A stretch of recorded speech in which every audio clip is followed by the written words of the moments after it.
Guys, get ready for some real gaming action, alright? Yesterday was a day for babies, alright? Darkest Dungeon, more like Darkest Fungeon. It was too easy, alright? Today we're doing some real hardcore gaming, so strap on your gaming helmets, get ready. Real gaming hours now, okay? Gamers with a capital G, that's about to happen. If anything, yesterday was too simple. It was silly. Only real gamers know this game. This is elite gaming. You don't know if you can game that hard. Well, honestly, just get out, alright? Get out of this treehouse. If you don't know that you can game this hard, I don't want to hold your hand, alright? There's no hand-holding here. Absolutely no hand-holding whatsoever. If I see you holding hands, I'm going to make you play a baby's game like Darkest Dungeon.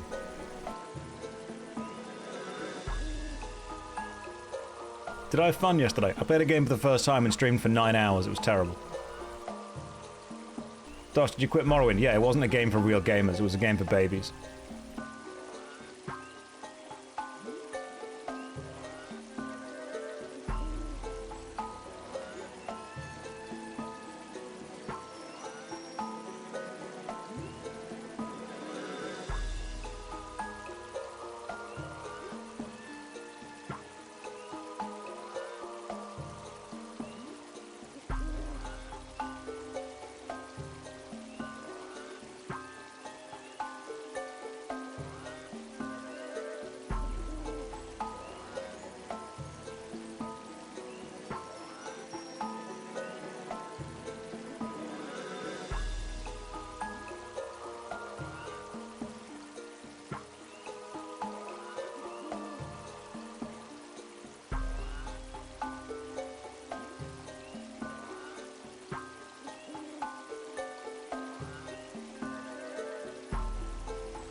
Okay guys, listen up. It's gaming time, alright? It's real gaming hours. We're gonna get some Pepsi in, we're gonna order a pizza, but like guys, for real, keep it down, okay? Because my mum's asleep in the next room.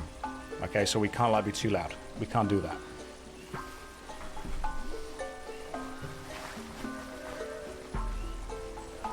Chat, stop yelling, honestly. Josh, I'm going to be an extra in a film. Do you have any advice? First of all, well done, congratulations, fantastic. As an extra, your job is to not be noticed, so turn up, do your job, go home. I guarantee that will make you the best extra. Do not try and talk to the director, do not try and talk to the other actors. Turn up, do your job, go home.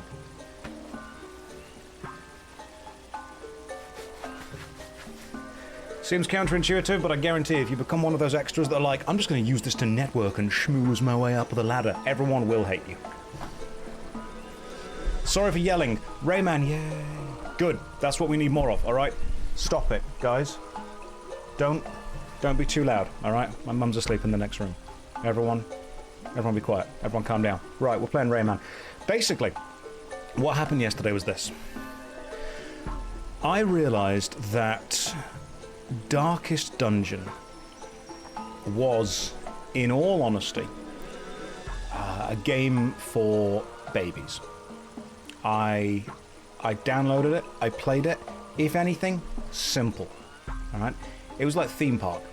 It was like Theme Hospital, it was like Dark Souls 2, alright? If anything, it was a game for people who don't play games, alright? Which is why I think there is the famous saying, Darkest Dungeon is the darkest dungeon of video games. It's so bad it references itself as being too easy and too simple. It's not really for elite gamers like me.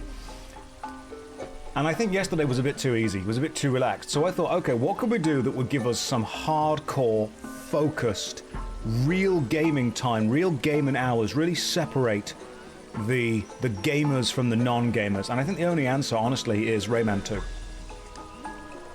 New game. Our character will be called... Ah! The game has been saved. Let's go.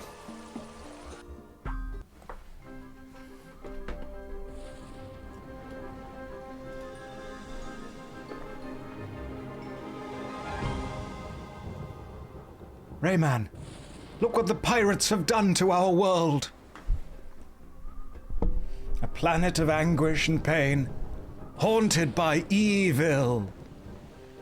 A dark place, teeming with fierce monsters. Nothing can stop them now that they've captured you.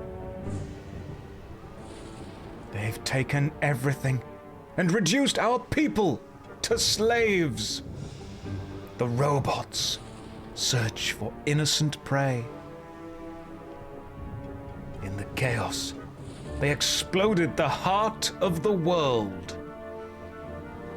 The 1,000 lums of energy which form it have been scattered. We are getting weak. Soon, it will be too late. You must escape, Rayman. You are our only hope. And you thought this wasn't hardcore. You thought I was taking the piss. People died. They exploded the heart of the world. You're laughing. You're laughing and they exploded the heart of the world. God damn. The Buccaneer. The pirate's prison ship. Commander, the Admiral Razorbeard. Slaves now on board. 18,900 and counting. Wake up, Rayman. I've sent you help.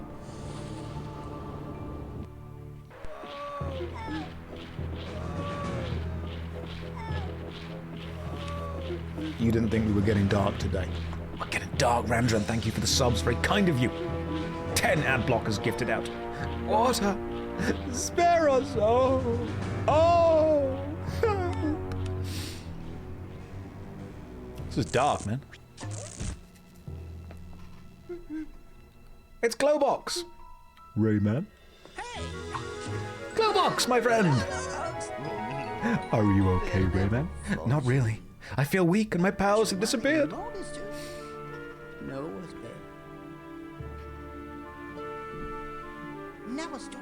You know, Glowbox, I think this might be the end. Not the end. Glowbox bring good gift from Lee. Lee the Fairy? A silver lum. I can feel its energy building up in me. Now I can shoot with my fist again. We've all been there, Rayman.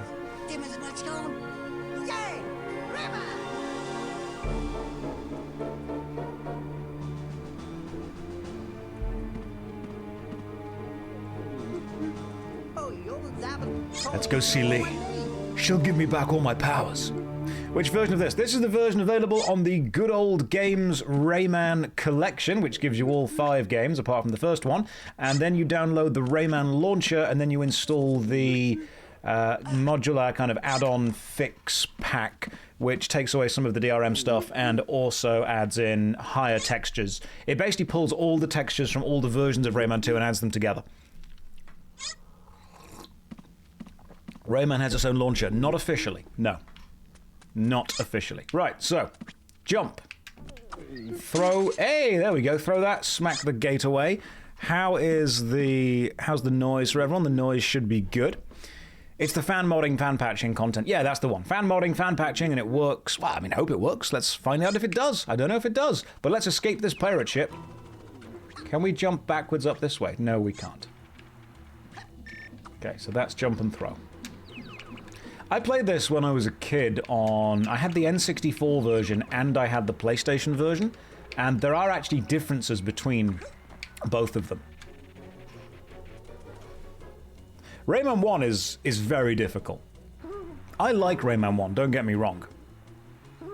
I love Rayman 1 as a game, but it is incredibly hard.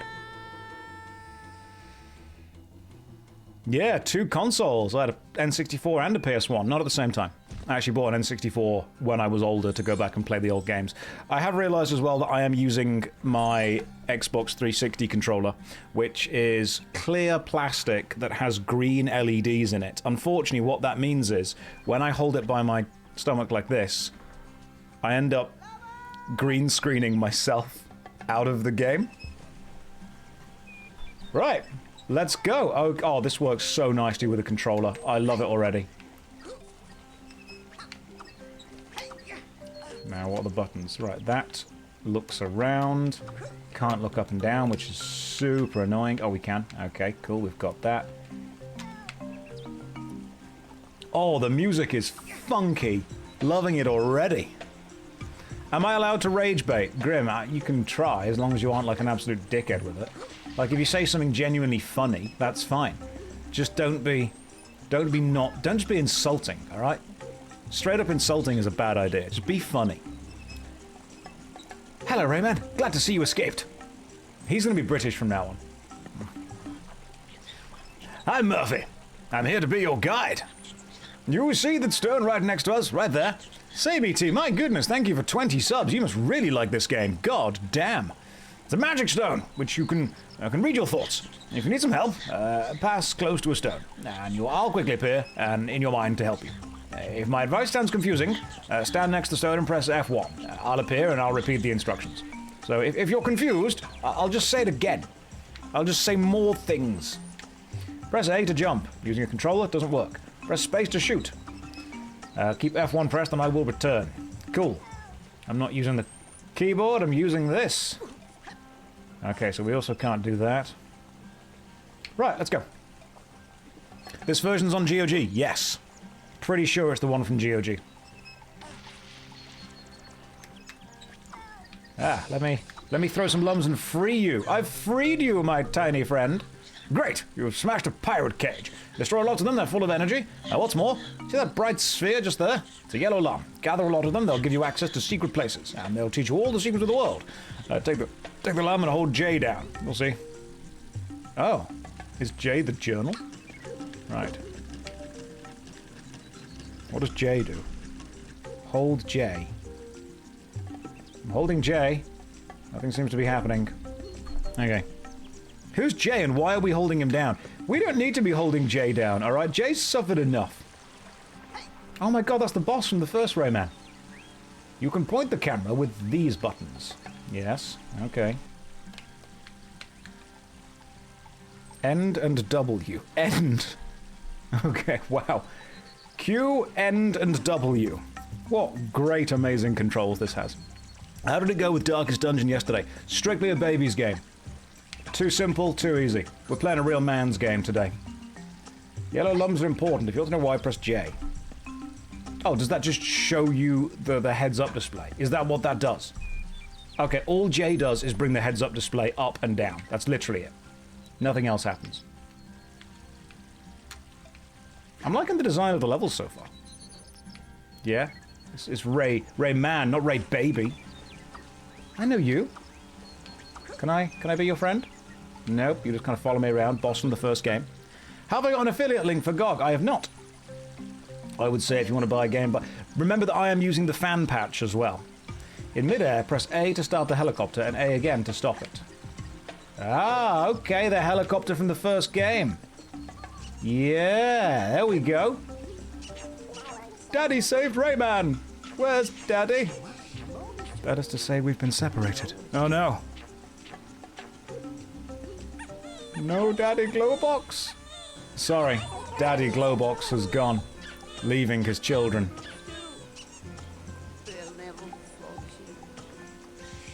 Worry not, kids, I'm gonna save your dad. I'm a hero. I'm Rayman. Not the children. Right, we're gonna find Fairy Lee, and she'll give us... The old pirates took Lee! Oh, goodness me. Their shenanigans know no bounds. Have I played the Rayman 1 fan remake? I have not. Is it any good? That's cute. I love that Rayman is just so esoteric. It's just so silly. If there's a Rayman 1 fan remake, I will absolutely play it. Where is it? Where do you find it? Is it like a free download thing? When is Rayman 3? Vim, I need you to really pay attention. I am literally in the tutorial of Rayman 2. And your question is, when Rayman 3? Vim, live in the moment. The moment is a gift. That's why it's called the present. Right. Teach me how to climb walls. Let's go. I know, but I love 3. You can love 3! That's totally fine. I'm glad that you love 3. I'm sure it loves you as well. But you can just... I love pizza. But I'm not walking up to somebody eating a burger, sitting down and going, when are you eating pizza? That wasn't Yoda, that was, the turtle from Thingy. Kung Fu Panda. Well, you should. When Rayman 2 ending? I don't... Now. Right now. I'm going to stop playing right now and play Rayman 3, because apparently this game is not making people happy. Hey! Splendid, Rayman. I'm the king of the teensies. I congratulate you on your courage. Thanks, King Teensy. Appreciate it. Don't listen to him. I'm the king of the teensies. Oh, no. Regicide already. No. I'm the king of the teensies. Oh, no. They're all the king.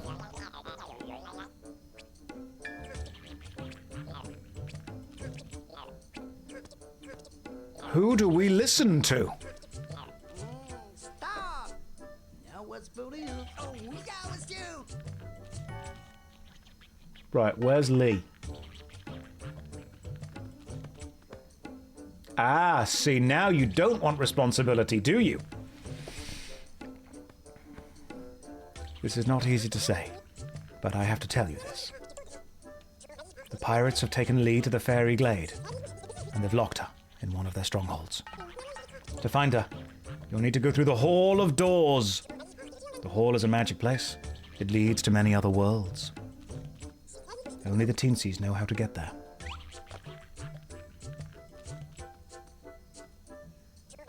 Sadly, the passage requires 5 lums. And you don't have 5.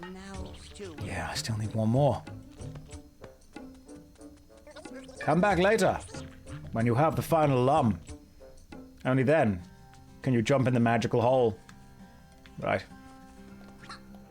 Right, if I were a lum, where would I be? Is this some remaster HD mod? It's the fan patch that adds in the extra textures. Let's go find the lums. Who is Rayman? People always ask who is Rayman, but never how is Rayman. You should ask how is Rayman.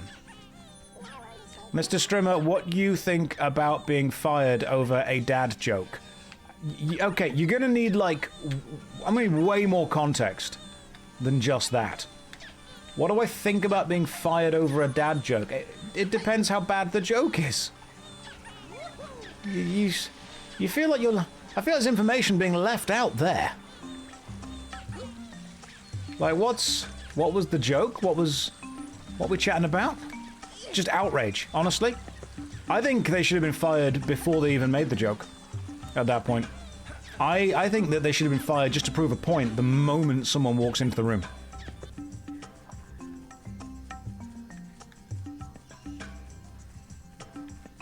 Let's go and finish this. Is it a setup to a bigger dad joke? It could be. I used to know some good dad jokes, but I can't remember them all, so now I just know stepdad jokes. Hang on. Famous VTuber made a joke about boring and got fired from VA role. Okay, I don't know them, the joke they made, the people that fired them, the context they made it in, or their audience, so I have literally no context of this event happening, and therefore I have no idea. I don't know. Sometimes what happens is you say, oh my god, this person got fired because of this reason, but actually it was a lot of reasons, that was just the final reason. I don't know if that was the thing. Right, 5 lums, let's go. Are you AI? God, I hope not. Oh no, the mic broke. Shouldn't have done. Should be fine still. What's happening with the microphone? Are we sounding better now? We good?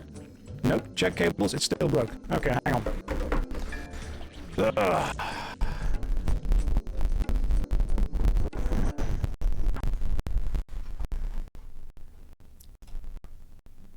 Testing, 1, 2, 1, 2. He was AI the whole time. Is it music that I turn it on and off again? Still crunchy. No, hang on.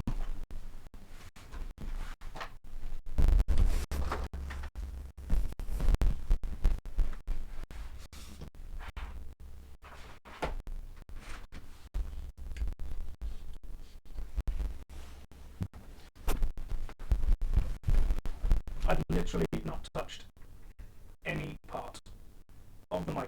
whatsoever. Allow me to pray to the machine god. Allow me to sort on the litany. Are we doing better now? No change. Still knackered. God damn it! Right. Literally nothing had changed.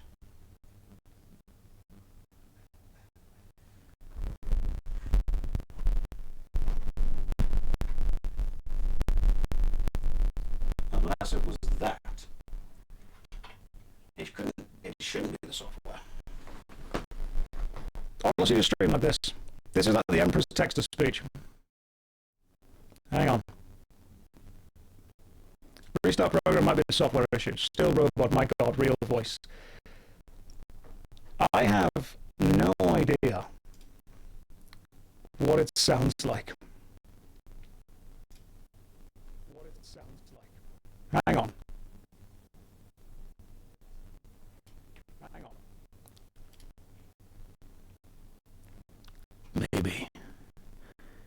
Maybe we just do the stream like this now. Maybe this is how it is. Josh, can you please say exterminate? Give it a minute.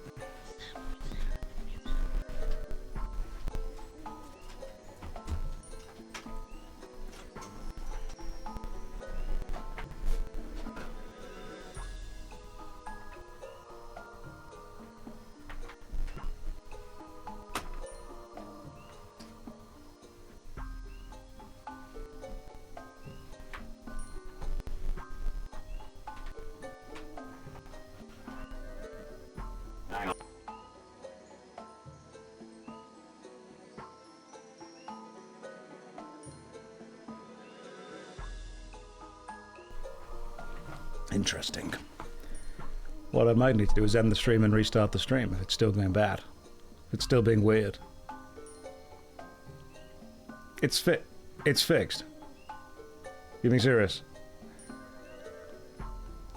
It's a bit better. Is it a bit better? Okay, whatever I did, it worked. Right, do you want to know what I did, genuinely? I touched the USB to check it was the right wire, and nothing else. Like, I genuinely... There's a load of USBs going into the back of the PC, and the USBs go to the Go XLR Mini, and the Go XLR Mini goes to a cloud lifter, and the cloud lifter goes to the microphone. And all I did was just grab the USB, give it a bit of a wiggle to check it was the right one, and you guys said I fixed it. Hacker man right here. Right, here we go. Full-on IT technician. Let's keep it going, shall we? Rayman, you're now in the Hall of Doors. From here, you may enter new worlds. Use arrows to place the lum on the door of your choice. And press A to jump. Now hurry and rescue Lee. She's being held in the fairy glade. Right, so this one over here is the Woods of Light. And this level down here is the fairy glade. Let's go.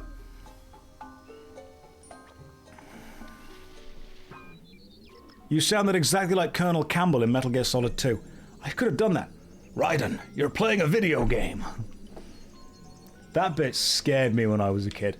I'm like, how does it know? How does it know I'm playing a game? You're meant to be fun, now you're scary. Your face is a skull.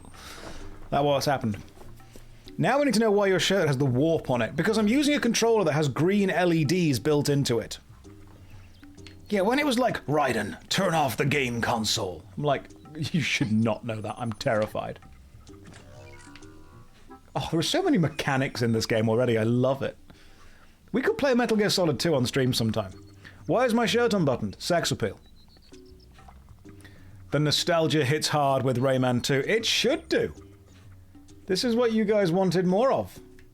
Alright, I know what my audience want. So I don't know the full content because I just learned about it, but all I know is they were supposed to voice a character, then they dug a video of them calling a boar boring, and they used that to fire her. Okay, Sarah, I have literally no input on this situation whatsoever. I don't know the person, I don't know the situation, I don't know the thing, I have absolutely no connection to any of it. Just because I stream doesn't mean I have an opinion on everything that happens in every kind of media. I don't know or have any real inclination to know why a voice actor was fired.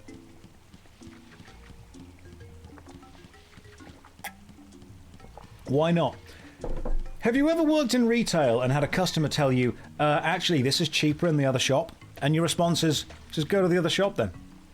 Like, I don't know what you want me to do. Josh, just make up your mind. Why is he playing with his torso? Look! This is a green... Hang on, let me turn the green screen off so you guys can see what I'm talking about. Alright? This...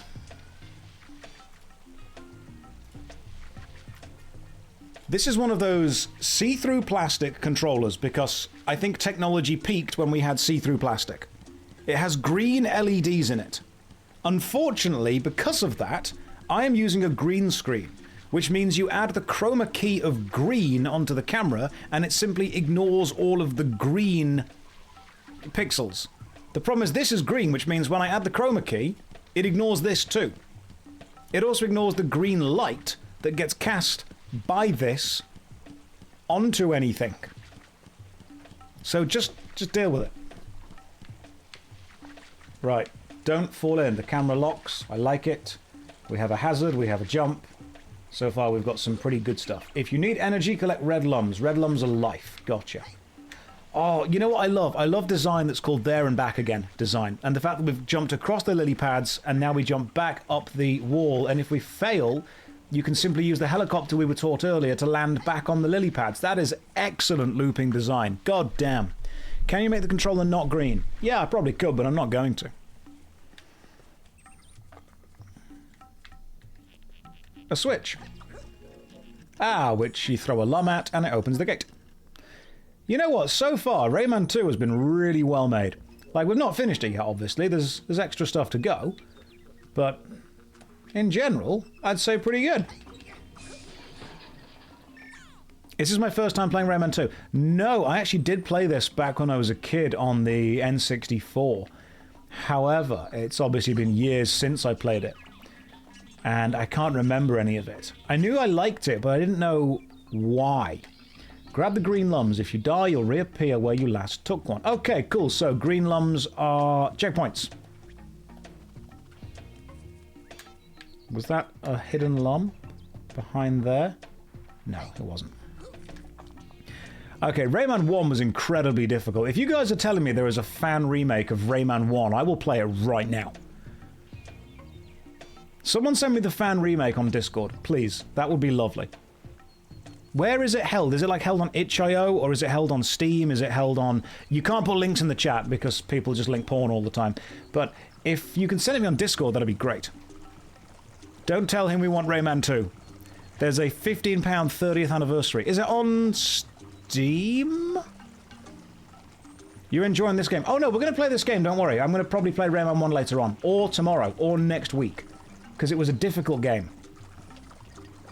Josh, how old are you? Are you conveniently the same age as Henry Cavill? I'm close in age. We went different careers, you know. Henry chose the easy path of being a Hollywood heartthrob. I chose the difficult path of being a Twitch streamer. I think it speaks to our character.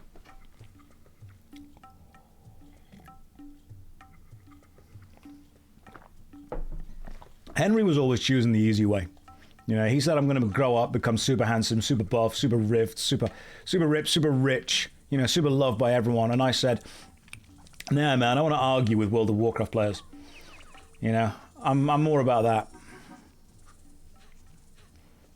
And you're all welcome that I made that choice, by the way. Thank you, Inju. You know, someone had to. God damn it. Okay, so it seems that the helicopter does last forever, which is great. Have I gone fully Twitch streamer instead of YouTuber? No, the opposite way around. My experiment of streaming for 100 days is coming to a close, which is lovely. So I'll be able to see what's going on with that.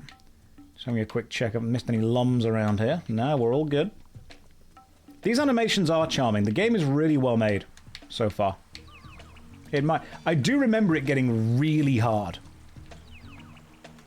Maybe that's just me. Out of all the Rayman games, which was my favourite?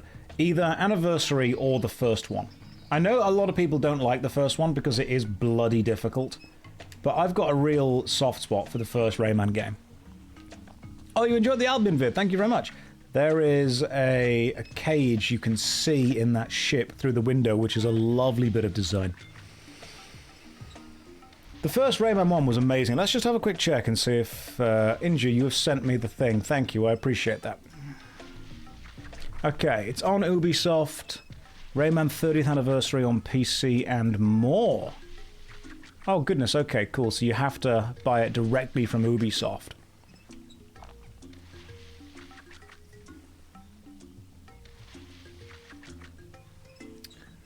Hang on. $14.99 a month with Ubisoft and Premium. So you can either buy it or you can rent it. But it is basically the first Rayman gotcha from the PlayStation era. It's so difficult, though, the first Rayman. It's so difficult. I might give it a go. I might give the first Rayman a go later. If we can finish this at some point in the future, maybe, I will consider playing Rayman 1. No, that's the original one. That's not the fan remake. What's the fan remake? The fan remake I shared is Rayman Redemption. Right, Inju, you sent the original Rayman that you can get from Ubisoft. But then there is also Rayman Redemption? Where do you find Rayman Redemption? Is it on Steam? Right, the 30th anniversary Rayman 1 has cheats to toggle infinite lives. Oh, good. That is needed. Right, Rayman Redemption. That's from Game Jolt. It's a reimagining of the original Rayman game. Okay. And, oh, I see. So it's just like the same game with upgrades and stuff. Is it free is the question. No way, it's free. Okay, cool. Is the game free? Yes. Uses Game Maker. Hang on, there's a Q&A session on the Game Jolt webpage. What is Ubisoft's stance on the project? And the official response is, nobody knows. They've never given a statement regarding fan games, but they've also never taken fan games down. Lovely. Well done, Ubisoft. Finally. Finally something good. Free because it's unofficial. We'll play Rayman 2 for a bit. We'll see how well this goes. I think it should go fine. And then, I'm guessing we can just jump up to that. Yeah, we can. Very rare Ubisoft W. Very rare. They happen occasionally. I love the style of this game. The kind of over-the-top, cartoony, fantastical style. I've often said that style lasts much longer than photorealism. How are we doing on that? What, doing on finishing Rayman 2? We're almost there. We're basically almost there. I've not played Skies of Arcadia, but I will do at some point. It's whimsical. There's just so much whimsy. Right, there's an enemy there. Ah, you are going to fire fireballs at me, and I'm going to have to use that to blow a hole in the floor just here. I love the fact that it's got like a band-aid of metal on it. That... Use your shadow to time where the helicopter is going to land. Oh, the mechanics! It's so simple, but the fact they chose to use it and point it out. Game design. Oh, so much design! Is this a ghost streamer? Yes, I'm also wet. That only makes sense if you are very familiar with the in-jokes of this stream. In fact, just said without the knowledge of the in-jokes makes it sound remarkably rude. There's that... I wasn't insulting you. Context is required for that to make sense.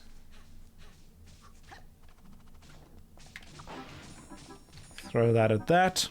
Don't explain the joke. We're all damp down here.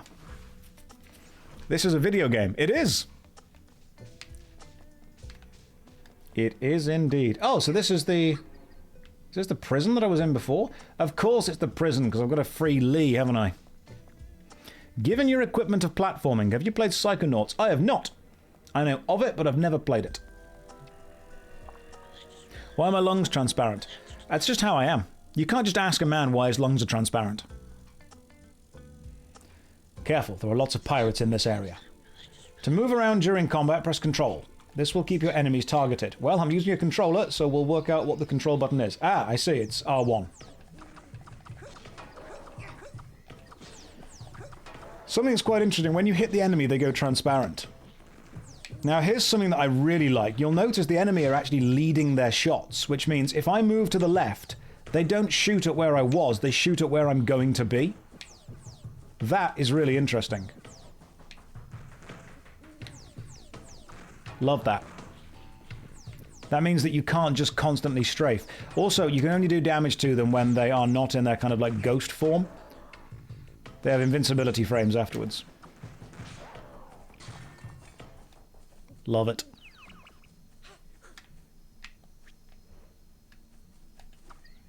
Okay, so we won the fight. We can't open that door. We could go that way, or we could go this way. No, we can't. Okay, I need some kind of explosive for that. What am I playing using this? PC. Playing the good old games version. It's on GOG.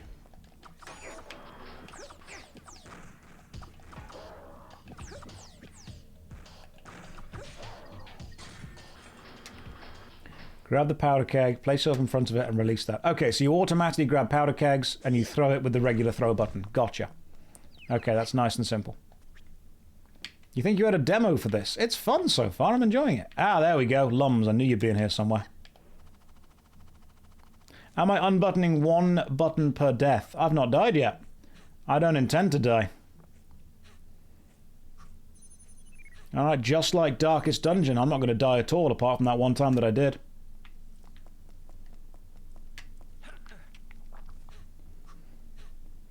Josh, when do the rabies show? That was a yesterday problem. Alright, we're leaving that with tapeworms.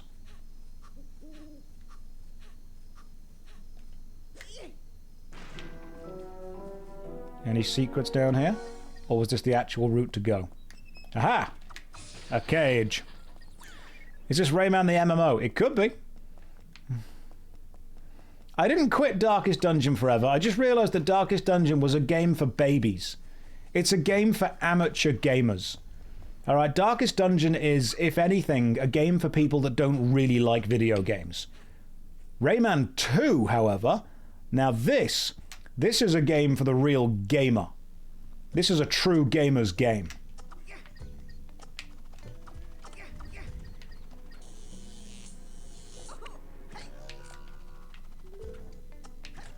Okay, so I have to time the fall to not hit the thing. There we go. You want a hardcore game? Try Aladdin. I will try Aladdin. And I will beat Aladdin. Darkest Dungeon is baby's first game. It is, alright? I'm sorry, but it is. You don't... The people hated Jesus for he told the truth. Right, that switch opened this. Let's go.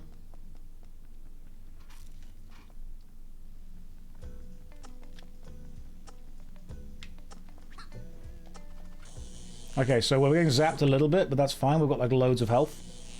Don't worry, this is the way to do it. This is actually the correct way to play the game. Did I ever play Sly Cooper? I didn't. But you know what? I do miss platform games. You know the kind of games that I weirdly miss? Video game film tie-in games.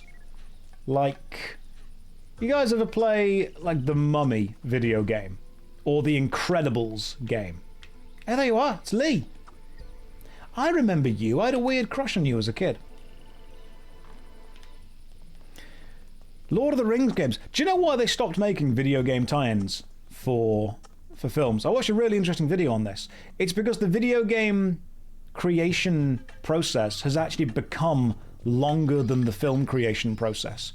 Which means even if they do have that whole, you know, we're making a film thing, they wouldn't be able to put a video game out in time. I see what's going to happen here. We're going to have to destroy these bombs. Then we're going to have to grab one of these things. Then we're going to have to run all the way over here and throw it really high. Hang on. You can throw it up. So throw it up, shoot, catch it again. That's quite clever. Okay. I'm picking up what you're putting down. That's why I truly believe that if video games need to have films, they need to focus on the art direction of the film and the game, instead of just being super kind of photorealistic with it. This room is a core memory. Really? Did you enjoy it that much? Okay, got to get closer to be able to hit that one over there. Gotcha.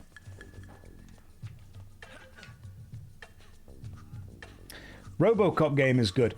Video games based on films can be good. I just think that trying to tie in a video game to release at the same time as a film is getting a little bit difficult now because of how long it takes to make a game.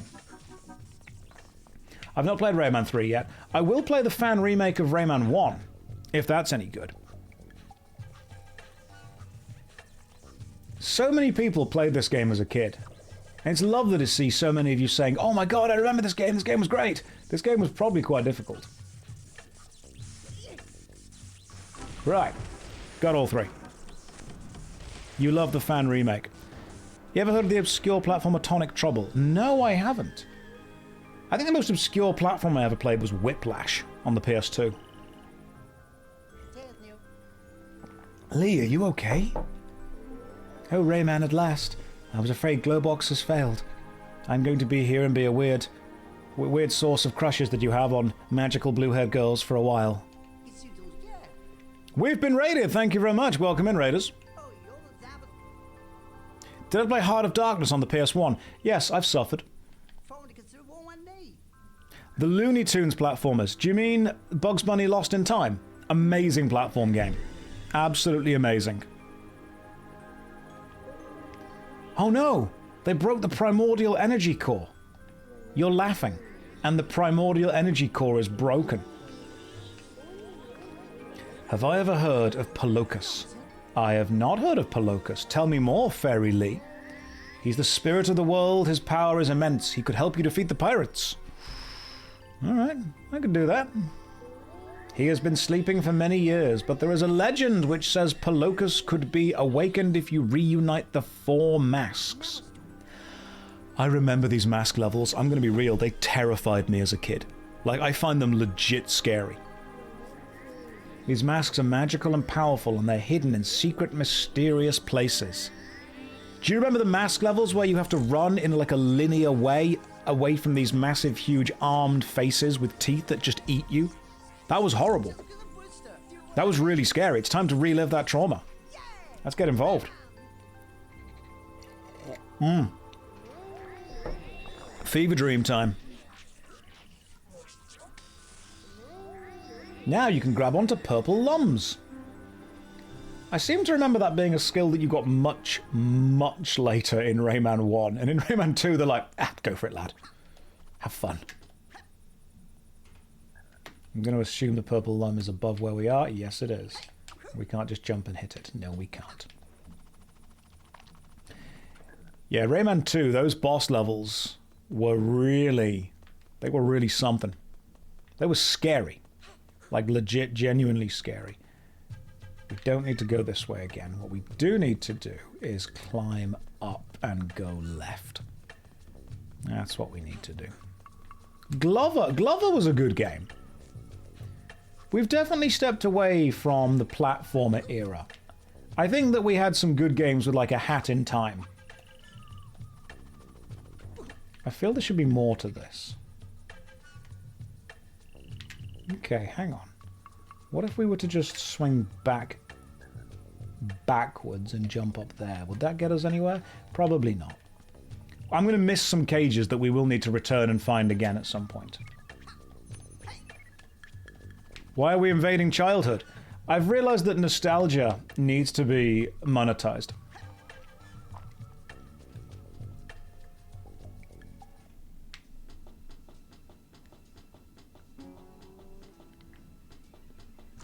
You know what? Okay, the scale of this game is huge. I love it.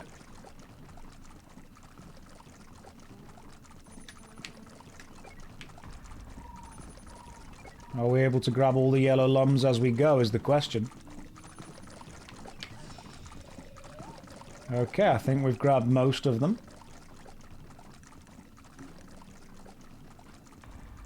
Oh, one more there. I'm going to need to replay these levels at some point because as a child, I did remember collecting all the yellow lums. And if I am correct, by doing so, you actually unlock a... You unlock a version of Rayman 1 that you can play again. Did anyone else ever do that on Rayman 2? If you finish Rayman 2 on either the PlayStation or the N64 and you got every single yellow lum, you unlocked a 2D side-scrolling level, reminiscent of the original Rayman. But obviously it wasn't the original Rayman. Chased by teeth, that was the Cave of Bad Dreams. That'll be it. That'll be the one.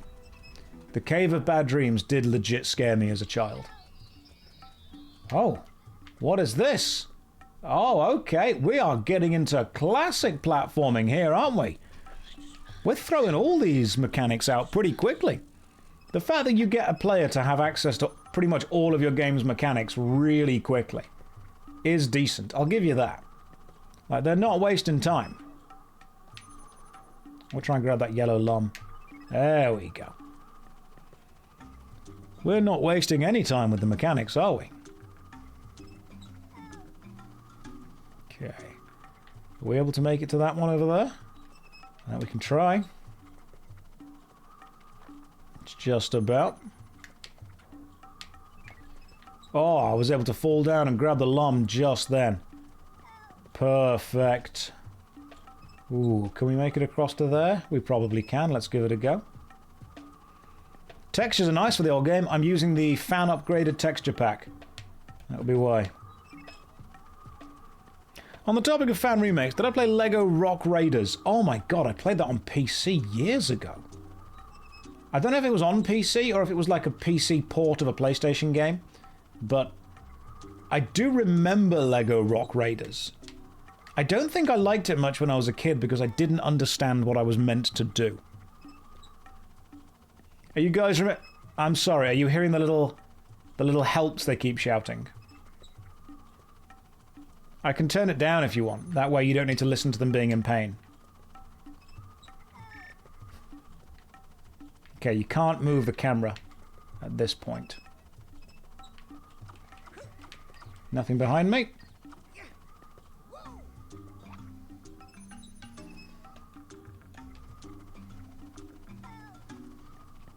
Don't you worry. We will help them. Break the cages. Their energy will make you less vulnerable. You are welcome. Cages have been broken. Broken and freed. Oh, hang on. And then the teensies... I remember the teensies use the little portals because they do a dance. And then we jump into the portal because this game makes total sense. Obviously. The game makes total sense. Access denied to the bonus level, guys.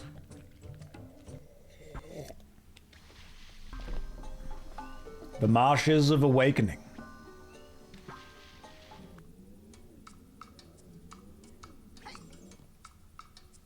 Are you going to play Tak and the Power of Juju? I don't know. Right. I seem to remember one of these levels had like a rocket that you need to ride. Is that this level? Because when I was a kid, I found those rocket riding levels really hard. Okay, that's terrifying. That is a basic enemy. A ghost that's just rising up. That's quite scary. Let's be real. Warning, this is unknown territory. Tourism may be hazardous. Oh, good lord, I remember this guy. Nope, you can't enter here. Only those who know the name of this place can pass. Come back when you know the name. Yeah, that guy scared me when I was a kid. I still... Look! Look at that! Like, you're not expecting it.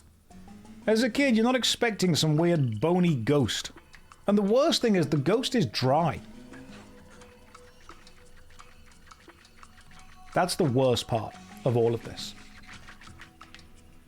The moisture level of the ghost is unacceptable.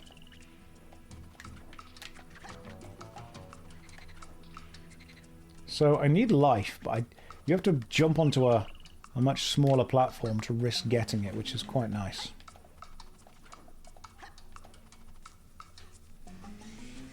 We must moisten the ghost. We might need to moisten the ghost.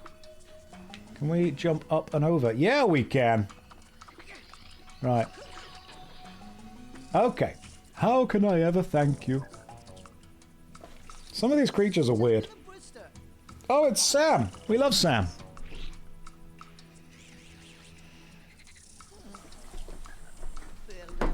Do you know where to find the 4 masks of Palocus, Sam? Sorry, Rayman.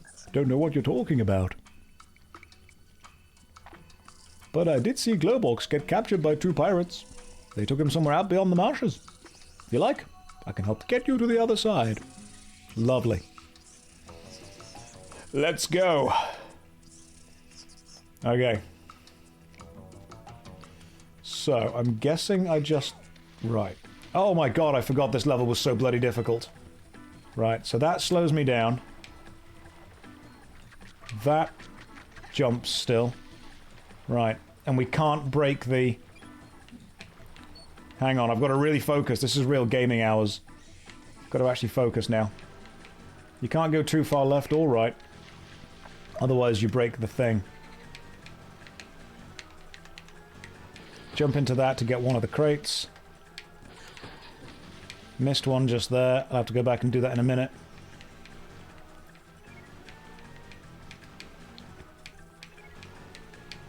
Okay, we got it. Cool. I'm guessing we don't just keep going round in a circle. Might need to actually leave at some point. There we go. Okay, it gives you another chance to get it. That was definitely... Oh god, there's more. Okay. Right, now we're slaloming. That... Does that speed you up or slow you down? That might speed you up.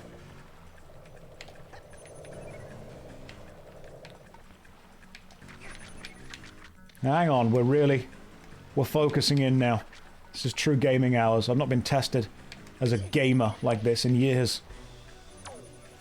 Not too bothered about grabbing all the lums. I'm just trying to survive and get to the next part of the level.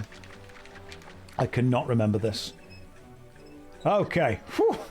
I remember that being much harder as a kid. Come and see me again if you can. I will do, Sam. We love you. Don't be sad. Alright, we got there. I will miss you, my friend. I'll miss you too, Sam. We are not 100%ing Rayman 2. It's incredibly difficult to do that. Right. Can we not? I want to look. Alright, he's going to do that. There we go, the end of level dance. If you fail this game, your gamer license gets removed. It's definitely more fair than Rayman 1, that's true. Years of reflex honing have made me better at gaming. Right, 27 out of 50. Bonus level denied. It's not a problem, don't worry. But we keep going. The Bayou. In we go. The icon is the camera being locked. Yes. Meanwhile, the pirate prison ship. Slaves now on board. More.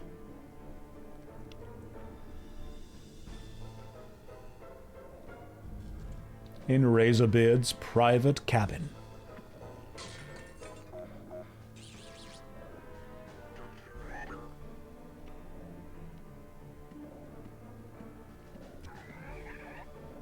Who dares disturb me?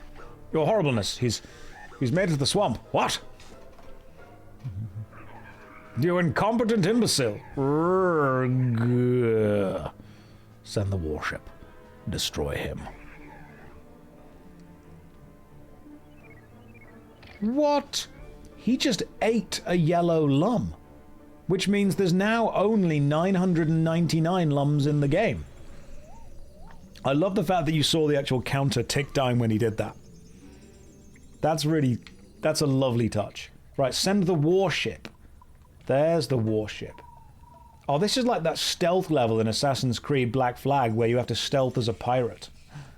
What if we just go this way? Here you can win life force and power. And you have enough lums to go there. Excellent, let's go. The time race. Let's go.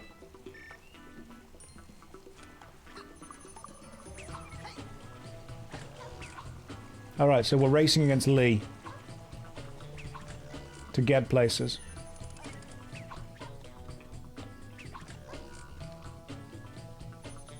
Lee, come back here. Oh, the problem is that I have to use the helicopter to not die. You don't.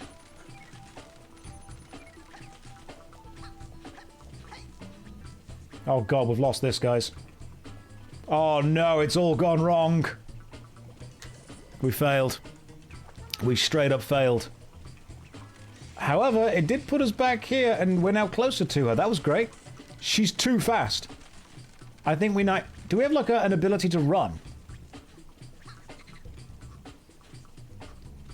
We need some kind of run ability. Which I just don't think we have yet.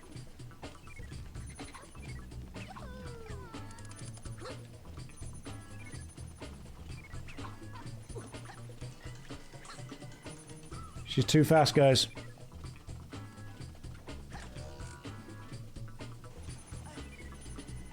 She is waiting for us, at least, which I appreciate. I mean, it makes me feel a little bit useless, but I appreciate the fact that she's doing it.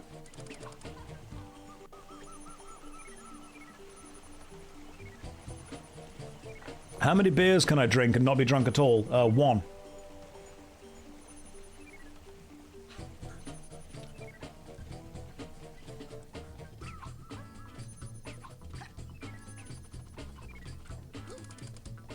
That's a lie. Just less than one. 1 litre. No, 1 beer.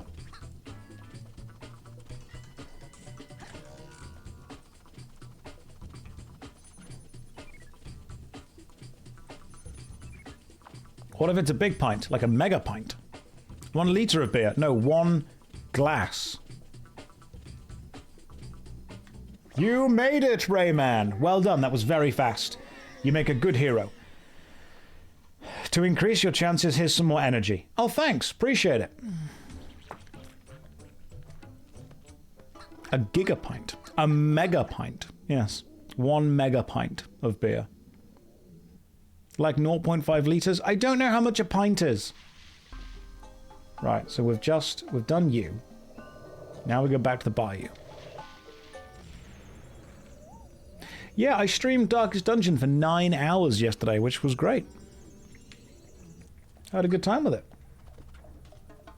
Oh, hang on, I see this. So you're going to keep moving, and we have to shoot the bombs as we go through the bayou. There's a lot of mechanics that are given to you quite early on in this game, which I quite like. Well, didn't realize that you went under the water. Okay.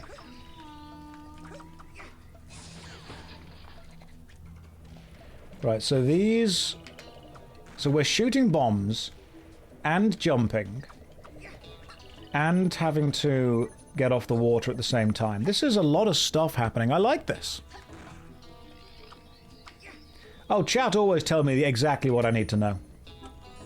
Right, so that drops down this to here. Oh!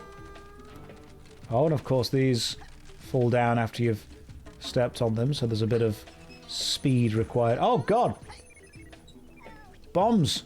Hang on, someone just said help. Oh, did I miss one? Did I miss a cage? That's fine, you can survive for a bit without me. Oh no, there you are.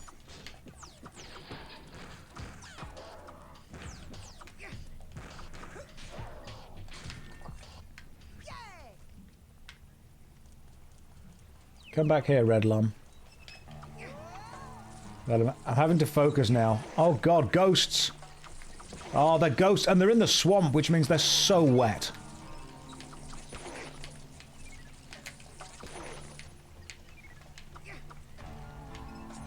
Okay, we just dealt with some seriously wet ghosts. And this is now going to fall off.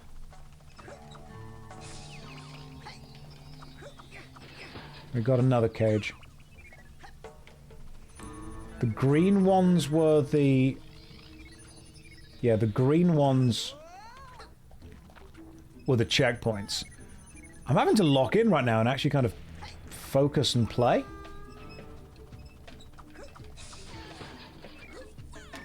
We're making progress, though.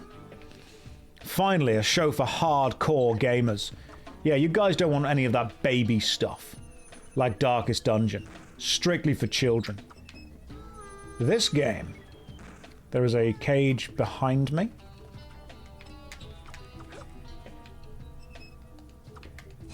There we go. How do I feel about the aesthetic and how it's aged? I think it's aged great. What exactly is a Rayman? He is a being made of a torso, 2 hands, 2 feet, and a head.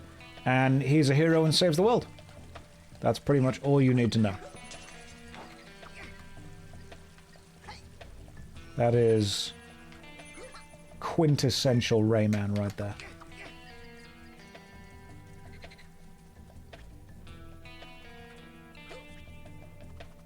Is Rayman 2 easier to 100%? None of the Rayman games are easy at all.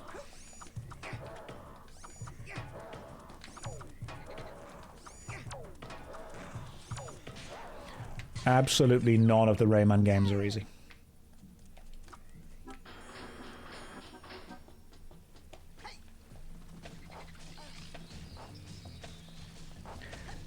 You know one game that I did find really difficult as a kid? Did you ever play the Mickey Mouse Castle of Illusion game?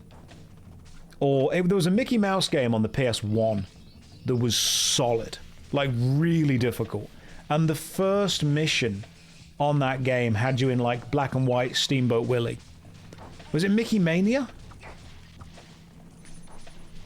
Because the first one was the Steamboat Willie level, and then you went into the Mad Scientist level. And then you went into another... I think it was you finally got the colour back, and you started getting some kind of... What was it? There was reindeer or elk in the snow level. That I found that as a game really difficult. Okay, so what are you doing? This thing just follows me.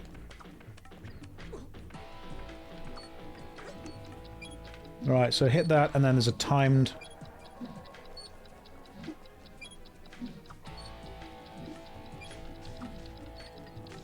Made it.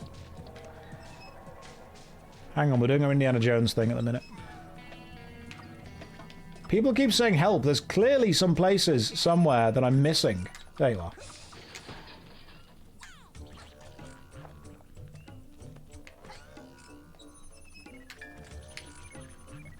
But if we can replay that Mickey Mouse one, that'll be difficult to do.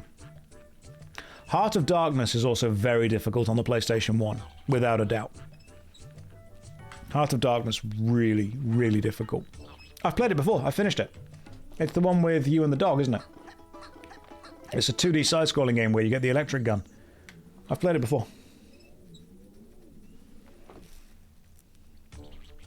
It is very good. Difficult, but very good. Access denied to the bonus level. The Sanctuary of Water and Ice. What are my thoughts on Oddworld? Also, really, really hard. And Coalition saying, frankly, Crash Bandicoot was harder. Different games have different levels of difficulty. What you find hard, somebody else might find easy.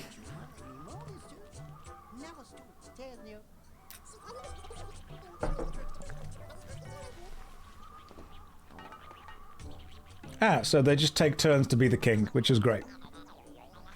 You are now in the council chamber of the Teensies. From here, we can let you enter other worlds. Lovely. The trip will demand lots of energy. But I see you have gathered plenty of lums. Prepare yourself to discover a new world.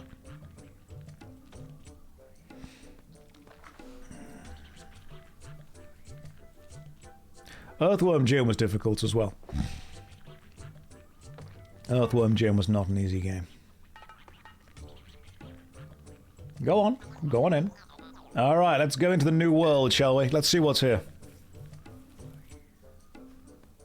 I've done a Rayman 1 video. Oh.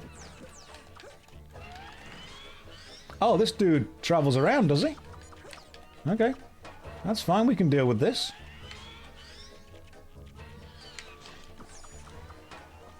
We can fight a pirate that travels around.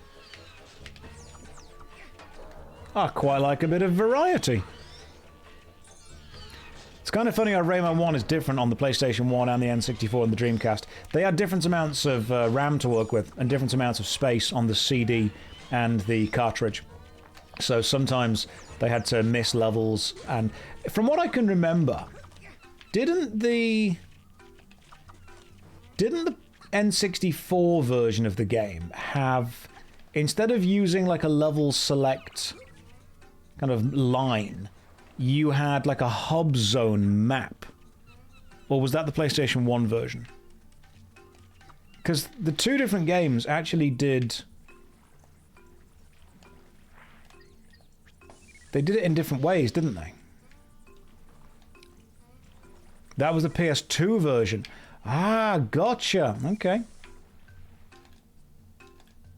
Okay, so I'm trying to go down and I can't... Okay. How do we go up? Okay. Right. Right, so you can't go down there. There's some kind of current preventing you from doing that. I will play the fan remake of the first Rayman. Someone said it was... What was it called? Revolution? No, Redemption. Rayman Redemption. Because I love Rayman as a game. Definitely want to play more of it. I don't think we'll be finishing this whole game today, just so you know.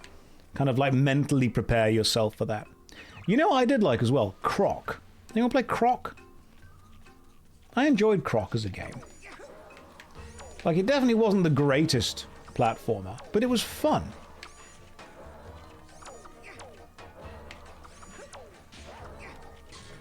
Croc was great. What are these things?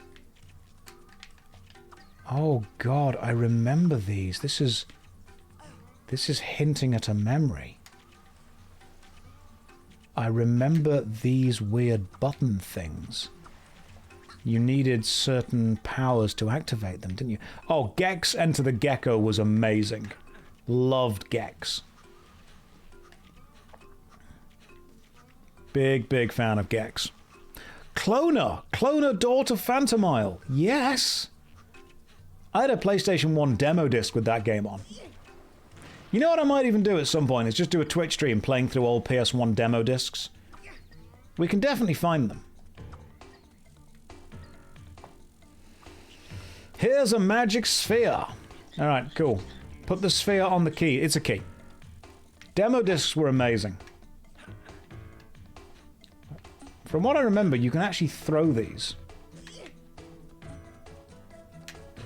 And it's slightly quicker than carrying them. Did I ever play Rayman M? No, I didn't. I'm aware of it, but I never played it. You finished both the Cloner games recently. Oh, cool. Right, there's one key. And now we get... I ran into one of those crabs earlier and it hurt me because I didn't realise that the crab enemies would actually do damage. You played this on Dreamcast with your uncle. It was on so many consoles. We used to have a monoculture. We truly did used to have a society. Now everything is Fortnite. Is Rayman in Fortnite yet? It's a horrible thing to say, but I feel that he will be eventually. Maybe he won't be because the kids wouldn't know who he was. Rayman is in Brawlhalla. Okay. What franchise have I played the most games in? Oh, that's a good question. Probably the Pokemon franchise. Ever played the PlayStation 1 game Wild 9? I did! Is this going to become like a Grand Pooh Bear style stream where I just play the most difficult games you guys can suggest?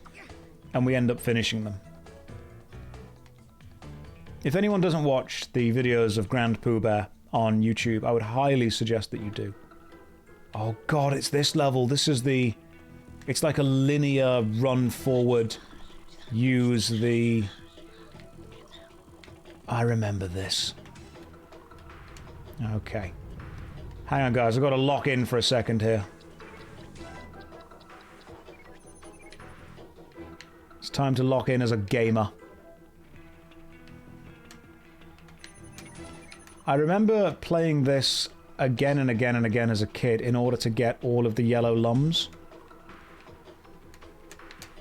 Because you have to get them all to unlock the super secret final level. But yeah, if you guys don't watch Grand Pooh Bear, you absolutely should. Brilliant content on YouTube. Watching him finish Zombies Ate My Neighbors was great. Axel, guardian of the sanctuary of water and ice. Follow the purple lums and shoot the stalactites. Okay, so.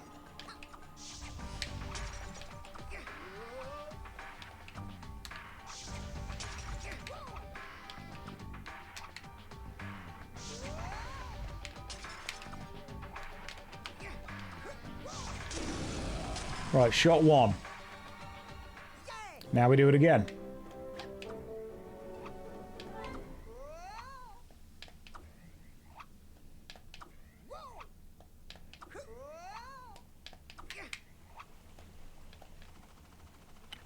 Gotcha. Guessing we don't try and run up the center, because that is slippery water. I thought for a sec you were playing WoW again, sigh. Magister, are you okay?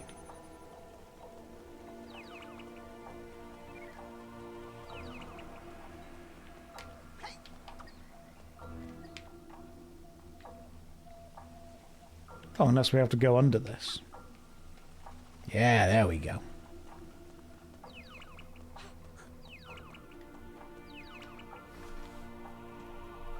I mean, the graphics are kinda similar. The PS1 demo discs are all on the Internet Archive and the Net Your Rose demos. Oh my god, Terra Incognita was amazing.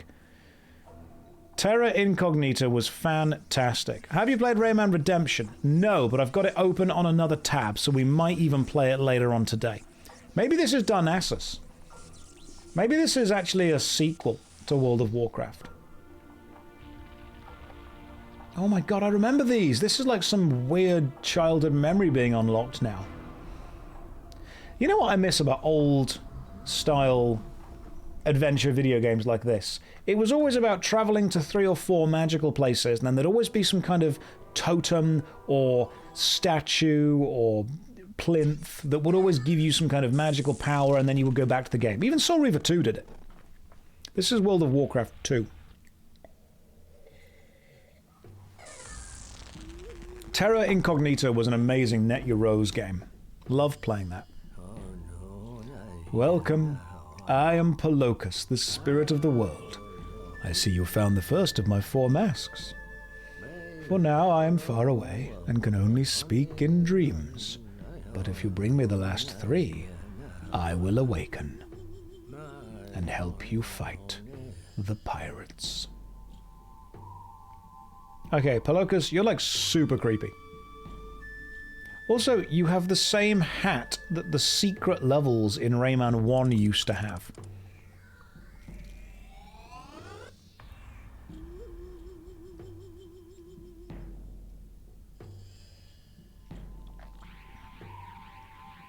It's Long Dennis.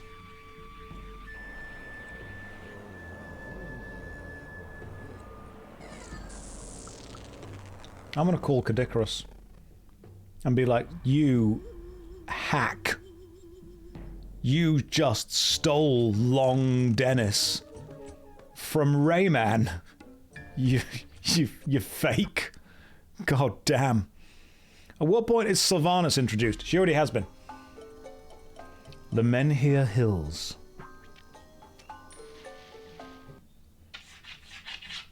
Hello, Apollo. You want to come in and say hi? You have a carrot. I see. It was the carrot I gave you earlier. You do like eating carrots, don't you? Yes, well done. Thank you for showing me the carrot. He likes vegetables. Right. Oh, thanks. I'm glad you just showed me that and then walked off. No, dogs can eat carrots. This is the Menethil Hills. Ah, what the hell? Okay, hang on. I remember this. Okay. Right. Press space to go faster. And press A to get off. I don't know what the space button is on this, but A is jump. You need to be chased by this missile. Wait for it to get tired. Then jump on it. There we go. And then jump off and use it to destroy the scenery. There are many, many uses of that soon. Okay. Let's do you first. That is some Looney Tunes logic. It works. It's Rayman logic. It's fine. Military Academy. Please respect the need for total silence for the cadets' concentration. Total silence, guys. Total. Every 5 minutes, I am like, I remember this.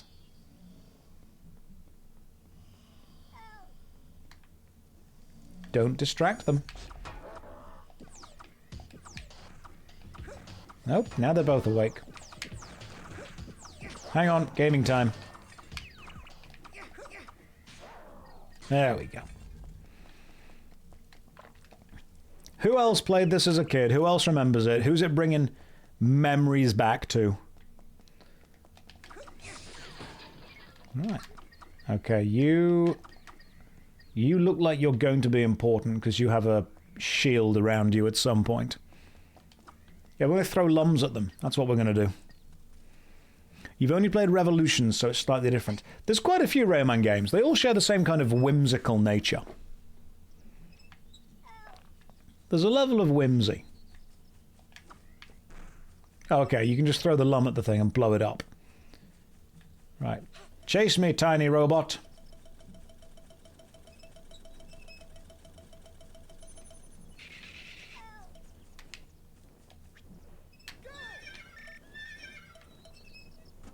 Okay, here we go.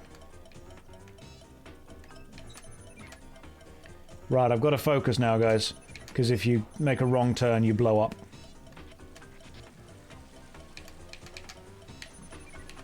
And it doesn't control that well.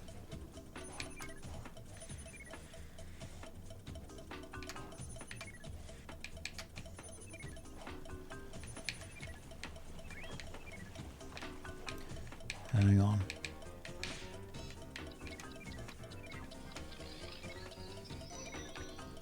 Got it! Haha! First try. I know you don't get any experience for killing the enemies, but, like, you may as well.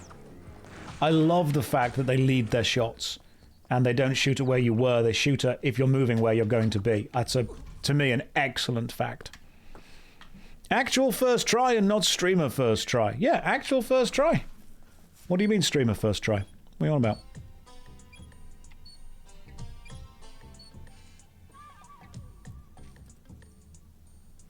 Interesting.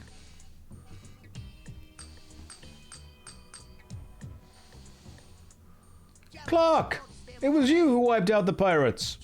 Only 20 pirates against you? They didn't stand a chance. Hello, little buddy. Want to arm wrestle? Not today, Clark. I have no arms.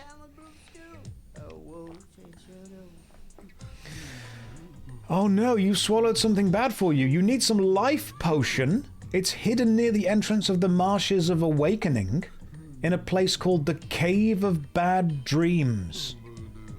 Right, don't forget the name or the guard won't let you pass. Okay. I've been there, Clark! Right, time to backtrack. We go back to the Marshes of Awakening. We go to the Cave of Bad Dreams. We get the life potion. We come back. This is great. I'd say we're doing pretty well so far. So we go back now to the marshes.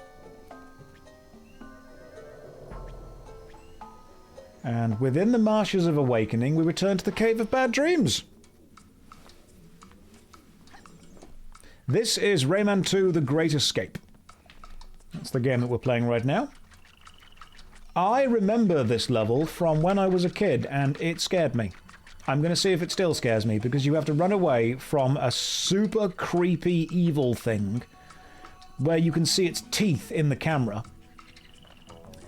And also there's ghosts, which are just, you know, naturally scary. We are gaming today, guys. Darkest Dungeon was for children. Baby gamers. I can read your mind. You know the name of this place. You are now ready to enter the Cave of Bad Dreams. I have hidden a precious treasure inside. You can keep it for yourself, if you beat me to it. I'll give you a head start, but don't waste any time. If I catch you, I'll show you no mercy.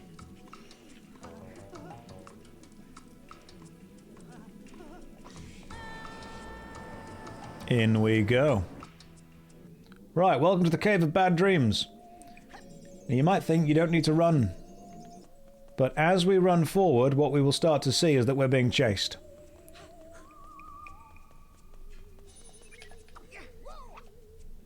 So, starts off pretty fun, pretty simple, pretty linear. There's the checkpoint. You can't really have too much time to helicopter on these.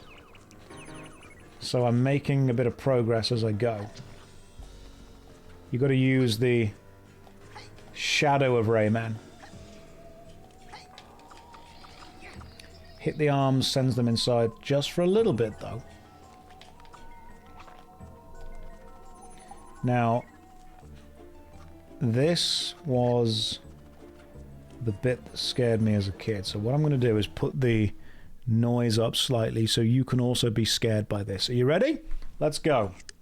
We're all going to be scared now. I love the fact that these pillars fall down. There's a lot of really good game design in Rayman.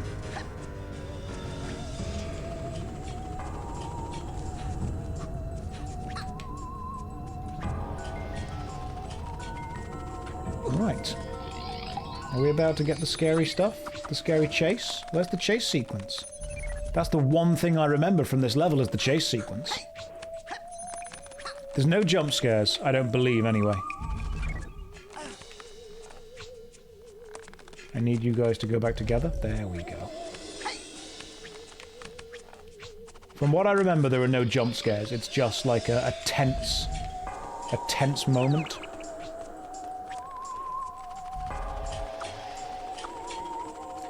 Okay, so we need to get the...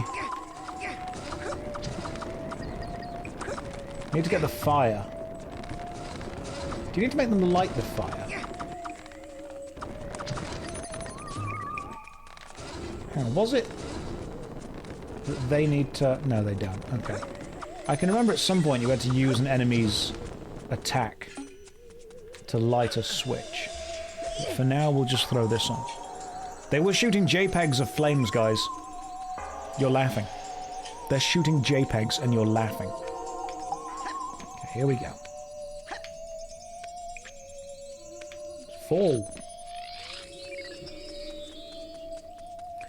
Oh, these little weird enemies.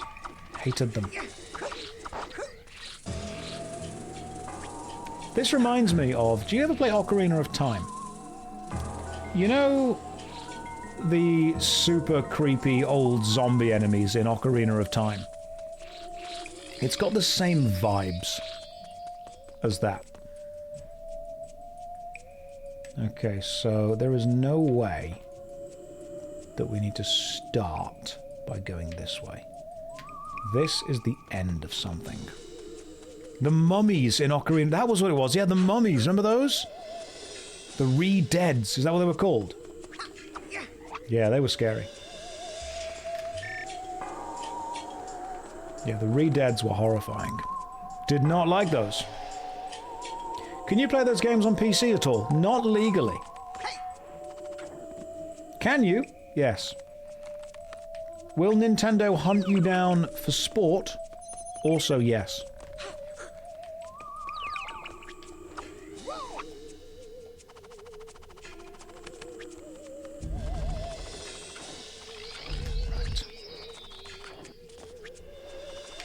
I'm gaming now, guys. We're really focusing in.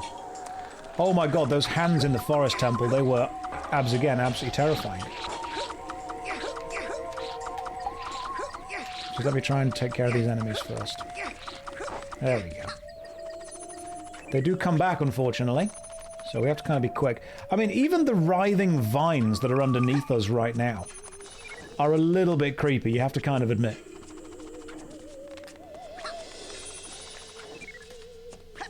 When was the last time you played a platform game? Like, a game that was purely built around navigating and jumping on platforms. I bet it's been a while for most people. You played it today? Excellent! I'm glad you enjoyed it. Right, we want to be going that way, because that is where we came in to this whole place. Can I throw it to there?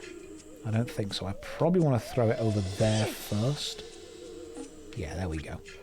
Then we throw it backwards to the left. Cuphead! Yes. Cuphead, carrying the torch for platformers everywhere. Got it. Right, that gets us one of the keys that we need. Platform Metroidvanias, definitely.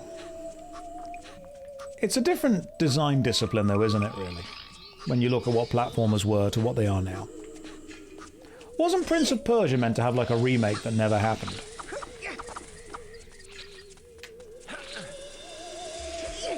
Right, we've got you. And... is there another cave? No, we need the blue cave now, don't we? Which was... we've already gone that way. No, we haven't gone that way yet. We've not... oh, okay. How do we go that way? This way doesn't feel like the right way. Like, if I jump on those two skulls... oh, hang on, no, there's a hand. My bad. Didn't realise one of the skulls had a hand underneath it, which means it's going to raise you up. There we go. Just got to wait for the spinny platform now. There we go. The music reminds me of Croc. You guys play Croc? I also think my favourite platform was probably the first Ratchet and Clank. Oh god, I remember playing this bit as a kid because I kept missing this throwing the stupid ball. Because you need to get the ball all the way across to the other place. And I seem to remember having a really, really difficult time with this as a kid. I never played the Sly Cooper games. Like, I've heard of them, but I never played them. This bit I remember being much more difficult. Probably because I was a child when I tried to, you know, play it.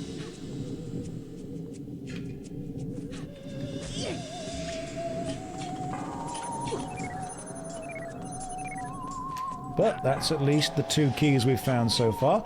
I'd say we're doing pretty good. We've just got to get it down to there now. Landed.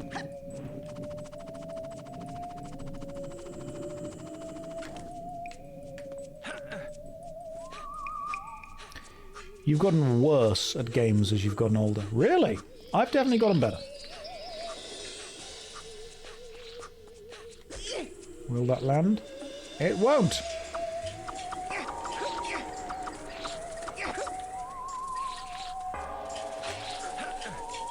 Why is there alien music playing? Because this place is creepy! God! Right, is this gonna be... is this the weird chase bit? This might be the creepy-ass chase bit. Here we go.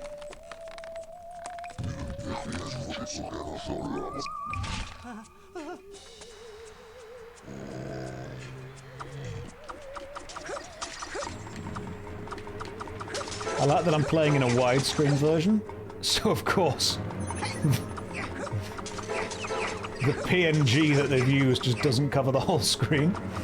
Okay, so I've got to keep pressing what would be circle on the PlayStation controller in order to keep throwing lums, while also jumping at the same time.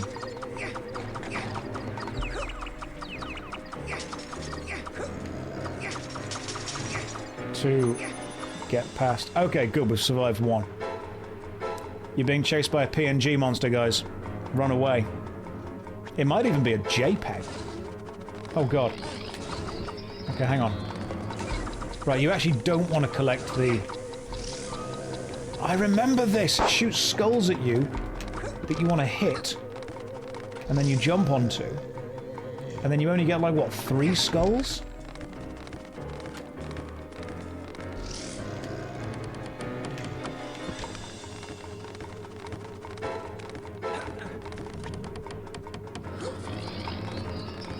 Okay, and that sends you over there.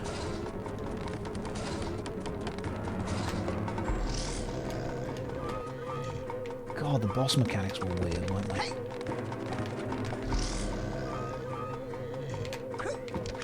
Because you don't want to shoot the skulls too late. And you don't want to let them hit the platform you're currently on, because then they actually... they break it. This fire is very slowly tracking me. Do any of you remember this boss? I mean, I like it, don't get me wrong. I like the unique nature. Okay, so it's now only giving you 2.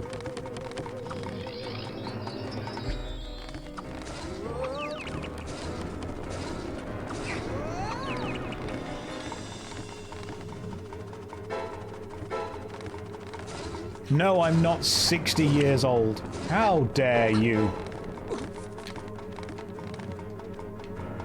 How am I meant to get... Oh, God, you're going to make me jump to that platform from this platform. Oh, you're creating skulls way quicker. Which means by the time I jump onto one, the one I've got to shoot is already made.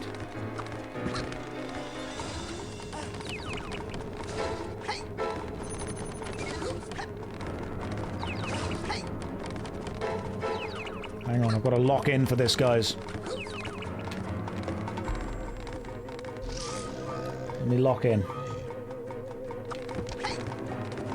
He's only going to give me 2 skulls for this. Which means I've got to make sure. There we go. Right, we're locking in. Okay. Now, how many skulls are we going to need to make it? Oh, damn, that was too far. Damn it. Shot too quickly. Try again. Shot too quickly. On the last bit. That was the first time we failed. I got too excited.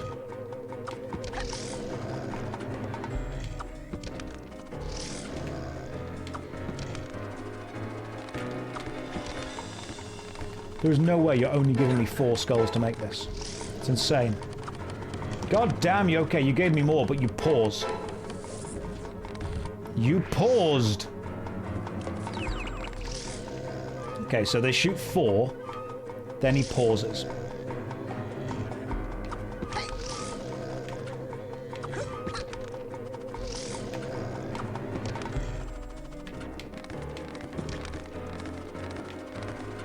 I thought the fact that he paused meant that we weren't getting any more skulls.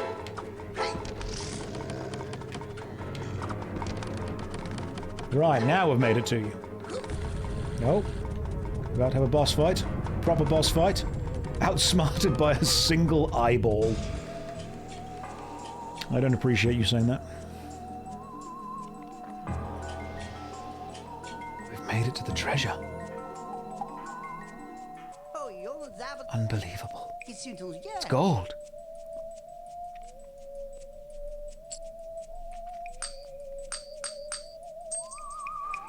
It's a test, Rayman. Only take the life potion. You've defeated me. My treasure is yours. Take whatever you want.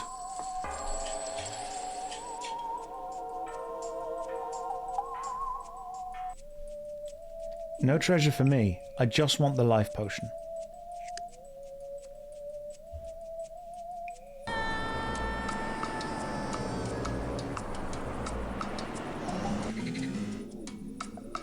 It's bait, guys. You know it's bait. He was testing us to see if we were worthy. You made the right decision. You deserve this. The elixir of life, guarded preciously. Thank you, Weird Skullball. Testing not only my gaming skills, but also my morals.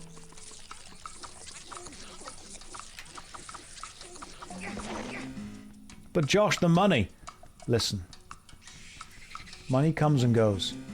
But life elixirs for your friends that have a hurty tum-tum. That's forever. Or at least until their tum-tum is no longer hurty.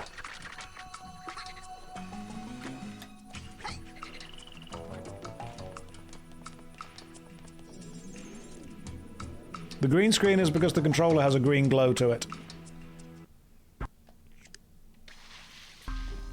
And with this, we can now take it to our friend. What about the gold to buy more life potions? Don't bring logic into this, alright?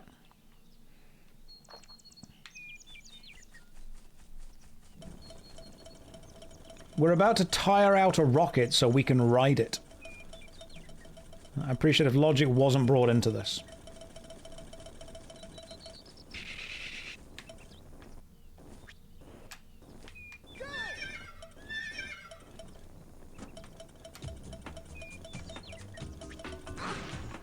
Damn it. Took some damage from that. Are you a teabag type of man or making tea in the kettle type of man? You boil water in the kettle, and then you add that to a mug with the teabag in it.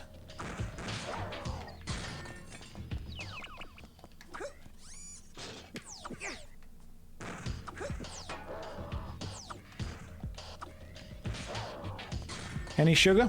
2 sweeteners. Trying to cut down on my use of sugar, you know. This is the PC version of Rayman 2 with some of the PS2 textures added to it. The version I'm playing was accessed from Good Old Games, or GOG.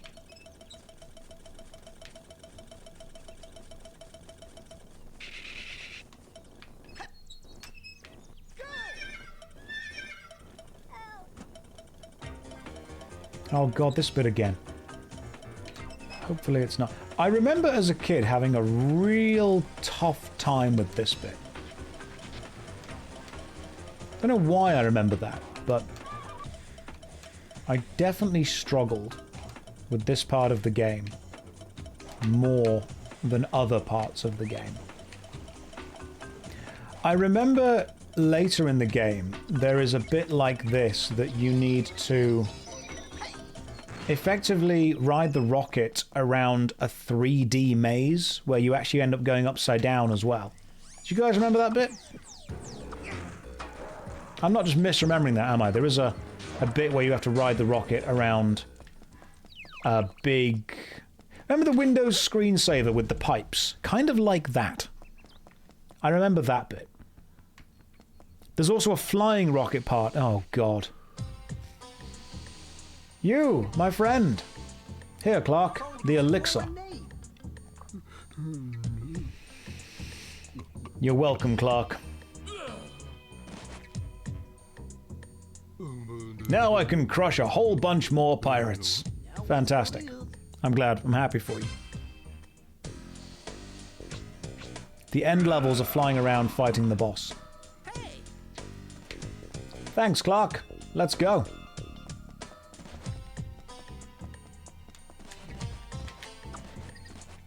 Okay, so Clark's like immune to stuff. I feel that Clark is going to smash through that gate at some point. But only if we open the gate for him. So let's go and open the gate for it. It's the PC version, yes. With the fan patch added to it. Right, Clark, Gates open. Let's go, my bro.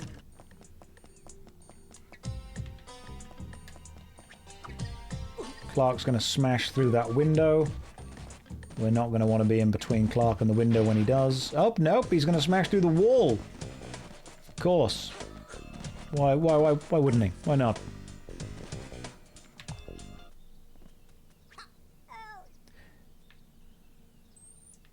Inju, do you relate to the small caged creature yelling for help? Do you feel there's a kinship there? A synergy? God damn it.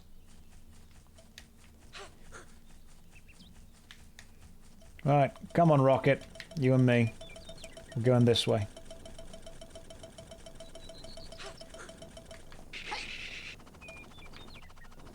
Oh, damn it. You're facing the wrong way. Hang on. Right, so this bit with the rocket is you end up running up a cliff that's too steep for Rayman. Ah, you don't explode immediately. You just get buffeted around quite a bit. Then you have to jump, and then you explode.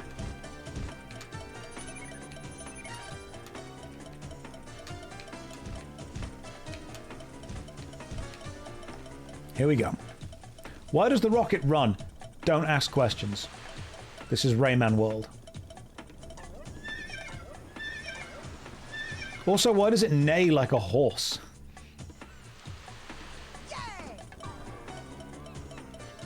I'm not mean to you.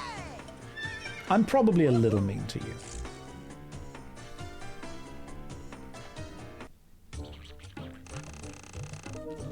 No bonus level for us, guys. No longer allowed. Off to the canopy, let's go. What do you mean? That's just the sound that rockets make. Oh yeah, obviously, of course. My bad. Oh, okay. Super creepy spider.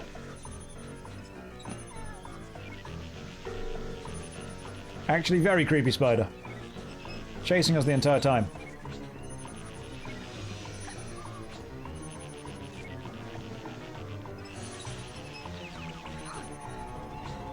And you made me fall off. Grats, spider. Well done, you win. Okay.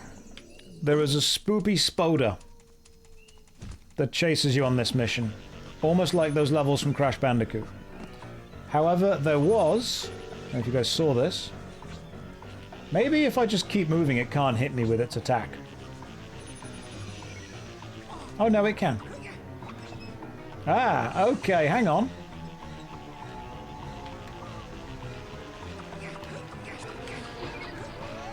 Yeah, there we go, it works. And I can just do this. Can't get me now, can you? Stupid spider. Oh, you can, okay. You can absolutely just jump and follow me. Didn't realize that. You're more able than I thought you were.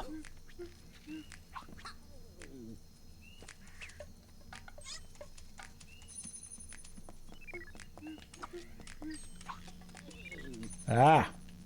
Lasers. Lasers that are based on proximity. I see. Right, remember, Glowbox, our friend, has been imprisoned. Oh.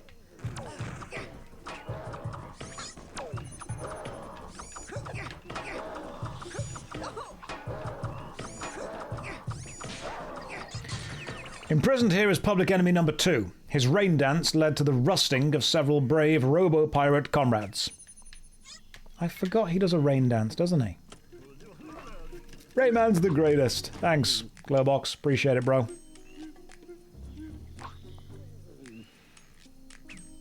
I suspect, Josh, you would be a fan of Conker's Bad Fur Day. I've never played it. I know what it is, but I've never played it.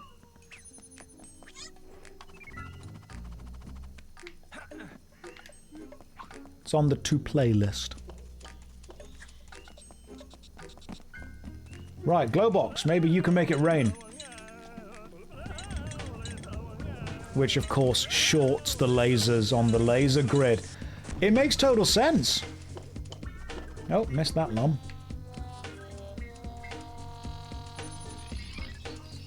It makes a lot of sense when you think about it. Right, this is some kind of magical plant. I wonder if Glowbox singing his rain dance is going to make it grow.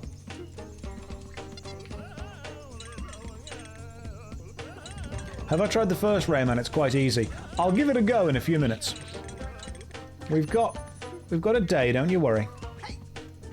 We'll give it a try. Oh, I see. Is that meant to move somewhere? Oh, it does. It flies away. Okay. Love this for me. You've been watching my YouTube videos and you've finally picked up the courage to ask, am I related to Henry Cavill? Yeah, if you order Henry Cavill from Temu, I turn up. That's what happens. We are related as in I am the diet version. I am the cheap version. I am the I can't believe it's not Cavill. Right, we're going to need to get Glowbox here in order to use his rain dance to put that thing out. Alright, well there you are, Glowbox. Henry Zero. Why is my shirt phasing out of existence? Because my controller has a green LEDs built into it, which is casting green light over me.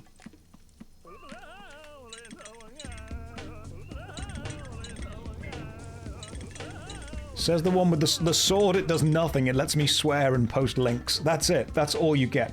People think that being a Discord mod, not a Discord mod, sorry, a Twitch mod, I mean, same thing, is like a privilege. It's a curse. I guarantee it's a curse.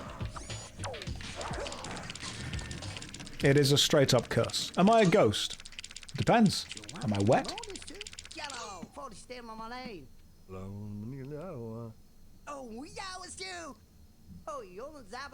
There's no shame in being scared. The warship and the pirates are dangerous, Glowbox. You're on a 79 stream streak, by the way. Inju is legitimately here more than I am. Oh, you forgot to give me another power. Thanks, Glowbox. Appreciate it. Henry Babble. That could work. Because I keep talking all the time. Okay, so I can now hold down my fist to make the lum that I throw stronger. Let's give it a go. This is a cutscene.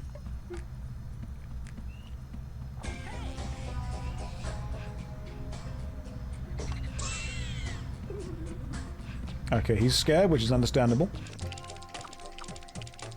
Right, so you hold it down until it gets electric, then you throw in, it does more damage. Got it.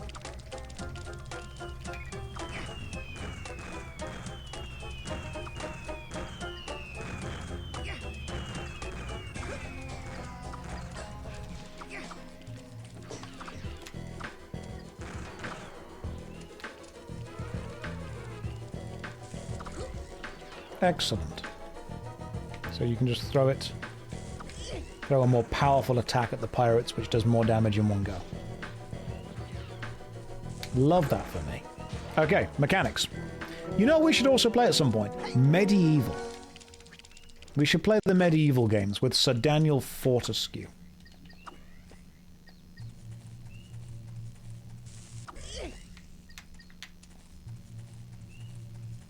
I liked Medieval. I've not played Medieval 2 yet, so I don't know what that's all about. But we will play Medieval. Glowbox, you're all good, bro. Let's go.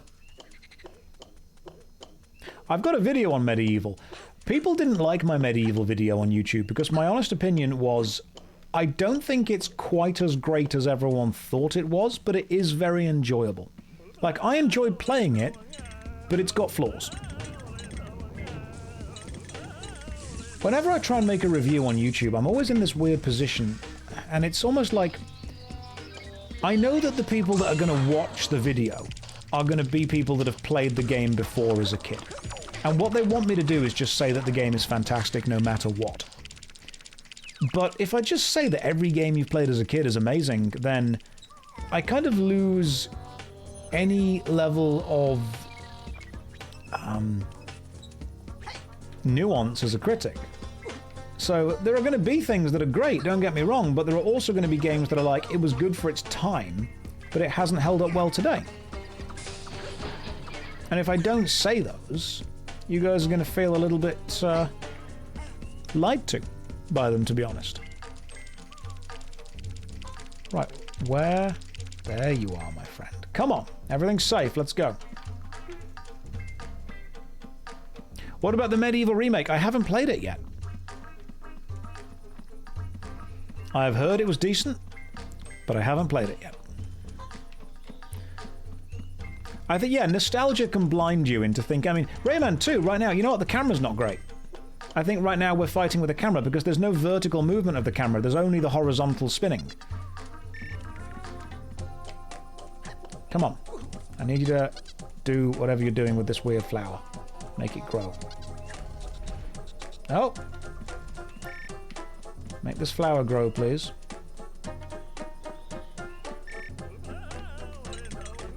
That is a great way of looking at it. Watered, that is a lovely line. Would you prefer flawed art or perfect product? Okay, so now I hop into this.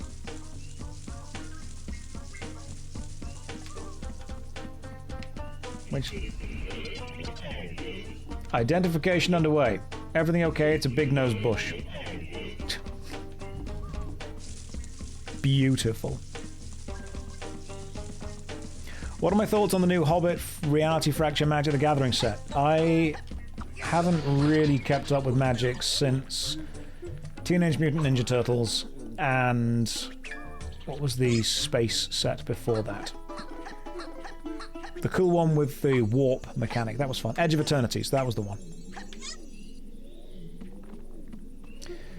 There was a lot of Magic the Gathering, and I think I grew a little bit disillusioned with it when I realized the plane that we had returned to the most was New York City. It just feels a bit silly. Right, Whale Bay. Let's go. Yeah, product fatigue was definitely real. Always check behind you in any platform level. First thing you have to do. New York City. That's what we return to the most. Okay. Let's go this way. Oh, god damn, some kind of boss.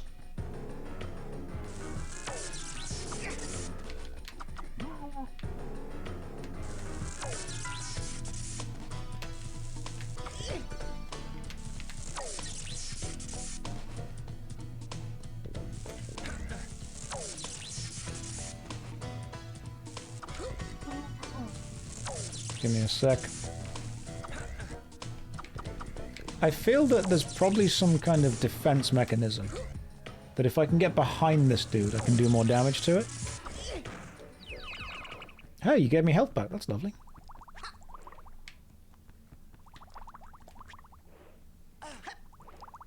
There's a switch right there that I need to get. No way this game used to look this good back then. This is the texture pack with better textures in it. Blue lums are oxygen, which is lovely.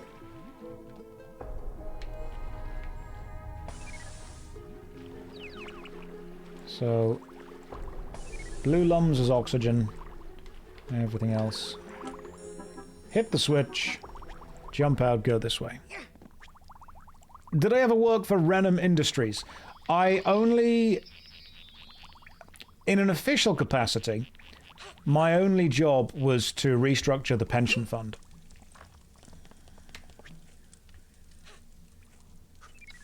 That is a lovely touch that you can just go down with that. What's the ticking for? I probably want to get those lums, don't I?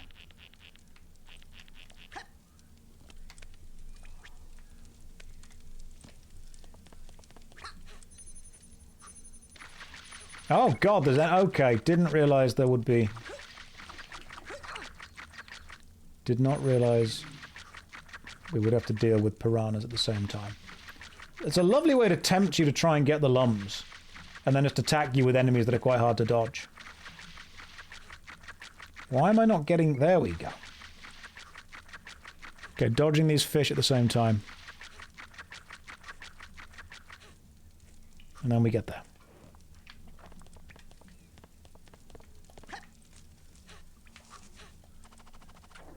Don't think there were any cages that I missed there. And now you're going to play Spyro again. Spyro was a good game. I never played the Spyro games when they were actually out. I used to have the demo disc of, like, the first 2 games.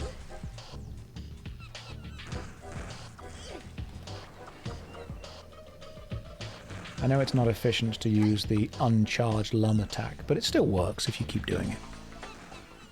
Yeah, so I never had the Spyro games when I was a kid, but I had a lot of PlayStation demo games.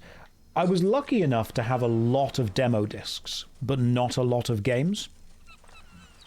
Hey, you beat Baldur's Gate 1 and 2. Congratulations, man. Well done. Well done, child of Baal.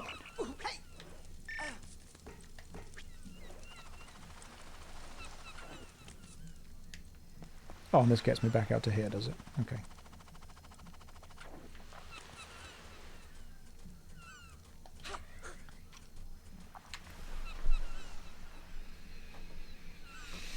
Since you're a Twitch streamer now,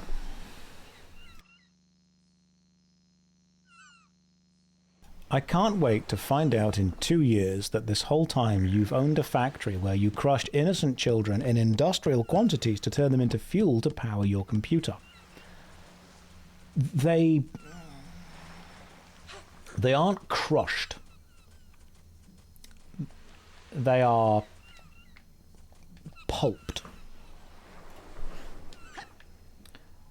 You see, when you crush, you lose a lot of the fibrous advantage that the energy is effectively derived from. So what you really need to remember... Can I jump and fly around to the side? No, I can't.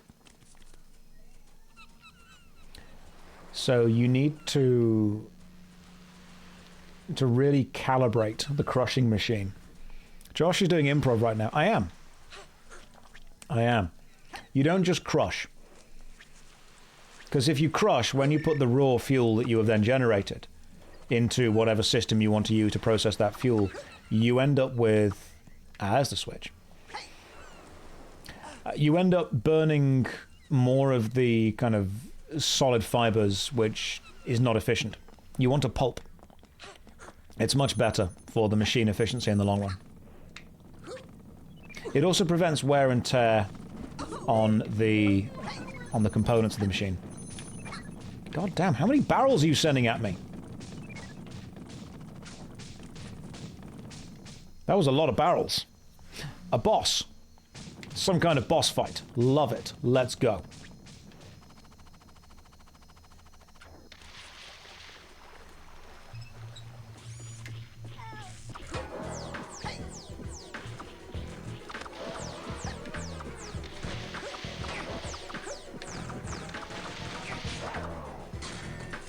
Very good. Happy with that. Can I break a door using a charged lum? Let's find out. No. No, you can't. You need some kind of bomb. Oh, but you can jump on the trees! There's a cage around here somewhere. I bet it's in there.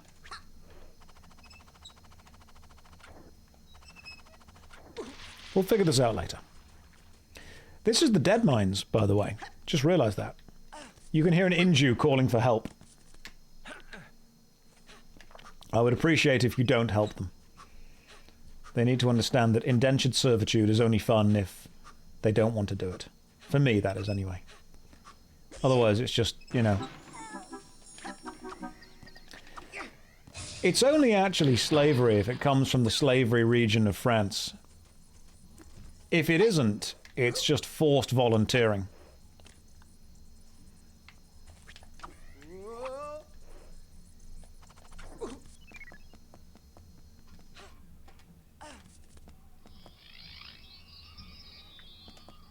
Well, we have made quite the progress, I would say. Do you need to change your Discord profile picture to the cage?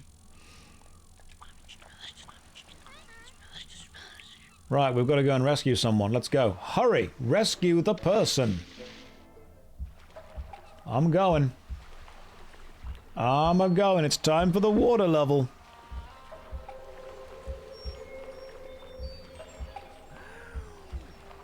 It's time for the old water level.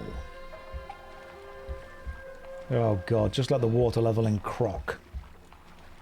So, big cage. How do we get rid of big cage? Another big cage. There's a switch over there.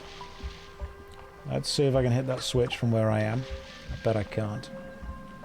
At least I think that's a switch. No, there's the cave. Got it. Got it, we're all good. I know what I'm doing now. I think I've probably made more progress in the last, like, 2 hours than I made as a kid in a day. Don't want to jump down there just yet, because that feels like an area that I wouldn't be able to just get to easily. Ah, that is going to take an explosive to deal with. Oh god, this is going to be a missile run, isn't it? I'm going to need to take a missile from wherever I find it.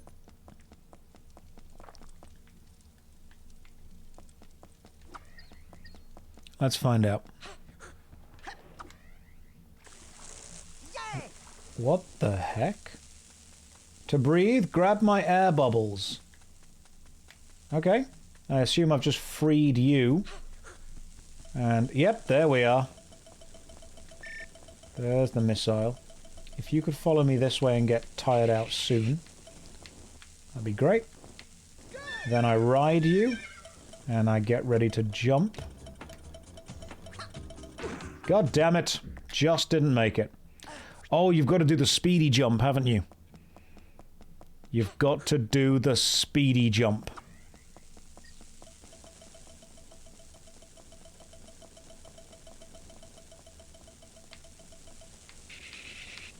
The speedy jump, if I remember correctly, was you press this button.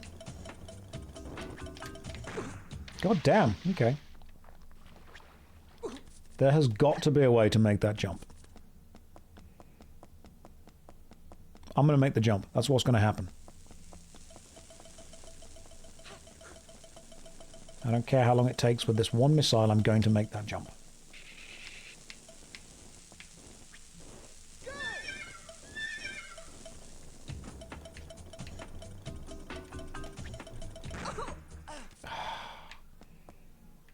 Are you meant to jump on here first?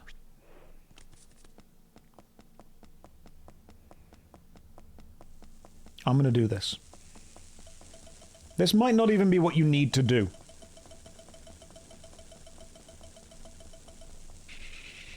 Maybe I just need to go faster.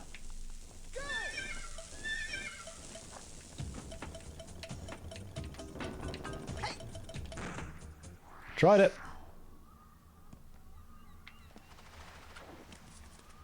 So after dying 3 times, it just puts me back here. I wasn't a good enough gamer. I'm sorry, guys. I feel like I failed you as gamers. Did you see a ledge? You know what? We're going back. We're going to do this again. Listen, Carmen, I appreciate you. But I need to free the things.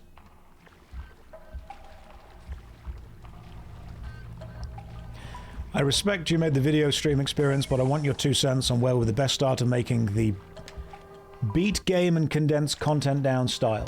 What I do is I don't stream the process of beating the game. I find that very stressful to do. Let's go this way. Alright, I think I know what I need you for. I think you need to jump on the ledge. If I'm going to take the footage of me beating the game and turning it into a YouTube video, I try and make it so the footage is from just a recording of the game on its own. Alright, there's a tiny ledge there that you need to jump from. I see what it's trying to make me do.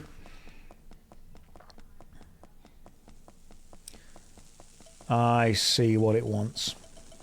I'm picking up what it's putting down. At least I think I am. I think I need to hug the wall to the right and then jump to the left. To there. Because otherwise... Maybe it's about... Hang on. Maybe it's about putting some kind of actual thing here. Let's return and do the level. And if it isn't that, then we come back and do this again. But I'm wondering if the entire point of following the whale is to add some kind of platform there. Is this a no backseat stream? You can backseat, I'll just ignore you. Right. Follow and fart out air. Appreciate it. Thank you. I'm with you. Keep going.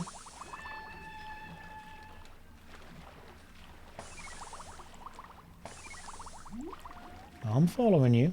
Don't you worry. I'm here.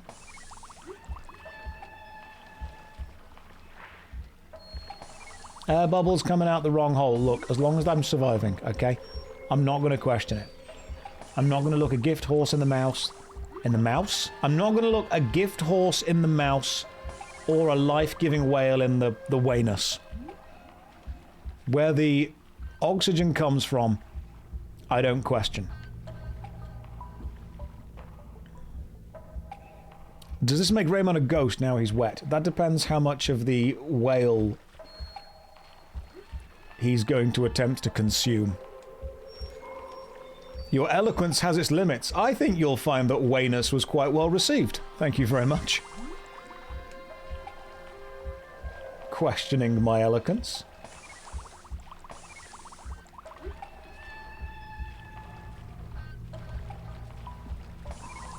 Right, we're being chased by piranhas at the same time as following this whale.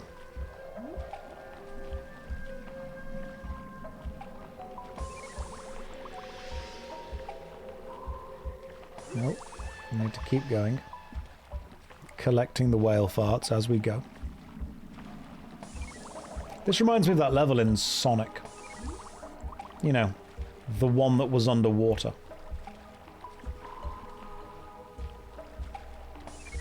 Right. Okay, we've got 2 oxygen bubbles. Let's go. That should be enough. As long as I keep collecting whatever oxygen there is, I should be alright. There it is. Sweet air. Sweet life-giving air. Yeah. And now we're here.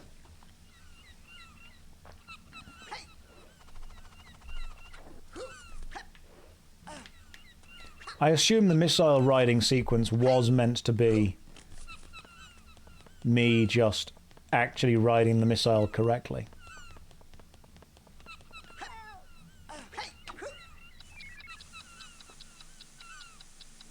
And now this is going to be about flinging me up. I'm guessing into here? Yeah, there we go. Found another cage. So, I actually played... I didn't have a Mega Drive. I had a Master System. And that was the 8-bit console that had the first Sonic the Hedgehog on it. And if anyone else played that, I had the Master System that had Sonic built in as standard. Like, if you didn't put any cartridges into it, Sonic was what it would play. I also had Shinobi and Action Fighter. I don't know if any of you guys played the Shinobi game on Master System, but it was the 8-bit, not the 16-bit console. And it was difficult. Ah. Where be the final cage? Because without the final cage, we do not leave. Yours was Alex the Kid. Yes, Alex Kidd in Miracle Land, was it? I think it was Alex Kidd in Miracle Land that was built into one as well. I hate this enemy. This enemy is very difficult to beat. You are the king. Excellent.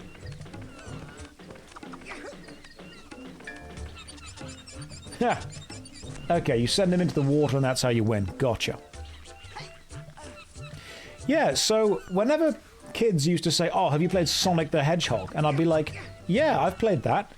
I was talking about a completely different game to what they were talking about. I was talking about the original 8-bit Master System one, and they were talking about the Mega Drive one, which was way better. Master System was a good console. I enjoyed it. I had Action Fighter, and I had... Oh god, was it called like CSI? It was a racing game. SCI, Special Criminal Investigation. And then Shinobi, which was bad. The Sanctuary of Stone and Fire. We've had Fire and Ice, now we're doing Stone and Fire.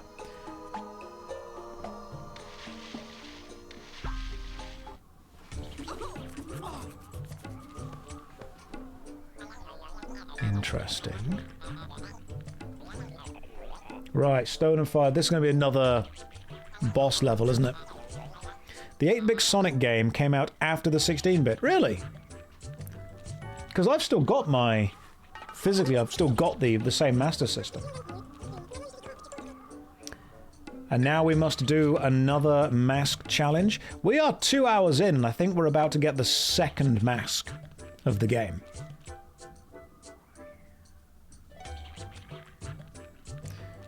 This level is long. Okay, that's fine. We can do this. I'm ready. I am ready. Do they gate you out of progression without enough lums? Yes, they do.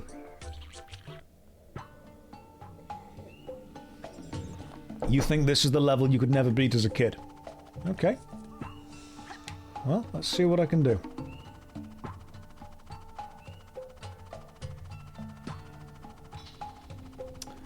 I have memories of this level. Warning Labyrinth. If you get lost, contact Robo-Routers immediately. I have a memory of this level. Is this going to be like a test of my gaming acumen right now? Are you guys about to see how good or not good at gaming I am?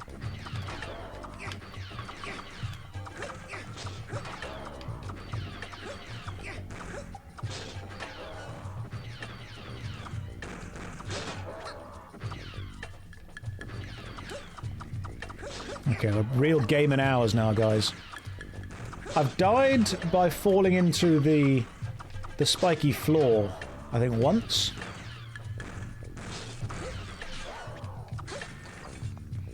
Let's see how well I can do this, eh? That lum right there is a trap, the one that's right on top of the lava. However, what is that? What on earth is that object? How do I access whatever that object is? You cheeky little hidden object right there. You're going to be very important, but I bet I can't get to you right now. Anyone know which version this is? This is the PC version available on Good Old Games, with the fan patch installed to improve the graphics and allow me to play it in 1080 windowed mode.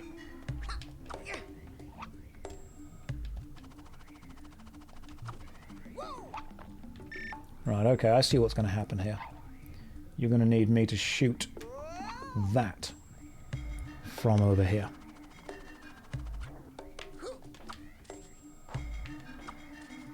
And that's going to give you another ring? Oh, okay. I see what's happening here.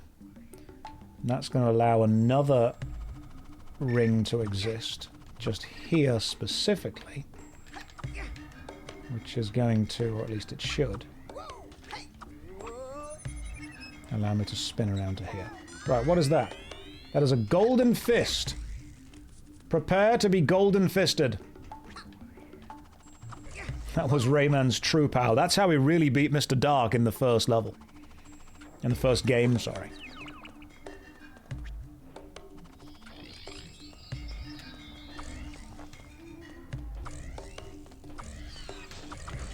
Oh, it just does way more damage, okay. Because in the first Rayman, there were 2 upgrades you could get to your attack. One of them was attack speed, and the other was attack damage. And gold was the damage, and the sparkles were the speed. And I just got hit once, which removed one of my golden fists.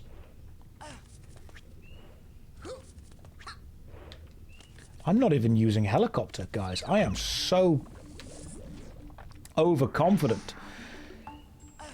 What I have learned is that overconfidence is a slow and insidious killer.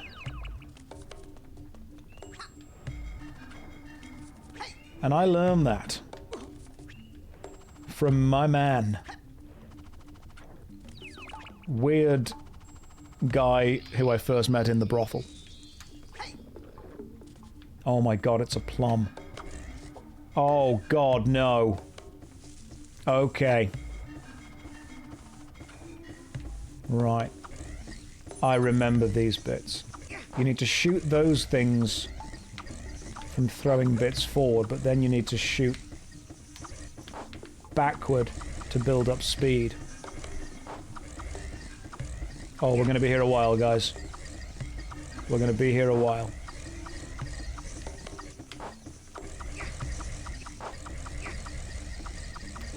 Oh, okay. Made it. Made 1. God, this is going to be irritating, isn't it? Do you remember this bit of the game?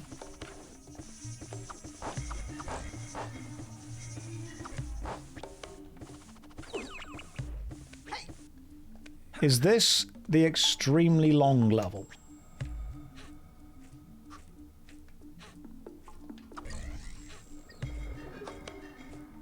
Why would I want to now do this?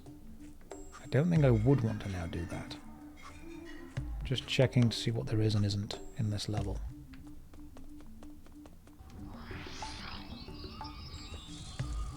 Okay. You've guessed how to climb onto the plum and move by shooting in the opposite direction. If you want to grab it, stand in front of it and throw it. Okay, cool, right. So you can throw the plums just like you can the other things. And that's how you get the... Why didn't the plum go in... The plum...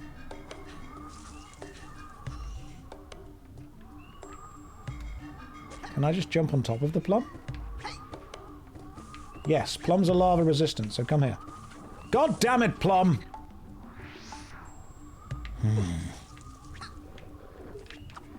Right. Can we use a special powerful... Okay, so the powerful attack does nothing. Can we bounce the plum up here? And if we did, what is the purpose of doing this? Ah! This gets us to this part of the level, which, as you all know, is a very important part of the level. I feel this is going to be some kind of bot... Oh my god. We Crash Bandicoot now.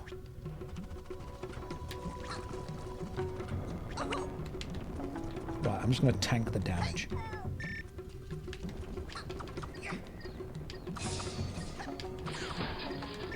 Right, we're full on damage tanking. Danking.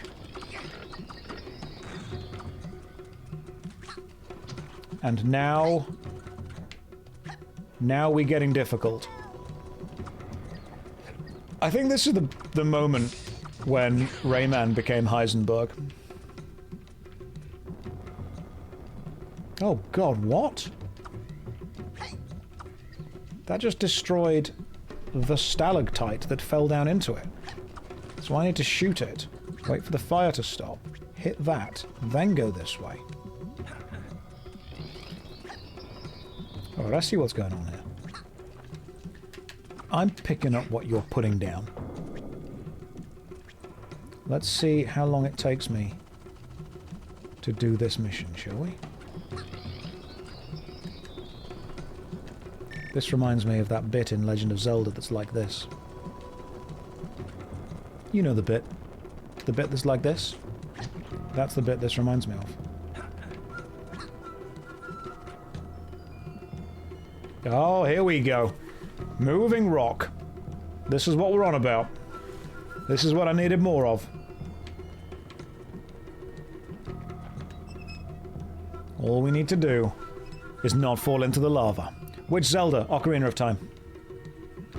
There was a bit in the Ocarina of Time that was a bit like this. Oh, good. Bouncing fire. Love that for us. Big fan. Right, that's a total of 30 cages? It's the tiny spider. No. No. The tiny spider just hit me and sent me back to the start of the level. This is stupid. I touched the lava on the wall. Okay. This is going to be a problem. Right, there are a lot of instant death moments in this level, it seems.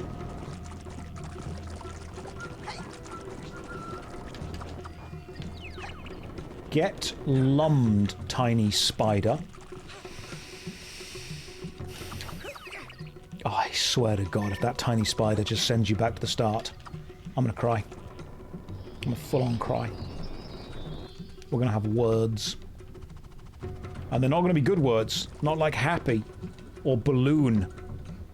They're gonna be bad words. Like unhappy. And the balloon has popped. Can you... Hang on, can you... Do I have to jump on this and then back on that? Oh, God. Okay. I think I can see what the game is trying to get me to do. And I hate everything about it. And cabbage. Yeah, bad words. Like that. You would be rightfully miffed. I will be miffed. Right. Oh, God.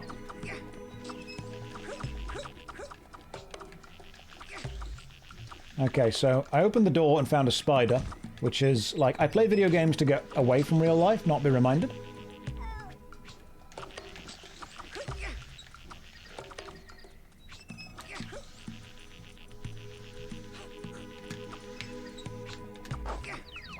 Got it.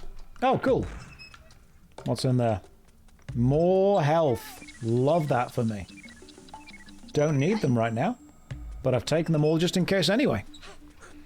Is this the GOG version of the game? Yes.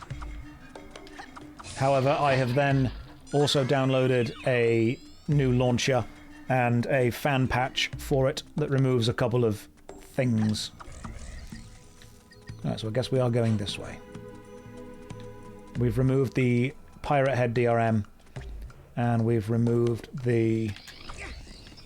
Oh God, is this the bit that I remember? It might be. Right, everyone lock in.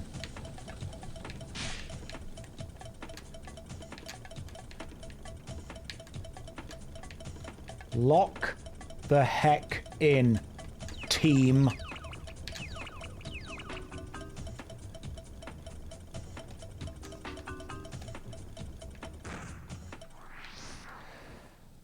Okay, you don't need to jump that bit then, do you? Okay. Oh my God, that means that you need to speed up. Because there's a limited amount of time that you have on this. And if you aren't... Oh God, what is wrong? Why is this failing?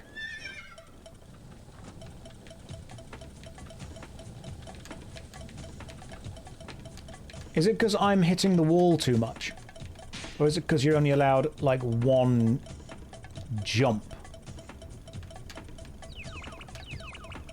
God, I'm glad you get the life back.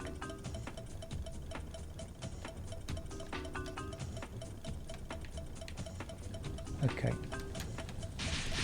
Oh, that is horrific. Okay.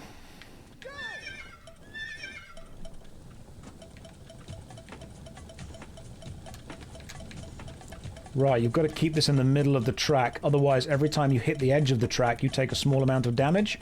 And when you take enough damage, the missile... How does it explode from jumping?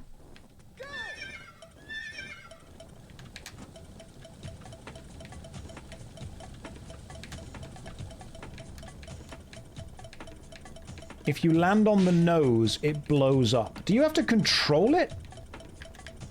Mid-air?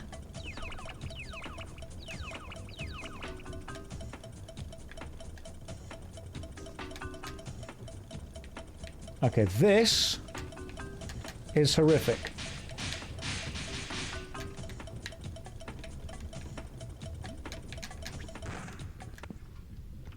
Thank goodness we made it.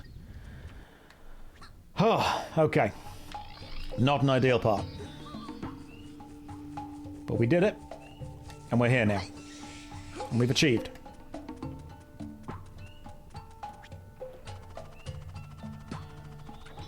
That was gaming. That was full-on gaming. Rocket runs are the least fun part of Rayman 2. I could be inclined to agree with you there. Okay, there's a plum over there. I assume... Hang on, does this... Is this just back where I was before?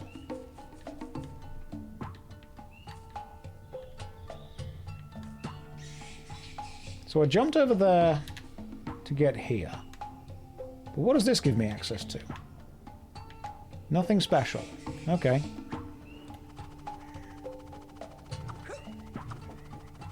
So the plum now happens. I've already been down there. What did that get me? What did me being there achieve?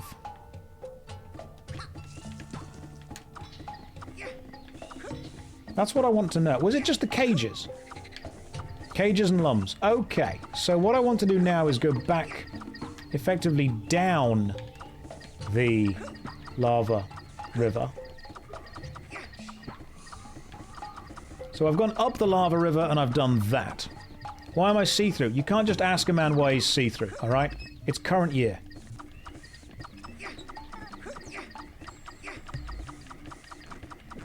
Guessing I would have keep just doing this. In Rayman 1, the plums would speed up if you were going downhill. I'm kind of glad that doesn't happen here, because it would be super awkward to try and go through the physics of. I need to make sure I don't touch that.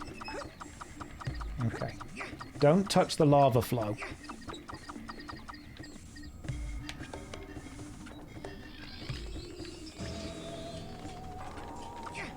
Okay. Weird, creepy, bouncy dude again. He's back. Why can I not fight him?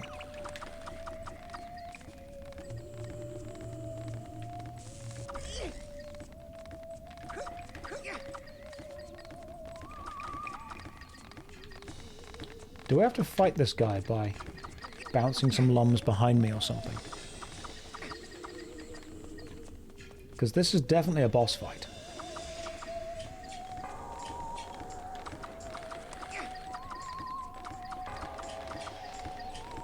You love this game. I'm definitely having an experience with the game. Weird, creepy guy with arms. Do you have to...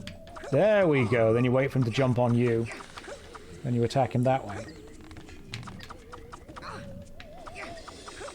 I've got more health than you. So if we're going to do that... We're going to play this game.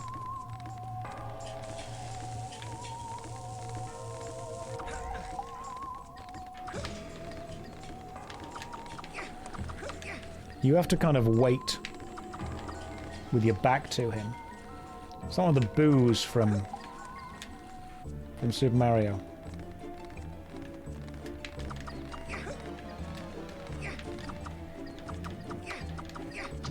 There we go. Aha! And he generates a plum. We needed a plum? Of course we needed a plum. We needed a plum over here. When did Mike Wazowski get long arms? He struggled for work before he found fame in Monsters, Inc., actually. He was doing a lot of small jobs to start off with. Plum, come back here. No, I need to be on you. No, I need to be on you.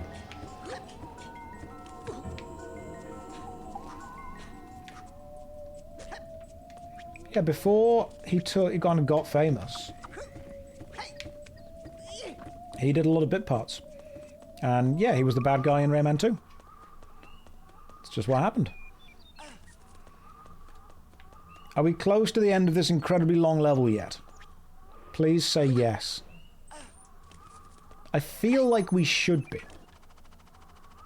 I feel like we're getting the vibes. Was just about to say, I feel like we're getting the vibes of the end of a level bit. And then you were like, nope. Okay. We're just getting started, are we? Terrific. Absolutely terrific. Okay, and now there's lava that the plum cannot stand in. Which means we have to kind of manipulate it to bounce. Not in that bit. But the physics of this level are just all... Why? I require another plum. Oh my god. Okay. Right. There's going to be problems here. I just need to be on the plum. Okay.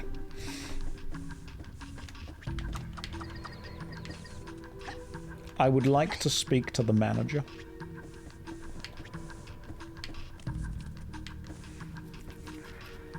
How many plums? Because they're all coming down here, I get that, but I need to jump on it. Getting on the plum is the first... I hate this. Getting on the plum is the first challenge. Shooting the plum to be in the correct place is the second challenge. Rayman 2, The Great Plum Escape.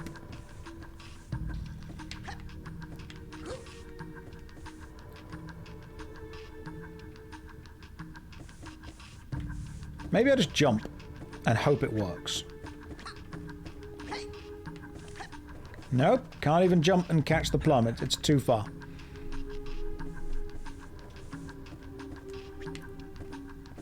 What's a plum escape? I don't know, what's a plum escape with you?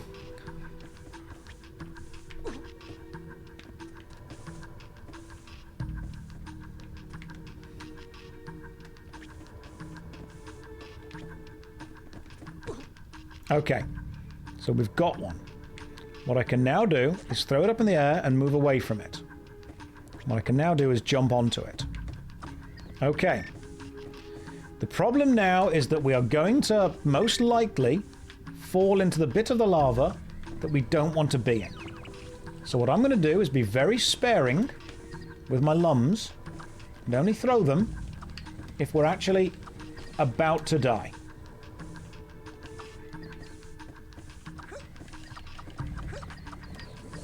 Like that. That would have been a great place to throw them. Stop it, game! God, I will play Rayman 1. I will put you back... I will put you back in the GOG library, and you will sit next to Cyberpunk and you will think about what you've done.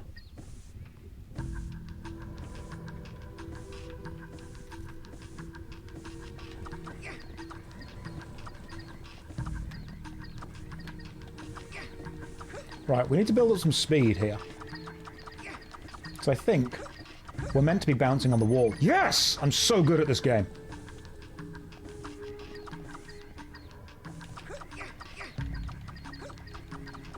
Okay, we've got a green lum, which I think is a checkpoint. Right, we're trying to build up some serious speed. Right. Lum's... We're going to warp speed Lum. That's what we're going to go at. Right, we took some damage, but it's fine. We can use the immunity frames from it to actually kind of push ourselves really quickly past the other bits of damage that we now don't need to worry about.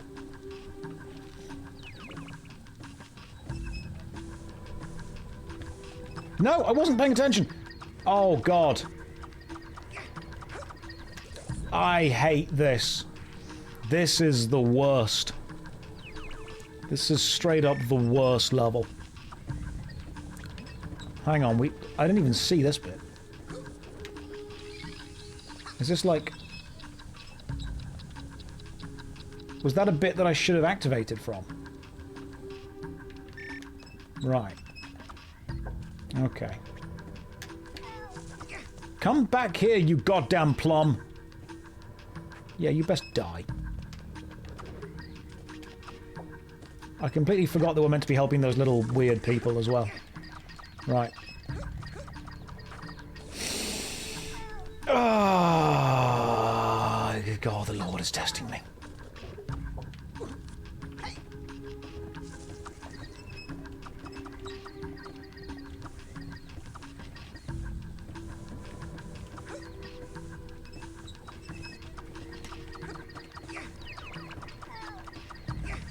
I'm just mashing the button. Gaming! Yes. Gaming it is. When did they decide to make this the world's longest level? Like, what was going through their mind when they went, you know what? Let's just make this the longest level of Rayman 2. Also, let's make it awful. Because I'm guessing what I now have to do is get this key all the way down to the bottom. Which I'm, of course, going to be able to do by getting it past every hazard. And working out how far my throw is as well.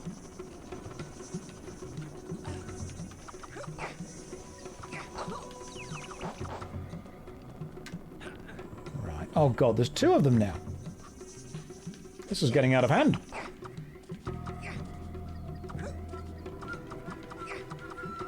Let's grab that red lung for some health. How did anyone beat this as a kid?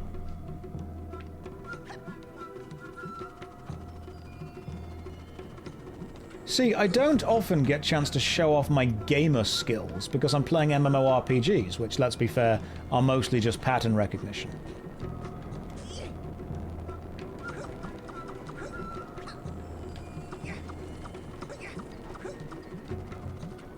But now we might be able to actually... Whew, that was close. We actually hit the top bit.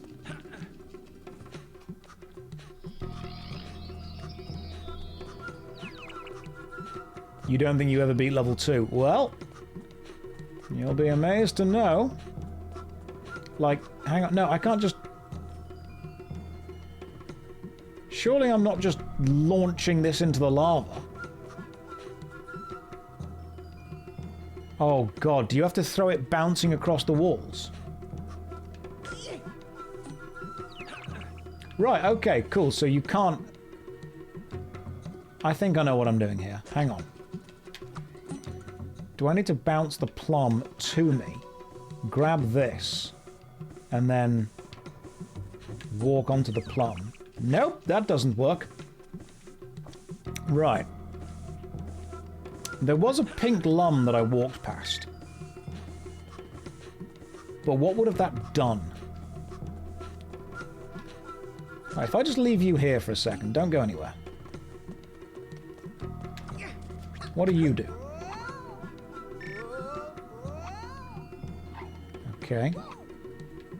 Right, you've brought me to here. Oh, then you've brought me past the fire again.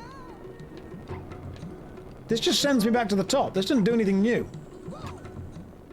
I need to continue going down, that's the thing.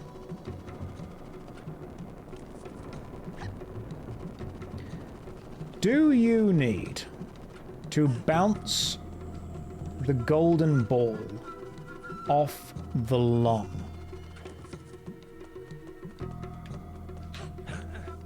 Or should I say plum? Okay.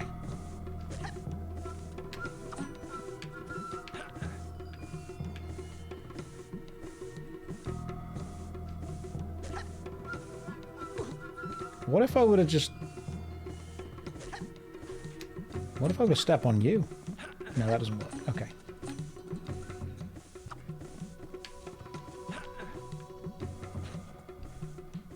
There's no way this is this complicated.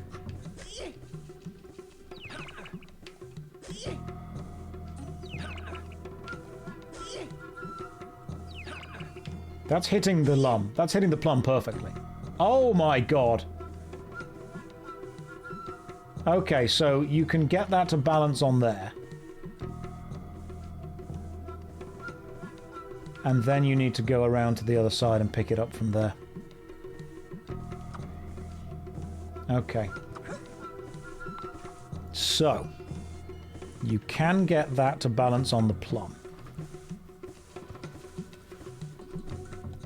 And then you go to the other side of the lava and pick the lava up. Crazy skill, but no. How are you meant to get across then?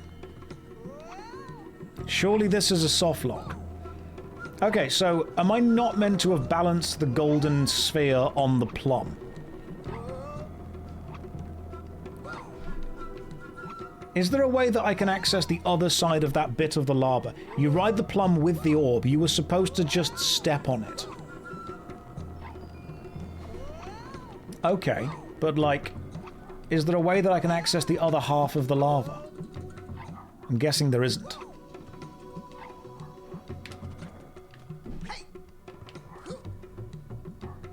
No. Right. Okay, so I tried riding it once, and I fell off. And then I assumed, therefore, you don't do that with the golden orb. But the golden orb is now on the plum. So the question is, can you get the golden orb off the plum? And if you can't get the golden orb off the plum, how do we... You can toss the orb upwards and then get on the plum and then catch it again? Maybe you can jump on the plum while the orb is there. I'm going to find out. Because that honestly seems like the only possible solution to doing this. Just try jumping on it. It should work. Well, let's give it a go. The orb has despawned.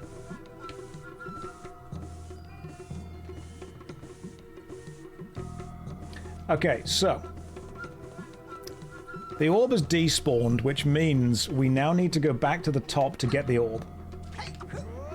And I'm guessing we need to simply move out the room and then back into the room to get the orb.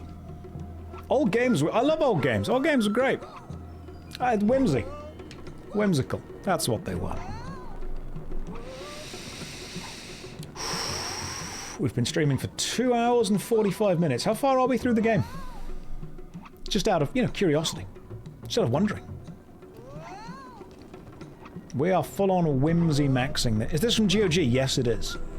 This is from GOG. 7. Thank you. I appreciate that. That's a good number to know. It's a good number to focus on. Game is not long. Completed it in 7 hours. Okay, so I can't go back up there, and the orb is no longer there. So the orb has despawned from the platform that it was on.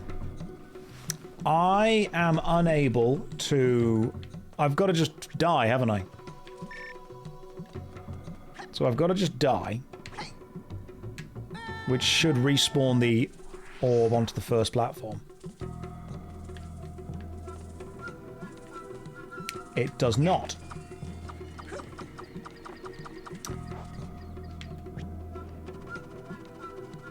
That's a problem. Right. It should be back at the bottom, the last known location for it being off the platform.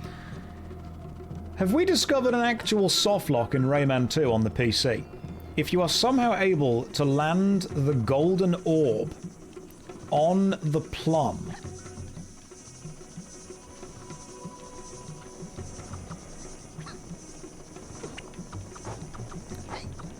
then the golden orb will despawn.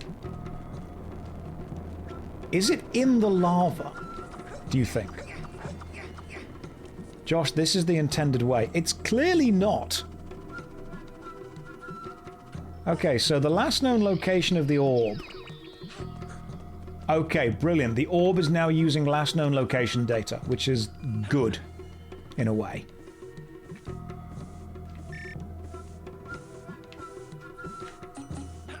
Oh my... Hang on. But now I can't...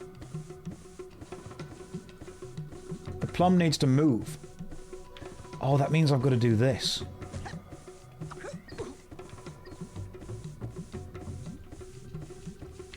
And then I've got to throw this that way. Then jump and get it. Oh, that was scary. I thought we were legit softlocked for a bit. I genuinely thought we were actually going to suffer from a major softlock for a while.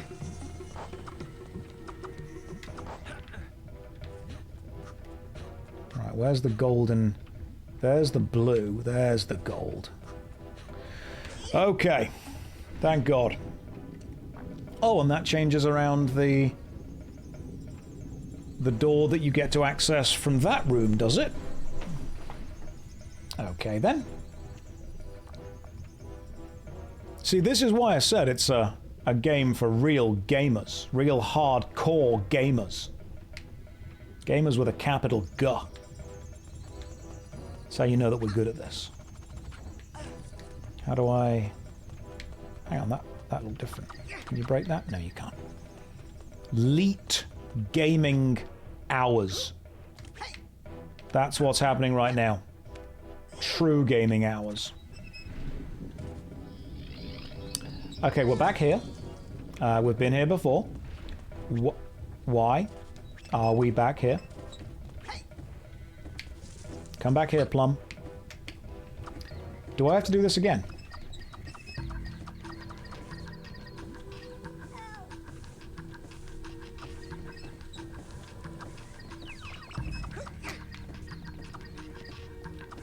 Must I get to the door again because it was the door that spun to give me access to the other room? Thank you for waiting for me, Plum. Oh, these weird triangles. Oh my God, hang on. I need to throw the lums at the door, but that's going to send the plum into a different direction. That was an interesting little puzzle. Well done, game. You used your mechanics well. See, just platforming and jumping I can do. It's everything else that's difficult. Hang on, where's... Come back here, purple. Purple thing, come back here. I need you. Oh God, there's a timed level. What? I couldn't... If you want to slow down, press down. Down in this case is...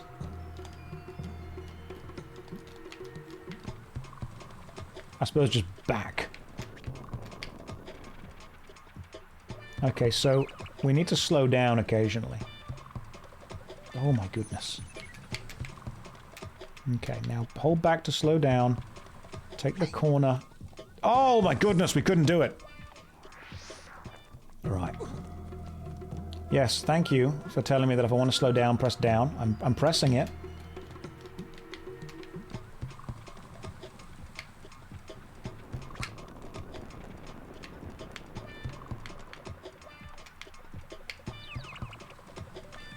And then I've got to go through this bit. I'm chasing the purple ring.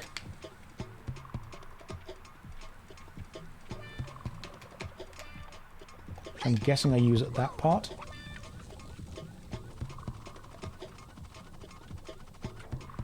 Someone in the dev team really liked the sliding mechanic.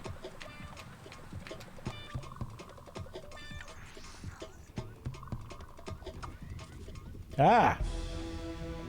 I see. Now we need to get you and finish off the 2 locks. One of which was now over there. What I can do is grab you. Right, we got it. This is the boss up next. This level doesn't feel like it's part of the same game. It's kind of weird. Guardian of the Sanctuary of Stone and Fire, Umber. Alright, you are a boss, it seems. Blackrock Depths it is.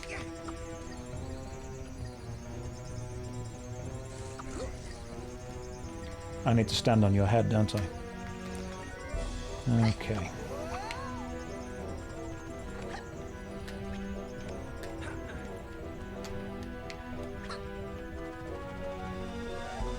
And you're going to walk through the level, aren't you? Okay. And I'm going to have to dodge stuff. Here we go. Oh, is he slowly lowering himself into the lava in order to get me to the other side? Yeah, he is. What a kind man. Thank you, Umber, for bringing me to this side. I'm going to take that little... Oh, there we go. Yep, I knew there'd be a cheeky little lum hidden somewhere. And thus, we get the second mask.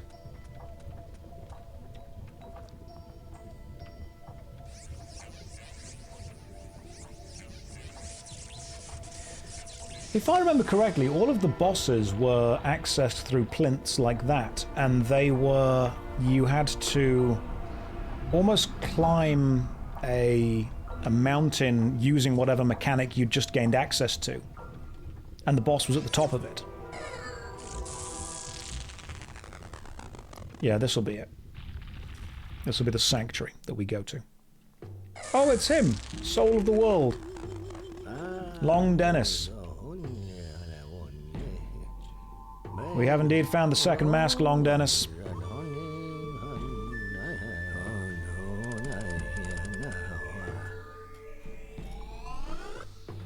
Right, that's the second one. You gonna give me a power? Nope, you're gonna send me to some... The rest of your quest will be even harder. I'm easy, mate, don't worry about it.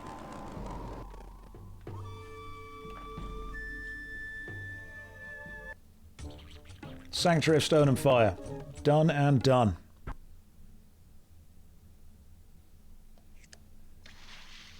Next up. The Echoing Caves. They echo so good. Yeah, that didn't feel like the same game.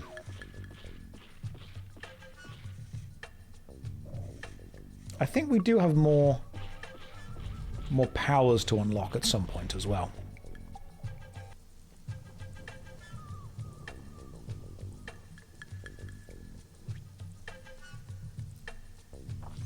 Some of you are having some real nostalgia blasts right now. Oh, hello. While we play this.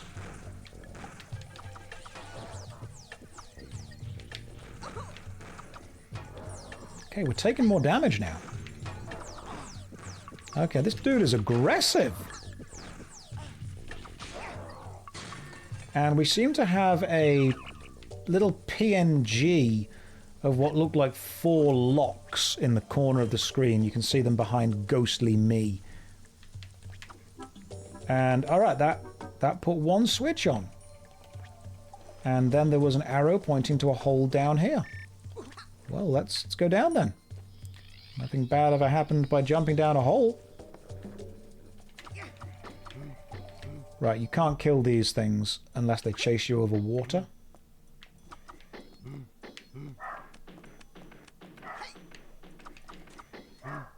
He is not chasing me over water. Oh, hang on.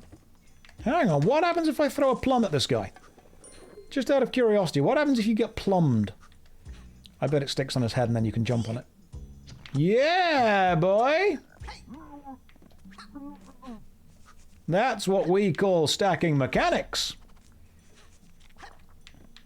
Love that for us. That was a stack and a half of mechanics right there. Genuinely, really good choice of design. Right, you've only had one switch out of the 4 switched. So I've got to find the other 3 switches. What are you going to tell me? The door was closed by 4 switches. Thank you. Thank you, Mr. Wall. All these arrows telling me where to go as well. Well, as long as nothing dangerous is down here, we'll all be okay. No, you seem dangerous. Never heard you sound so Gen Z when you said, "Yeah, boy."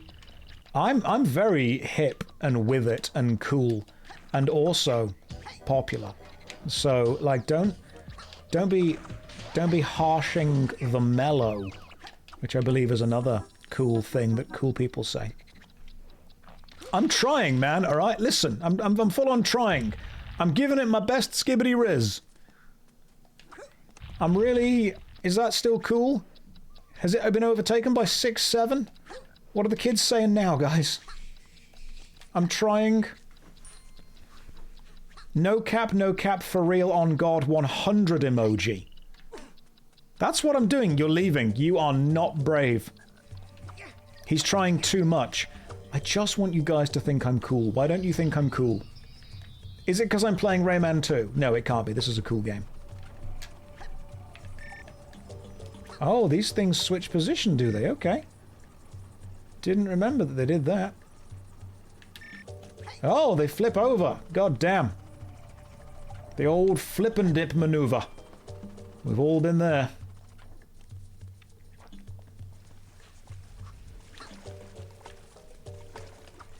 What does that do? Right, these buttons are timed. Oh, just opens the door, does it? Okay. Right, 3 switches have now been flipped. We only require 1 more switch. I'm going to assume it was down that way because we didn't actually finish the first route. Is it the Skibbity Rizzler? You never beat the final boss because he was brutal. Well, you know what? I'm going to beat the final boss for you, alright? Some catharsis is coming your way. Get ready. You get ready. MMO fellow with smart people accent plays my favourite child a smart people accent. Everyone from England is remarkably intelligent because we sound that way. That's all it is. It's not actually genuine intelligence. It's a passive buff that makes you sound more intelligent. Alright, that's all 4. Sweet. We have flipped all 4 and now we can go. Yeah, I'm from Ingerland. Remember that? Ingerland voice. +5 to speech and persuasion.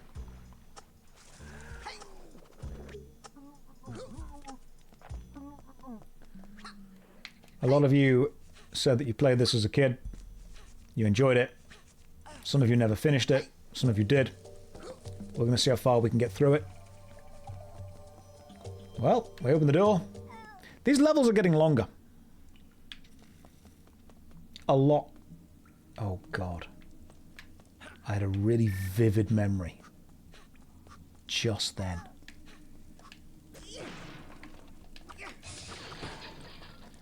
Of a rocket level coming up soon that I found really difficult.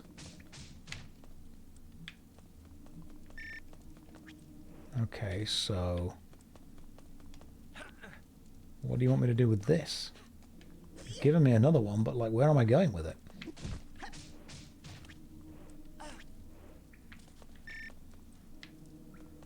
Where do you want me to go, game?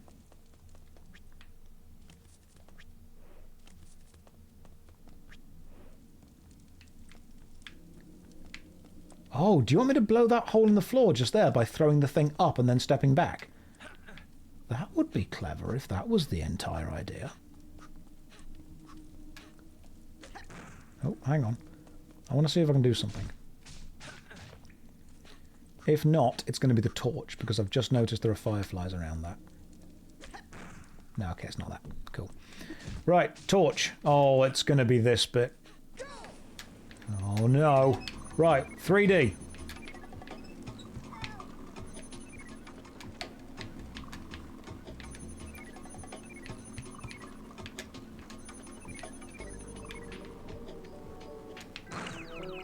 Well, we got it.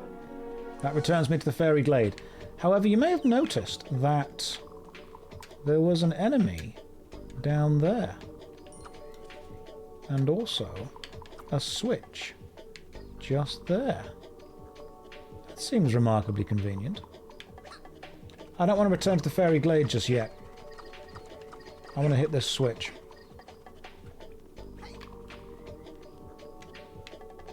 That switch seems important. The Fairy Glade ends the level, obviously, and we don't want to do that yet.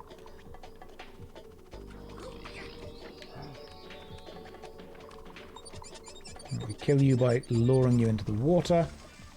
We head back this way.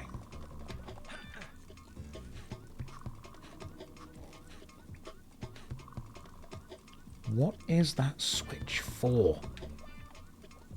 Can I just crash into the switch?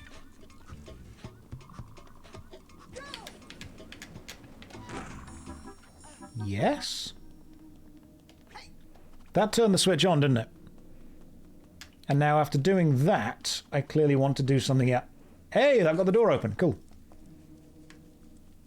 Brilliant. So you're not meant to leave to the Fairy Glade. You're meant to leave to this way. Alright, now I'm starting to get familiar feelings that I've been here before.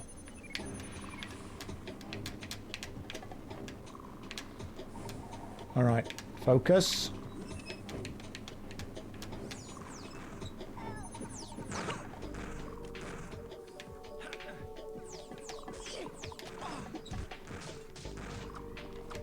Focus in, guys. It's time to lock in. No more dilly-dallying. The time for dilly-dallying is over. The time for shilly-shallying has begun. Inju... My god, I'm coming to help you! Excellent. There's also a button down there that needs to be pressed for some reason. So well, we'll go and press that.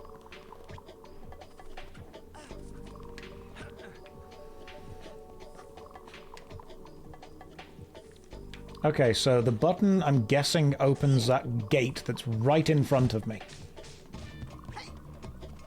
So it's going to be a case of jumping back through here, hitting the button that's just there to open the gate that's there, to run back and very quickly use this that way. Go. God damn, that was close. Okay, I don't know the directions that I'm meant to be going in, so you're gonna have to give me a bit of slack. That was clever, though. Oh, goodness me. Goodness gracious. There's mechanics. That's fine. I meant to do that because there's a cage right here. Hey, there's the king. I assume we were meant to get him then, because, like, you need the king to finish the level. Excellent. I think we did pretty well. How do you know he's a king? He hasn't got shit on him.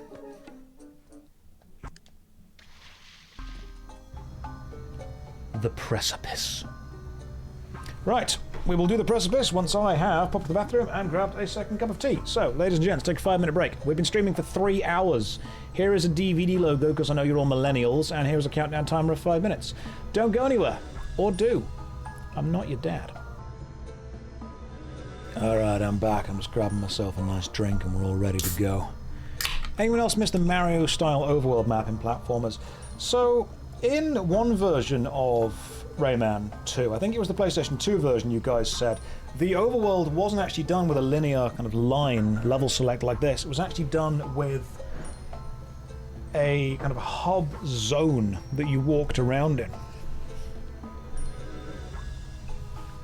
Now, Let us all get ready for whatever we're about to do with the next bit. Was it the Dreamcast one? Gotcha. I know there was definitely a version of Rayman 2 that did that. Canned water, yeah, I'm posh. It's because I'm worth it.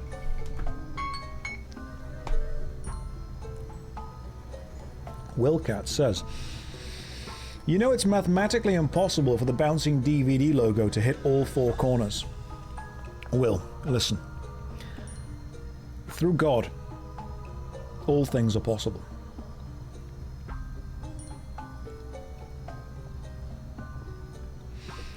Snake Hipster, just logged into Twitch for the first time in ages to say your hair is looking a little long. Have a nice day. Thanks. I mean, maybe if you felt the need to log into Twitch specifically to comment on somebody's appearance, don't do that. That seems like a weird thing to do, to be honest, but I'm glad you're having a good day.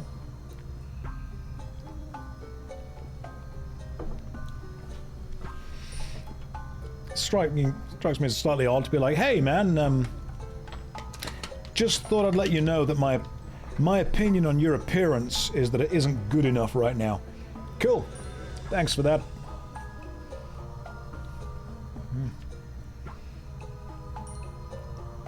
That was nearly a corner hit. Nearly perfect.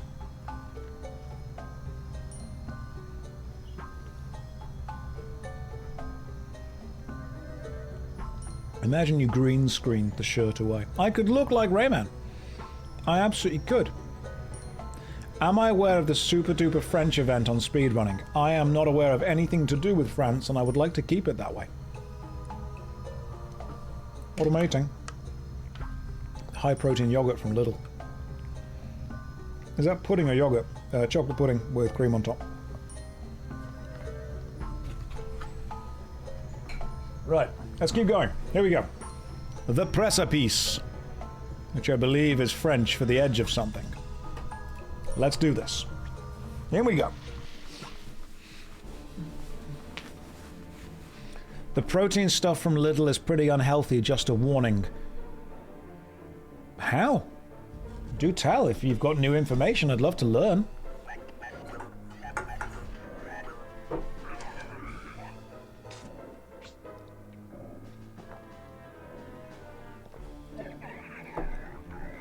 I mean, I think it's pretty much fine. I think there's probably a lot of stuff that's both healthy and unhealthy, depending on how much you do or don't eat of it.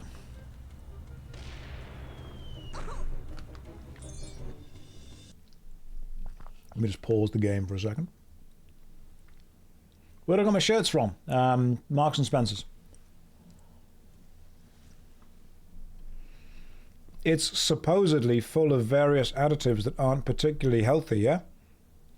So supposedly, or do you know it's not healthy? Are you just repeating what you've been told, or have you actually looked into any of the evidence yourself and now you're just repeating it as if you're an authority on it? Just want to know. Because you can make any food look unhealthy. Water is poisonous if you drink enough of it. You're repeating what you've been told. Okay, cool. It's fine.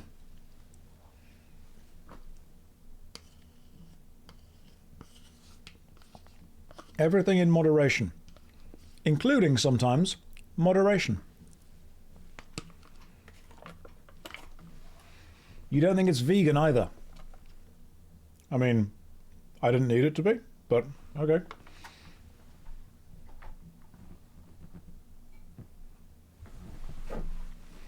Everything is unhealthy to somebody.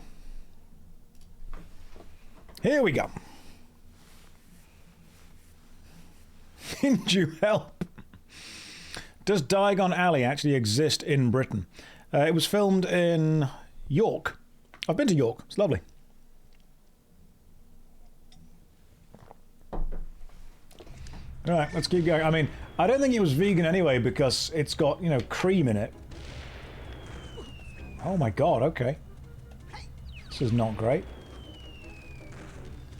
God damn, the tension of this level! The tension! What? Oh, goodness me. You've never been to York? You should go, it's really nice. It's a beautiful city. Okay, so we are... Oh, I tried to jump on top of that platform instead of underneath it. I see. Let's just have a quick stuff. I see you're breathing air, which is poisonous. Healthy lifestyles can contain a... I hate this level. Healthy lifestyles can contain a variety of different things and experiences. Different foodstuffs, different things, all that jazz. A balanced lifestyle is important.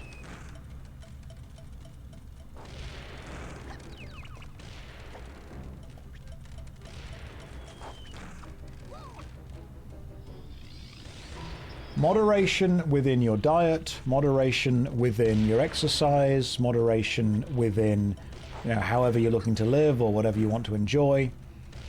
And if someone says, oh, by the way, that's unhealthy, chances are everything, ultimately, if eaten either too much or not enough, ends up being unhealthy.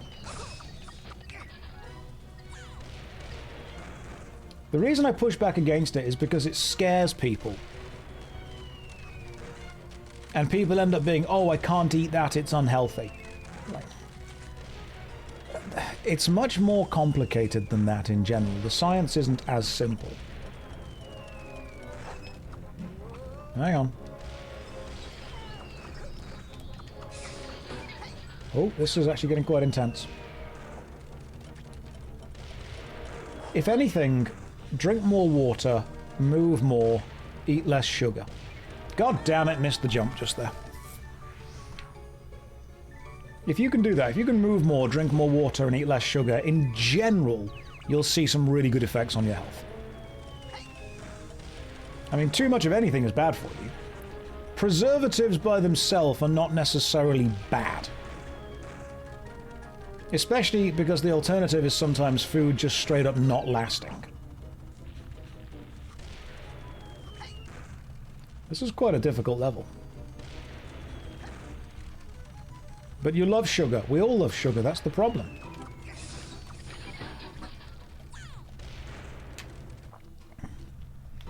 Yeah, the fundamentals. Drink more water. I remember this level as being absolutely goddamn awful. Okay, here we go.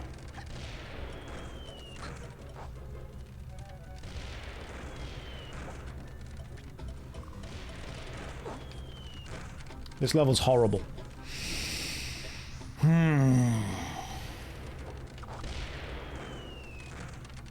It's just shooting the frickin' bridge away before I can land on it.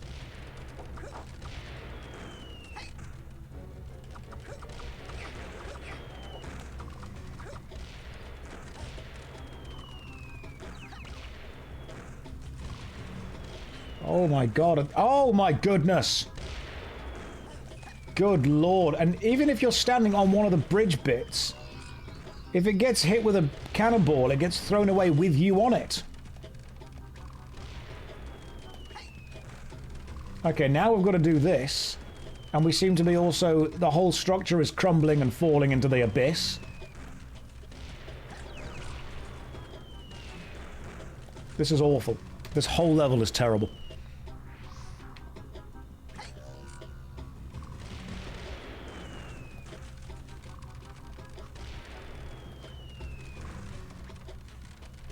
If anyone speed runs Rayman, how do we get past this quicker? I mean, don't get me wrong, I like the idea of it.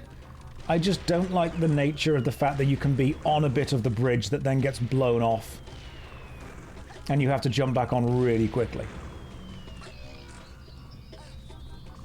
Oh good, now we've got barrels. Okay. Up we go. On we get.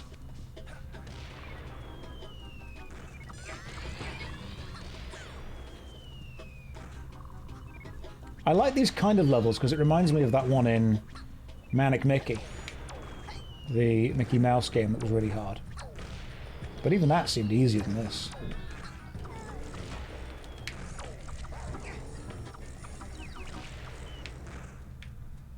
And now I'm guessing we go... Oh. There's one.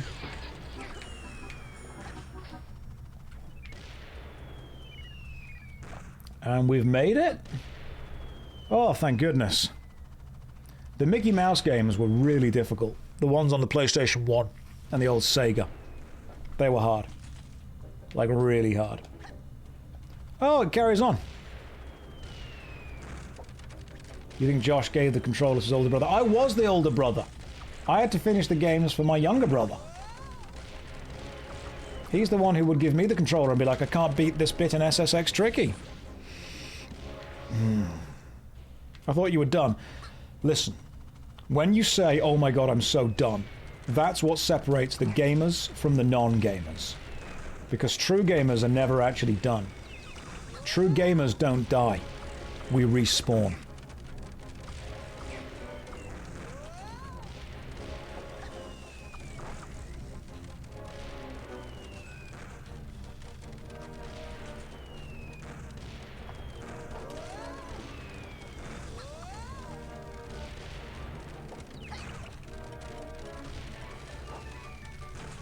I'm not a gamer because I don't have a life, but because I choose to have many. You forget this. In the gaming world, you're the loser. Remember that, guys.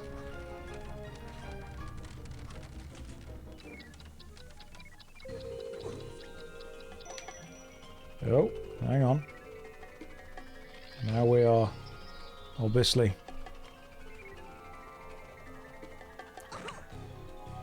For God's sake! Oh, it's a shepherd tone. Where it sounds like you're just constantly losing the pace.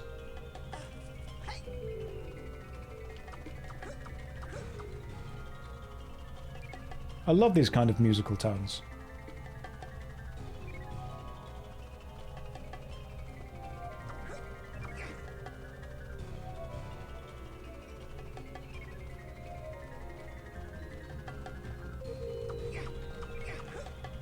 There we go.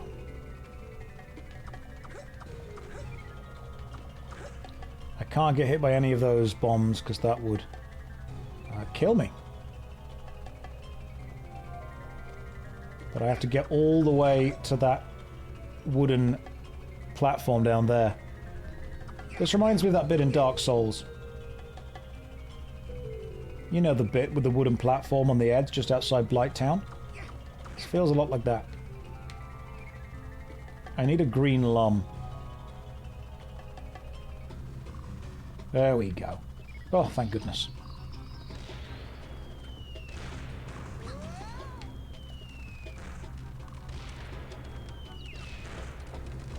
You see, as a video game critic, I am legally required to put at least 2 Dark Souls references into any video game that I review or play.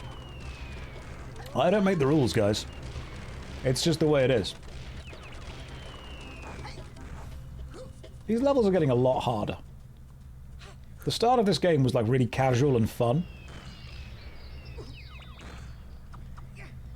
This feels like a boss arena.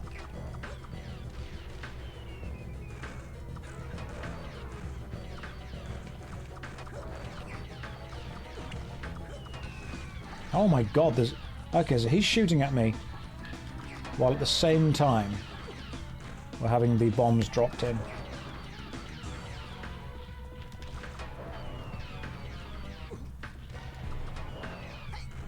Hold up, I'm locking in. There we go. Full on locked in. When's the next worst MMO ever video coming out? Don't know. Probably in a couple of weeks' time. Days' time. Months. Maybe next year. Who knows? It's a mystery to all of us. Including me.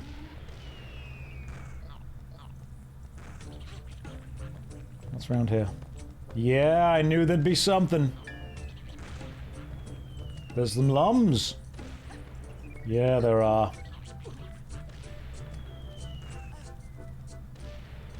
What about the next? Was it any good? Hopefully very soon.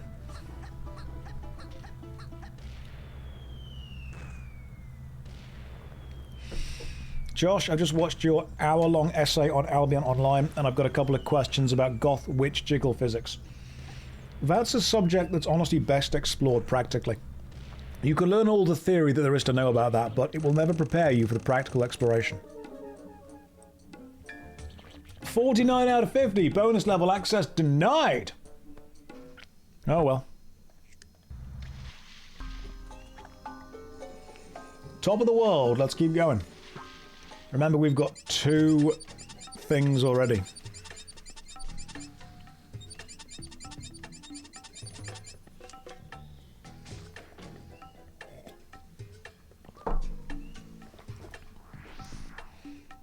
Here we go.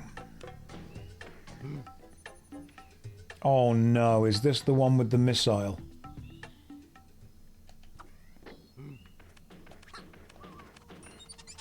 Okay, so we get you off there. What is this? Oh, it spins around. And you can still shoot.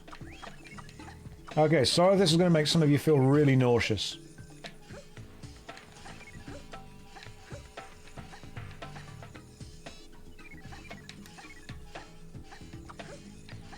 Oh no, I'm doing the old man thing of leaning as I game.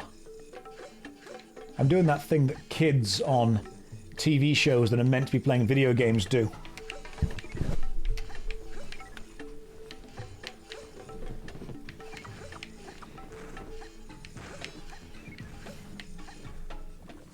Damn it.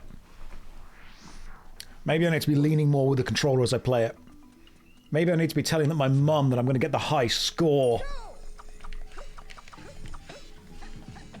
You ever notice how people on TV that are meant to be playing video games just do this?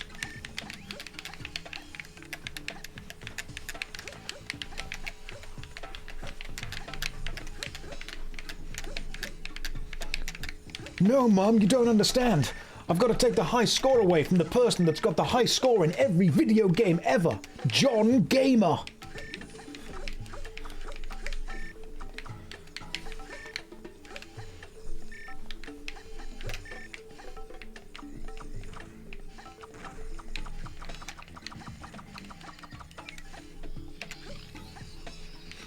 Not John.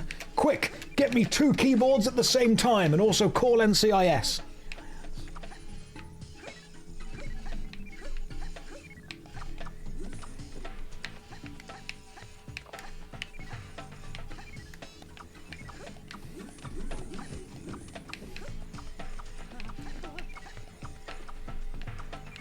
We truly do be gaming now, guys. This is like that Crash Bandicoot level, Road to Nowhere. Oh yeah, we made it. Here we go. Everyone get on the... Okay, cool, well done. We did it. Warning intruder, catch him. Oh, hang on. Right, is this a stealth mission?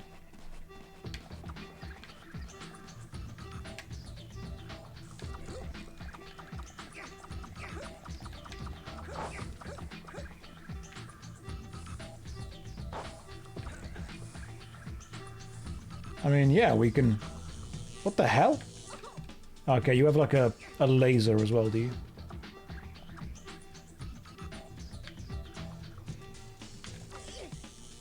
Oh, these dudes have like unblockable laser attacks, it seems. Maybe we should just keep attacking them so they don't do that. That was an elite gaming moment right there. I feel that I should have been recording that on my VCR and I should have sent it in to Games Master. Which, as we all know, is the premier gaming magazine.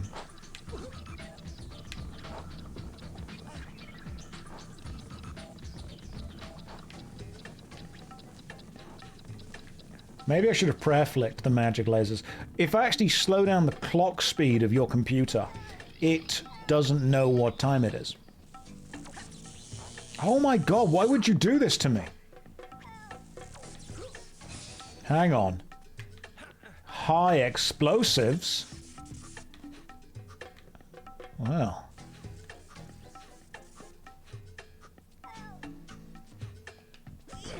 Okay, that didn't work. What if I just do this instead?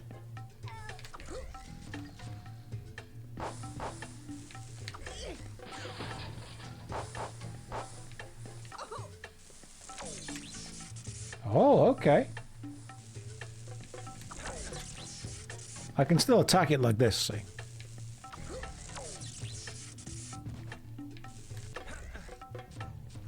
This still works.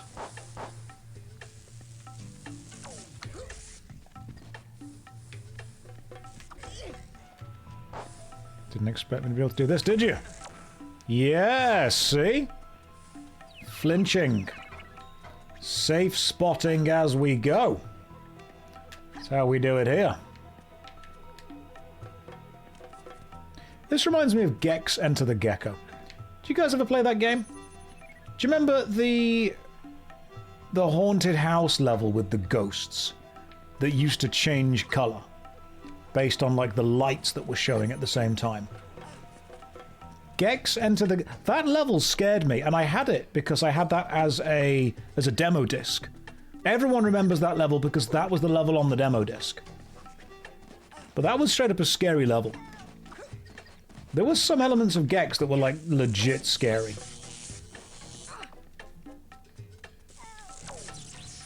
Okay, so I need to kind of escape. Right, 42 of these things so far. What's the range like on this? It's pretty good.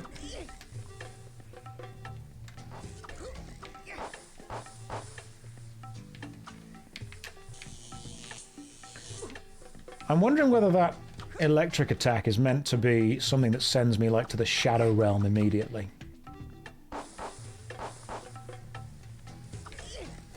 But actually isn't.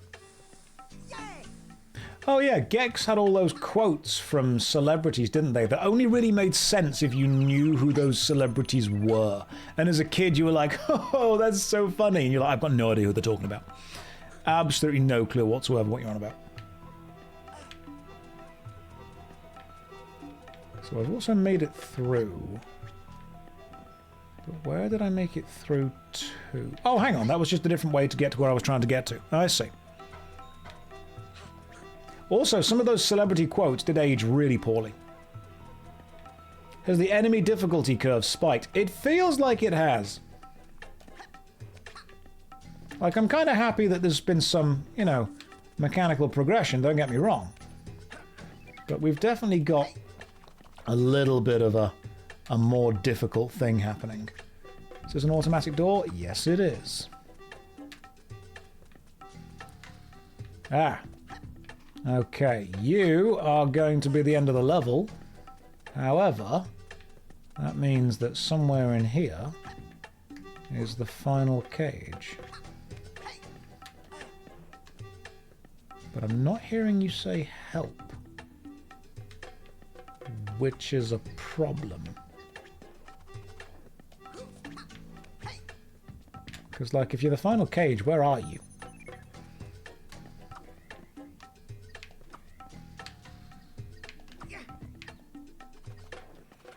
That's definitely the end of the level. Why aren't the Electoons blue? The Electoons from the Great Protoon were all part of Rayman 1. Okay. Let me just think like a game dev for a second.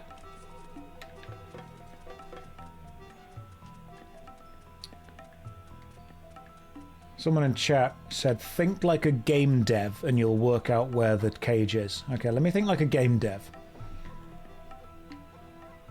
We could just sell extra lives. No, I don't like that. I don't like doing that at all. That was a bad idea.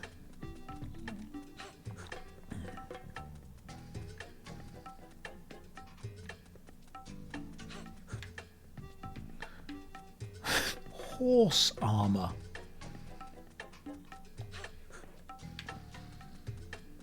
Wrong kind of game dev. Sorry, my bad. You want me to think about a different type of game dev? Okay.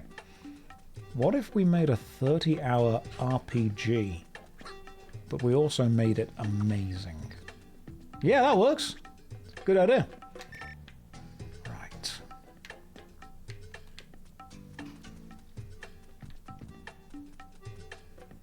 What if that game was so tight?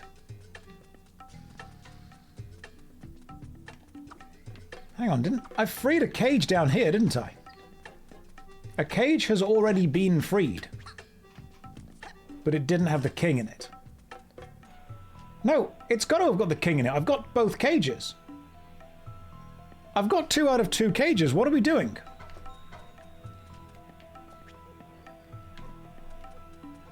There are only 2 cages in this level. I've got them both already. I've found what I think is the end of the level.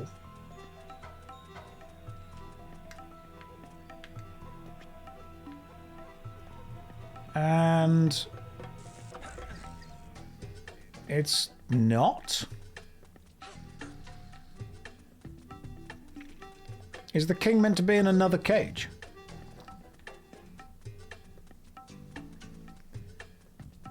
Is there another aspect of the level that I've missed? Let me go back and see if I've missed a main aspect of it. That window is interesting because obviously it's a visual mark that the rest of the level doesn't have. No. I actually want to run this way toward the barrels.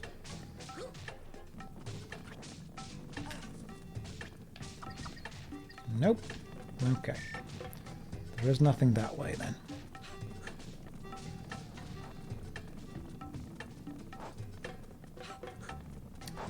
What have I missed in this level?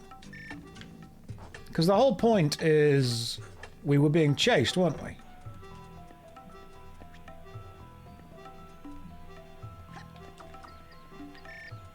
And we were dropped off by the chair, which got us to here. And then we were chased. Just watched your Albion video, was disappointed that you got a lot of things wrong. That's fine, Tal. Stick around, I'll get more wrong. You can keep being disappointed in me.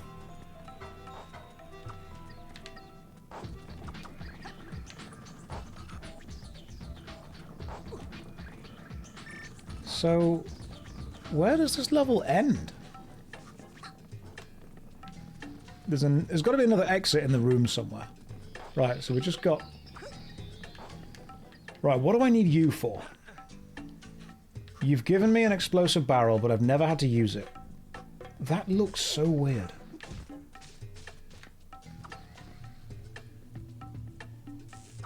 I dislike anything that's visually different in games because it makes me think that there should be something different with it.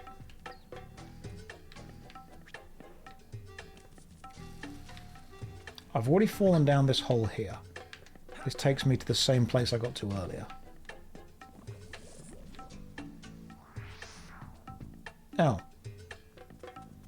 That just killed me?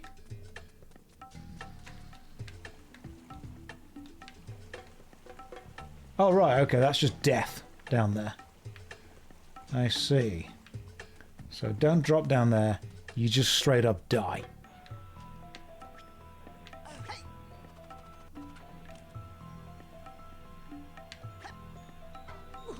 Where am I meant... Ah, hang on, what's this? Ah, ha, ha, ha, found it. Alright guys, I know where we're going now. Alright guys, I died again. But I know what I'm doing now. Go on, now is not the time to give up. Thank you. Thank you, random emo blue-haired girl. More games need magical emo blue-haired girls telling you to not give up. I would have achieved a lot more in life had I have been told that by a lot of people all the time.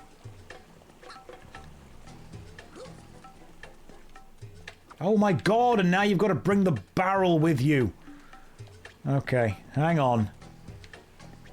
Right, I think I see what's going on here. You're meant to bring the barrel with you all this way. And the reason that they've put that slow-moving platform there is so you've got something to stand on with the barrel. I am picking up... And the reason the hole is there is because it means you have to deal with fighting the enemy here to get the barrel past them. Got it. I'm picking up what you're putting down. The problem is that if I make a video on any video game ever, unless I play that video game for about 6 months, I'm going to make mistakes in the video. But the logistics of actually working on YouTube means that it is impossible to play a game for that amount of time before you make a video, because you simply cannot put that amount of content out. You need to put more content out. So at some point, I do need to decide on the balance of quality and quantity.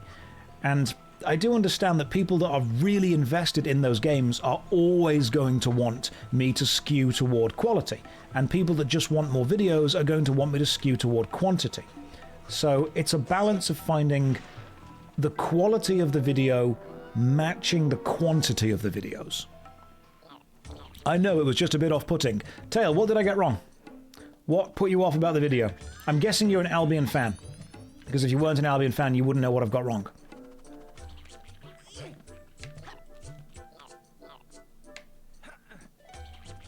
Because I'm happy to listen to what I've got wrong. People want a video every 2 to 3 weeks, but they also want that video to contain no mistakes whatsoever. And I'm like, the more research you want me to do is totally fine, but it's going to limit the amount of stuff. You're a casual player. Okay.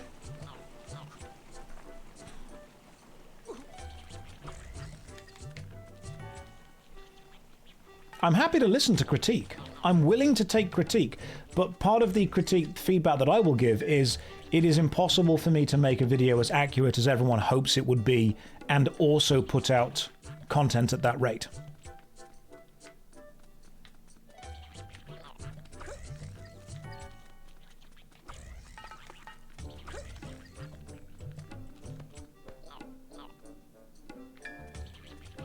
Because I want to know if there's anything like majorly wrong with it. If you give people a slider between quality and quantity, people want it slid both ways at the same time. Here we go, we finally got the guy.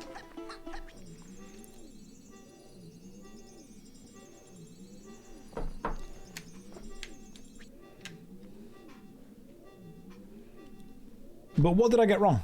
I want to know, genuinely.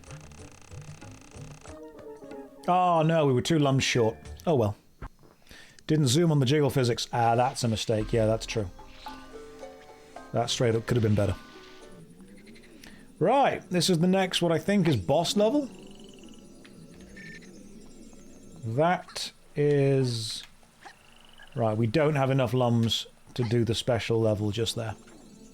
Which is a shame. How mounts work, the mists, and Avalon. What did I get wrong about how mounts work? I explained that with mounts, you mount up, ride around with them. They lend their weight capacity to your capacity. When you dismount them, you have a circle of influence around yourself.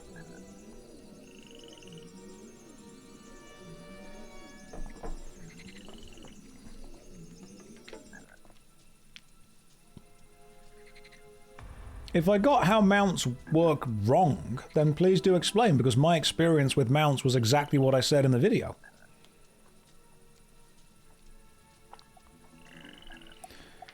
The problem with making quality content is that it takes time.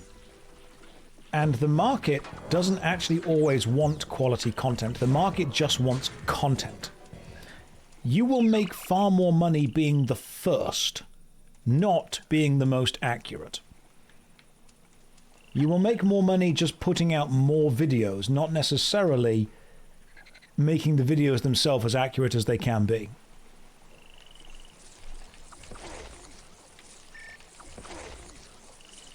The problem with covering MMORPGs is every MMORPG player wants me to understand their game to the same degree that they do. And that's just impossible for me to do. So if you want me to cover the kind of genre, you know, that you're playing and the kind of games that we're all enjoying in it, you're going to have to accept that I have a limited amount of time to make a video on a game. And I'm going to make mistakes within those videos. It sucks, but it's going to happen.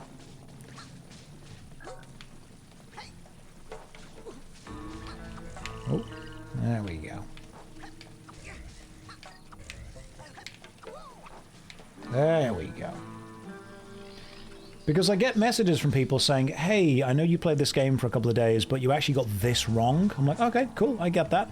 And then I get a message from them the next day going, are you going to return to that game and carry on playing it? And the honest answer is no.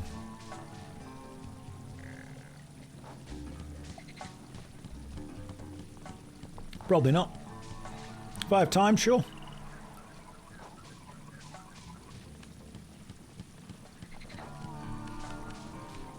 Josh, just produce more slop. I could. I absolutely could, but I don't want to. The bouncer when? Eventually. We're finishing Rayman 2 first. I missed the reply. Hang on, let me scroll back up then. What was the reply about? You said they stop giving you the weight bonuses when you leave them, but that's just transporting mounts. Right, so when you leave the circle of influence with the transport mount, you no longer get the weight bonus from them, but the weight bonus of other mounts actually matters. Okay.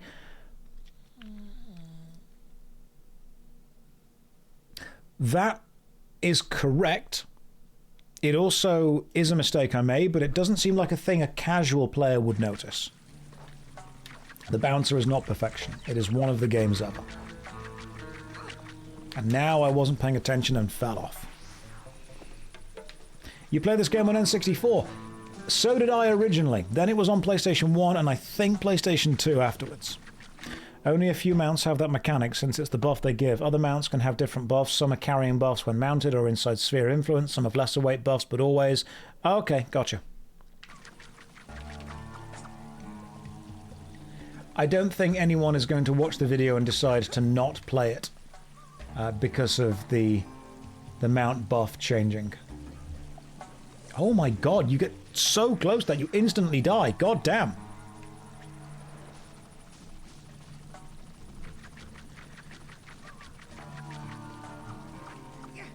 I have made many videos on many MMORPGs, and the player base of every MMORPG really wants me to get theirs absolutely correct. And of course they would. That's their game. They care about it. That's their hobby. And my honest answer is, the amount of time it would take me to get it absolutely correct, I simply wouldn't be able to have a career on YouTube making videos on it. Hey, we freed you up. Fantastic.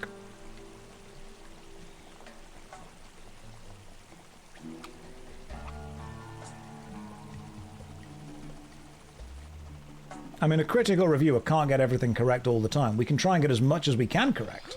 Absolutely. And I think it's valuable that we do try to get as much as we can correct. I don't want to feel like I'm being unfair to the games that I'm talking about.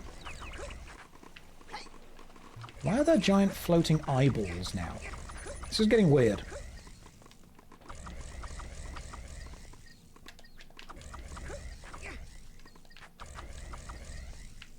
Right, let's grab all these lums.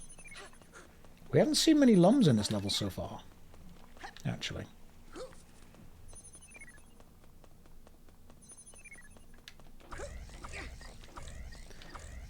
I also have to sometimes remind myself that the value of the videos is in entertainment, not necessarily in full critique of the mechanics. Right, there's a cage up there that we can't get to yet. So I've got to make sure I get that cage before I leave. And it seems the only way to get it is to jump down and hit it from there. There we go.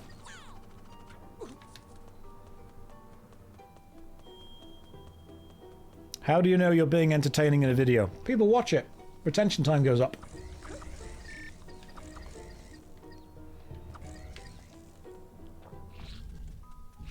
Has Josh said which version of the game he's playing? I'm playing the version from Good Old Games, but I'm launching it through the Rayman Ray Center specific launcher, which allows you to put a windowed mode widescreen fix onto it and update the textures with the textures from the various versions of the game all combined together. It's a community fan patch that is launching the Good Old Games version of the game.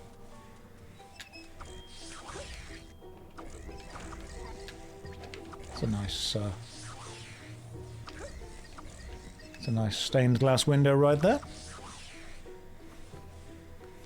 Does it let you change the controls? It does, but only via the patch, not in the game. However, I haven't needed to change the controls because I'm using a controller, and honestly, I think it controls fine. At least it does for me, anyway.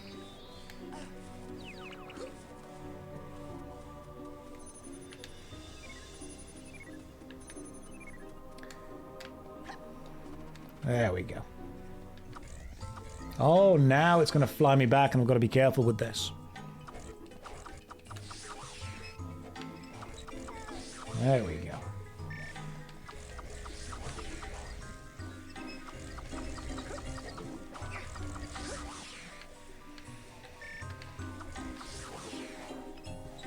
Reviewing any video game is always... There will be people who love that game more than anything else in the world. And there will be people who want you to love it just as much as they do. And they will see any mistake or any missed mechanic or any incorrectly read vibe as a personal insult. They'll see it as a slight against them because they've put so much of their time and energy and effort. I didn't realize the thing was going to destroy. They would, you know, they see any change as a personal attack. And it's a bit of a shame because sometimes people message me and they act as if I don't continue playing that game, I've offended them, I've hurt them, I've not seen the true value of what their game can actually be. I mean, the amount of passion that they have is admirable, but if I'm playing 50, 60, 70 different games, I can't have that level of passion for all of them. I can understand them mechanically, I can like them, and importantly, I can take games that I do love and I can critique them myself as well. And I can say, look, I also have problems with this game and this game and that game. And it's totally okay for me to do that.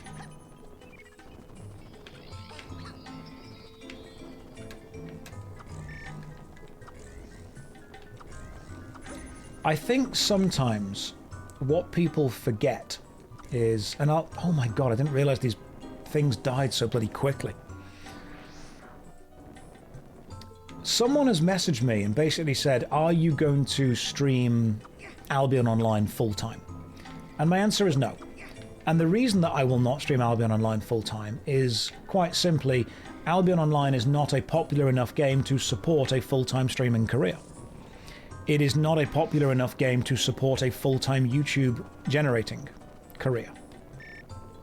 How am I meant to get to that other flower?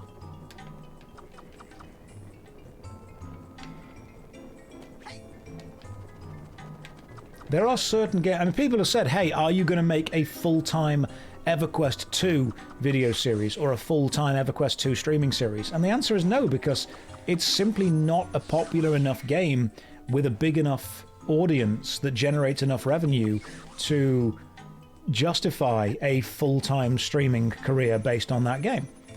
Now, I'm not saying Rayman 2 is either, but I think sometimes people focus, especially if they're not doing YouTube or Twitch as a job, they focus on games they enjoy more than games that are actually able to support enough viewers and enough of a career focus and enough income to be... Yeah. Oh, I see, that's quite clever. It sticks that out just there. A full-time career thing.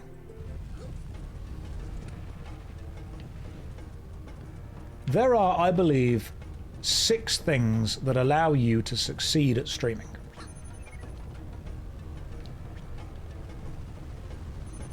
Okay, this is a gorgeous looking level. This is super cool.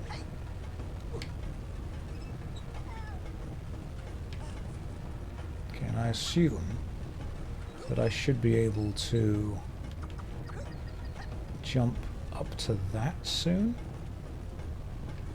Oh, there we go. You have to use that to hide that to there. There are 6 aspects of successful streaming I personally see. I will go through all of them if anyone is interested. if you are interested in streaming as a full-time career, understanding these 6 aspects and where you sit within them, I think is exceptionally helpful. Just let me finish the level first on Rayman. And then I'll see what I can do. And there are 6 reasons I believe that people watch a stream. Oh, hang on. Let me try and get rid of these enemies first. Then we go through here. So let's get rid of you. Then let's get this button in. Then let's get through to here. Okay, cool. God damn this level, man! Okay, so there's a cage just there, which means I need to...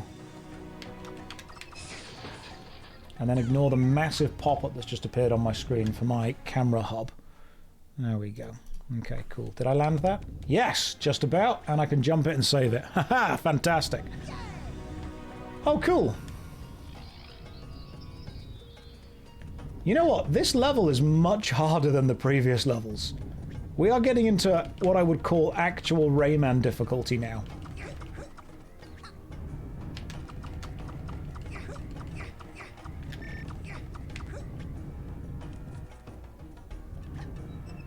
Right, now we're in actual Rayman difficulty. You guys aren't getting any help, I'm sorry. Okay, there we go. One more. 6 out of 7 cages.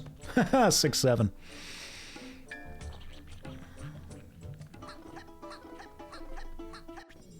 There we go. And you know what? After I have explained these, what I think are 6 reasons for people watching a stream, I think you'll start to actually realize either why you're here, or you'll notice why other people are here. Let's talk about them. You tell me if you agree with this. 6 reasons people watch a Twitch stream, in my personal opinion. Number 1, you are world class at the game you play. You are just the absolute best at it. People will watch your stream if you are the best player in the world at whatever game you are playing. People watch League of Legends streams for this, people watch Call of Duty streams for this, people watch Overwatch, Valorant, whatever you want to watch. If you are the best in the world, people will watch you stream. That is not me. Let me get this list up, because I've actually got a list, believe it or not, of exactly why I think all those things are there. Give me a sec, because I've written this down ages ago. It's very important that I wrote all the stuff down.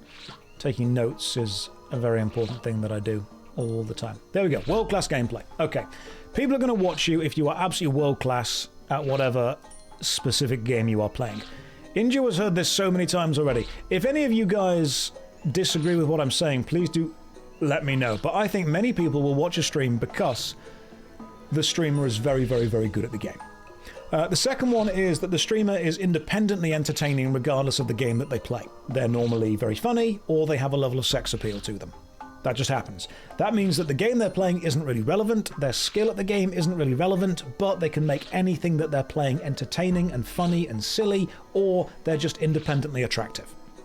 That is what I think a lot of the male viewers complain about female gamers for. They're like, oh my god, they're not even good, they're just pretty. I'm like, yeah, that's serving an audience. That's absolutely one of the reasons, and I think that is probably where I firmly sit. Not very good at the games, but independently entertaining no matter what is happening, high amount of chat interaction, you know, buttons on the shirt are being undone. The third reason that people watch any Twitch streamer is that they are independently famous outside of Twitch. If a celebrity suddenly says, hey, this person is going to be Twitch streaming this game at this time, you should go and watch. You are not watching because they're good at the game, and you are not watching because they're necessarily entertaining on a Twitch streaming platform. You're watching because they are independently famous. A big, you know, Hollywood celebrity is going to do a Twitch stream. A politician is going to do a Twitch stream. Someone from TV or film or reality or whatever is going to do a Twitch stream. That's when you're going to go and watch them. So we've got 3 things so far.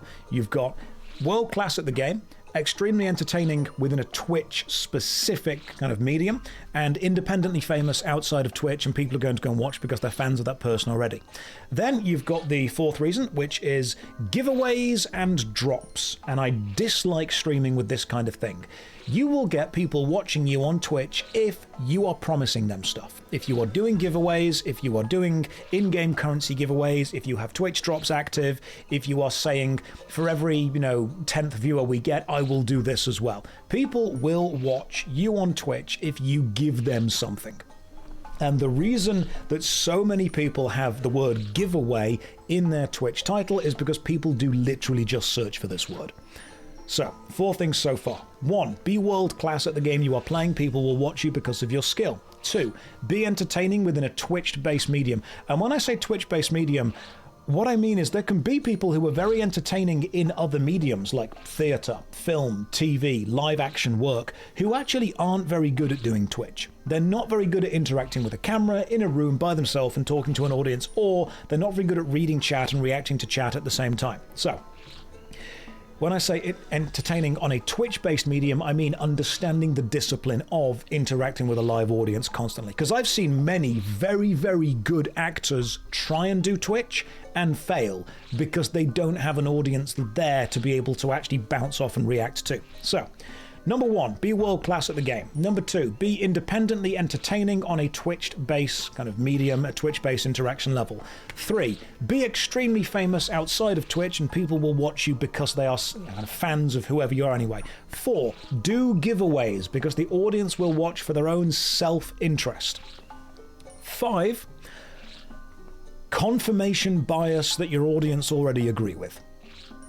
You will get an audience watching you on Twitch if you figure out what that audience already like, what they already believe, whether it's political opinions, whether it's sociological ideals, whether it's an ideology, and you just confirm it. You just say you are correct. Anyone comes in and goes, hey, I believe this, and I turn around and go, you're spot on, you're absolutely right, you are completely right, we are right together, you should hang around.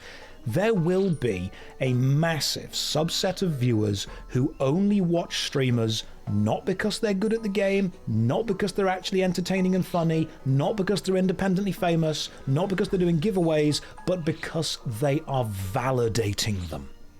That is a whole thing. You will watch people who validate your opinion. You don't even need to be entertained. You just need to be told that you are right. And you'll watch that. And the 6th reason people watch streamers is they're interested in the game and the streamer has early access to the game. They're not world class at it. They're maybe not very entertaining. They're maybe not independently famous. They're maybe not doing giveaways and they're maybe not validating you, but they are the first person that has access to the game and therefore you're going to watch them because it's the only way to get access to footage of the game. That's why so many streamers love early access games. Because it means that they don't need to be good at it, or necessarily focus on entertaining, or famous, or do giveaways, or validate their audience. Their audience will be there because they want to see the game itself. This is, I think, the lowest kind of retention time of that. You can have streamers that jump on whatever new game comes out straight away because they know there will be a portion of audience that just want to see the game. So, combine all these 6 things together. 1. World-class gameplay. 2. Extremely entertaining within the domain of Twitch specifically. 3. Independently famous outside of Twitch. 4. Doing giveaways and giving the audience something, physical that they actually need. 5. Validating the audience's opinions and making them feel like they're in the in-group of whatever your in-group specifically is. And 6. Playing a game that people actually want to watch because it's either early access or it is a very famous game that people care about getting to certain parts in. Do all of those things, you would be an incredible streamer. If not, choose one of them, get really bloody good at it. I chose the second one, being independently entertaining based on Twitch. I am not world class at the games I play. I am not massively famous outside of Twitch and YouTube. I am not doing giveaways and drops. I'm trying not to validate a huge amount of opinions and form an echo chamber, and I'm not playing new games at all. But I can undo buttons on my shirt and occasionally tell a good joke. That's about it. There we go. That's what I believe the 6 reasons are people watch Twitch streams. Right. Beneath the sanctuary of rock and lava, let's go. But are you going to become a political streamer? God, I hope not.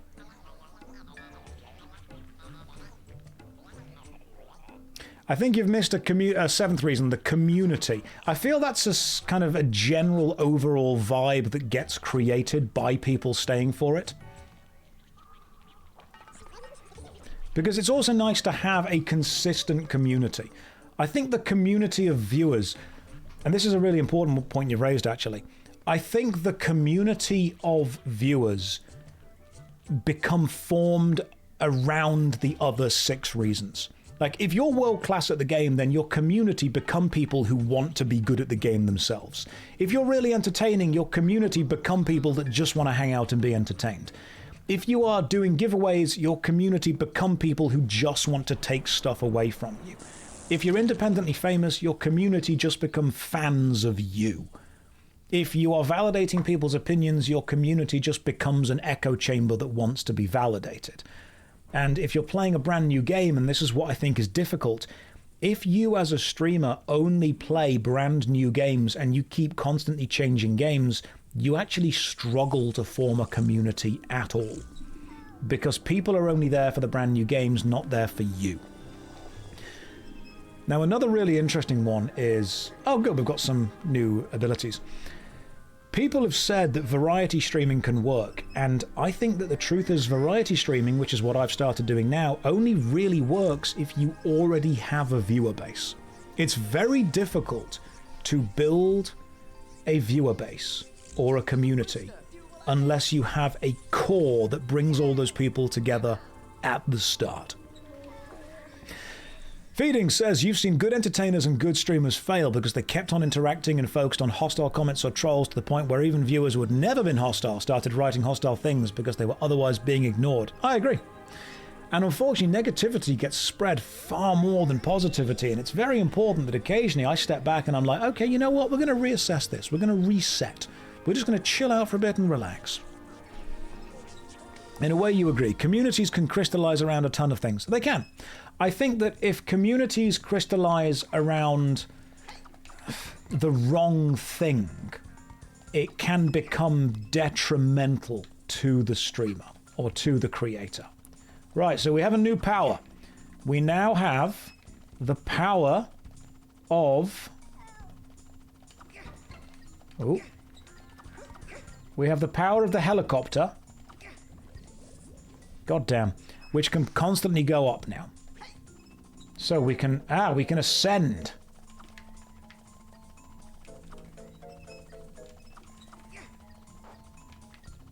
I think I need to ascend through this. Here we... Oh, God, it's this kind of level. Okay. Oh, my goodness. Okay, hang on.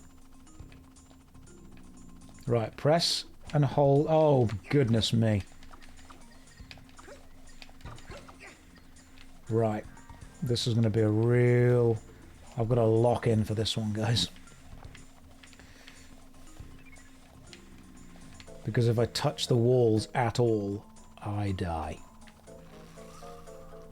So yeah, Twitch streams can crystallize around a lot of reasons, but I think trying to be world-class at the game is fun, but not really something that I think I'm going to want to build a community around. I would rather be silly with it. I'd rather have like a really fun time with it. Whoa, okay. Okay. Ooh, that was close. That was close. But a lot of people message me and they end up asking if I have any advice for them because they want to start Twitch streaming, but they also don't want to play the popular games. I said, look, at some point you're going to kind of have to at least be aware that playing a game and becoming known as a guy who plays that game is going to be beneficial to building a community. Variety streams, I think, work best when you already have an established viewer base. Whoa, god damn, this is close. Okay, there was a lot of complex stuff happening right now that I'm trying to get through without touching any of the sides. Good lord. Do you ever maybe start talking about a diverse topic in order to keep people engaged and invested? Yeah, of course. Of course. very important that you're able to switch around what you're talking about, what you value, what you think is good and bad. Ah, someone screamed help. Which means they're around here somewhere. I bet they're underneath where we are right now. Hang on. Yeah, there we go. Inju is freed. But that's just what I've seen streamers be successful and unsuccessful with. I could be wrong. I could be absolutely completely wrong. I feel that I need to shoot this and have it fall through there. Oh, hang on. Do I need to use this as a... No way, that's clever. The lums bounce. So if I use this... Yes, that's really clever. You want to bounce the lums that way. Regarding being world class, would you say that varies as well in world class in what? Absolutely. You can be a speedrunner, you can be a technical fighter, you can be someone that understands the development of it. There's loads of different areas to it. But I guess I personally see that if you want to be a streamer who is just known as being world class at the game... Whoa! God damn it! Oh, okay, cool. That didn't work. Right, let's just fly a little bit higher this time, shall we?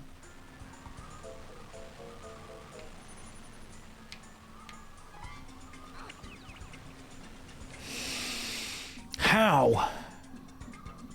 How do I get that bit? You'll also notice that I'm super low on health now.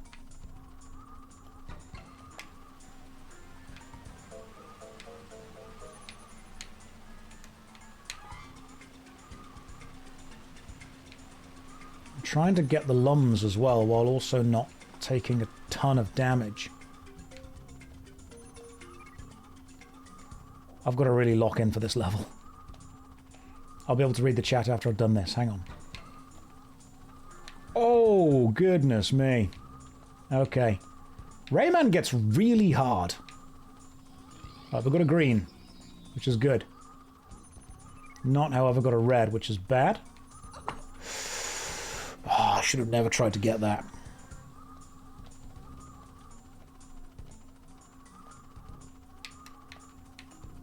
But you kind of gotta go for it.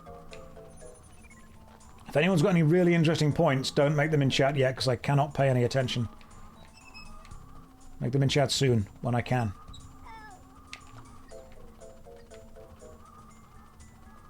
Okay, so... do I just need to die now? No, I need to go down here. Okay.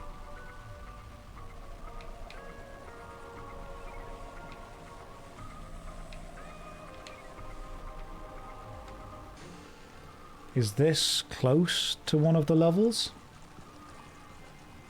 Just send a message for the love of the game. Do it. You remember the lava level as being very difficult. Yeah, goddamn. It really is, isn't it? Oh, hello, lava boss. Get punched into lava, nerd. I can't fly anymore. Well, that must mean this is a boss. Fouch. Oh, God. Run, Rayman. He's going to burn you.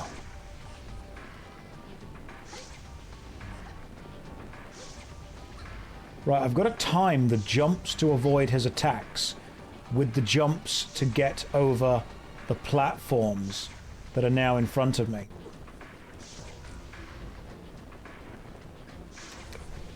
And, like, where does that... Oh, God, I've got to shoot the lums above him to make it fall down and hit him. I'm going to die. I'm straight up going to lose a life here. I wasn't able to use the shadows.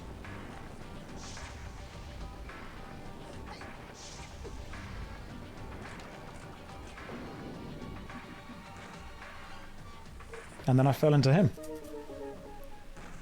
Right, that's the first actual full-on death. Oh, sorry for that really weird flickering screen just there. Didn't know I was going to do that. Right.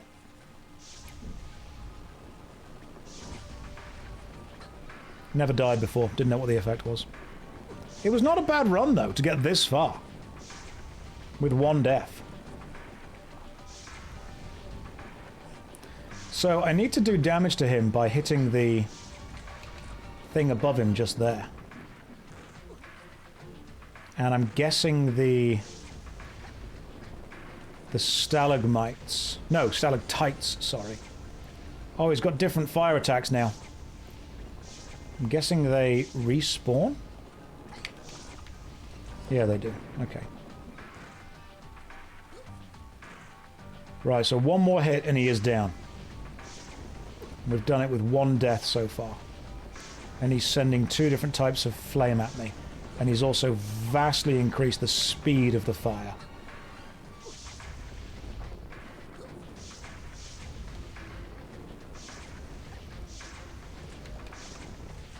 There we go. Oh, thank goodness. Right, now... Aha! Give me some life back. Thank you very much. That was a raid boss right there, guys. Full-on raid boss. That was Rayman Ross.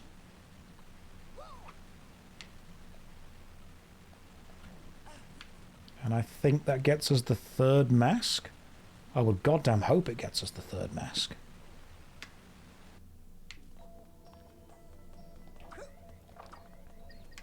Maybe that was Molten Core. Hey, finally. There we go.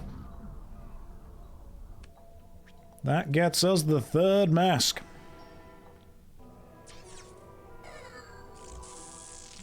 We're 4 hours into the game so far. We've just collected the 3rd mask.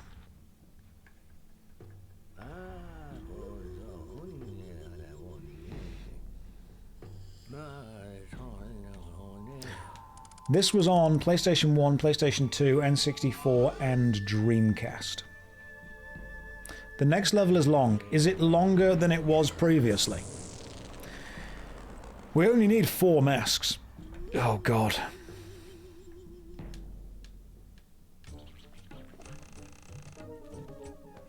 No bonus levels.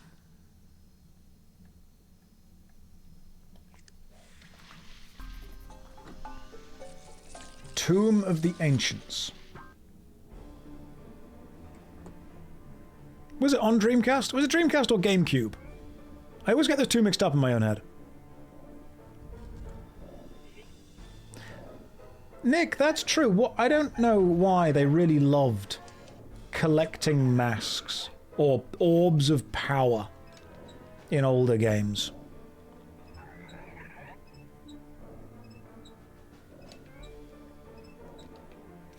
Okay, time to go and collect the 4th mask.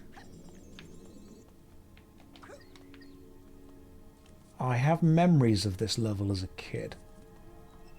Do you guys play Pandemonium? Do you remember Pandemonium? Clark was captured here before being brought up at the technical checkup. Okay. I remember Pandemonium. Pandemonium and Pandemonium 2 were weird games. Like, they were super weird games. I loved them, but they were very strange. Oh, okay, so... Oh, good. Right, are the ghosts evil? Do we not want to touch the ghosts?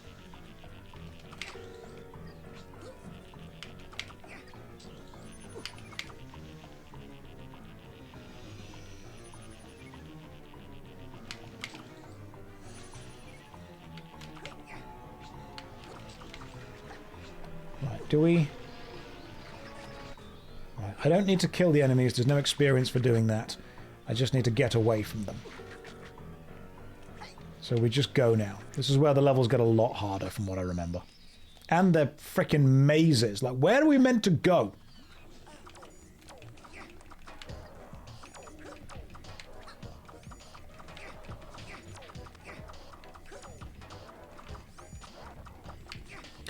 Wild 9 is a game that I will play at some point.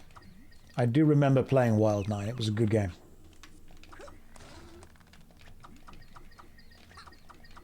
Okay, so there's a spider on top just there. And there's an arm just there that lashes out. And this jumps over to here. Which, of course, gives me another spider to deal with. But I want to get up to here for. Oh, God, you're going to have to use the switches to stop some floaty things, aren't you? Why can I not hit that spider?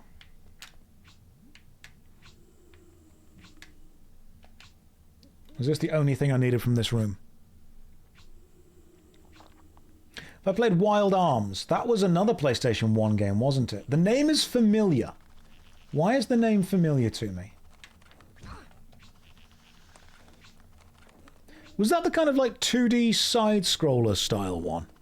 Or is Wild Arms the RPG? Because there was an RPG one.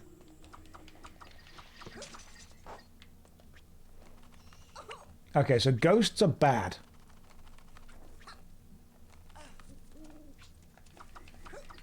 Don't touch ghosts. Ghosts, bad.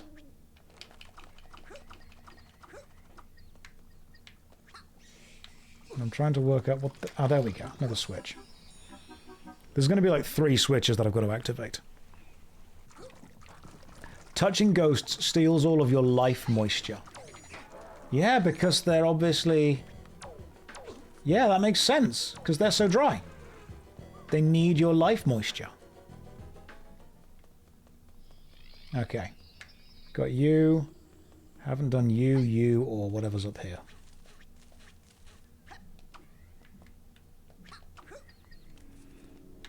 Oh god, not the Silly del Sol copy pasta again. We've had enough of that. Ah, this is the level that I'm trying to actually access all of the things for. That's what I need the switches to do. Right. I need to pop to the bathroom, grab another cup of tea. Guys, I've been streaming for 4.5 hours. Here is a DVD logo. We will probably finish Rayman 2 today. That's going to be my plan. But until then, I'll see you in 5 minutes. Don't go anywhere. Or do. I'm not your dad.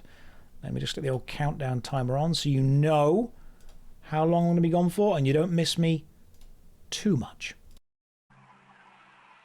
Alright, I'm back. What are we talking about? What's going on? What's happening? No more DVD logo for you? No more countdown timer? Tell me things.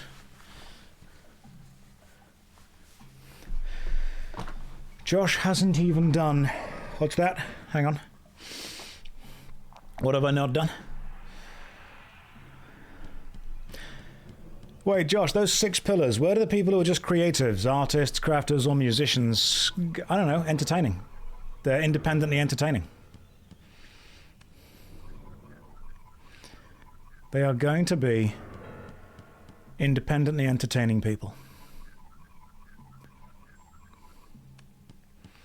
Let me just scroll up, catch up with the chat.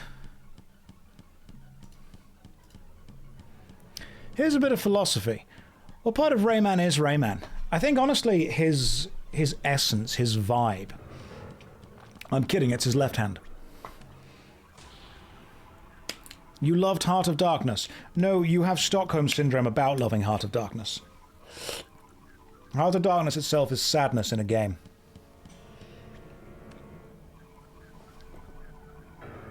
You're talking about my Final Fantasy XIV escapades.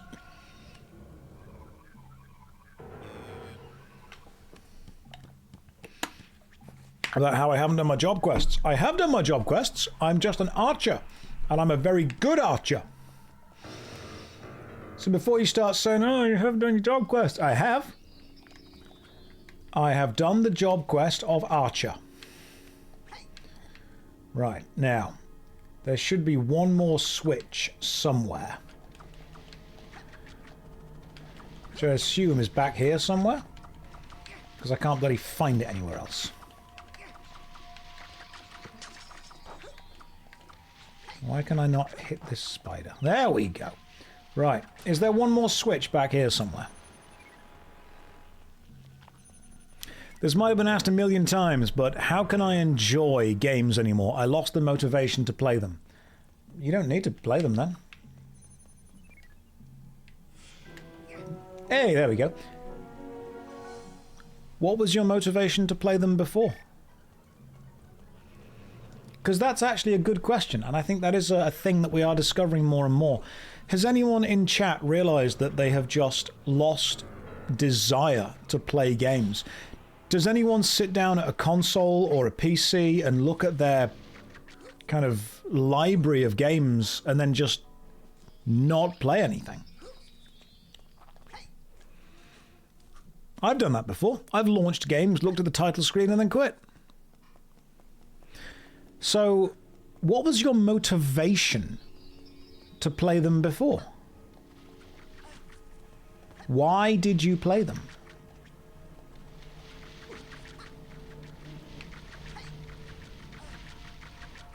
I'll read the answers in a second, but have a think, because people are going to say, oh, I played them because of depression.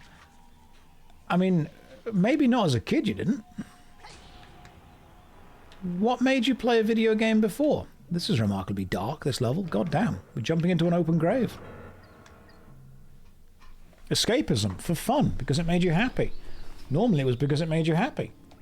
What was it about them that made you happy? What did you enjoy?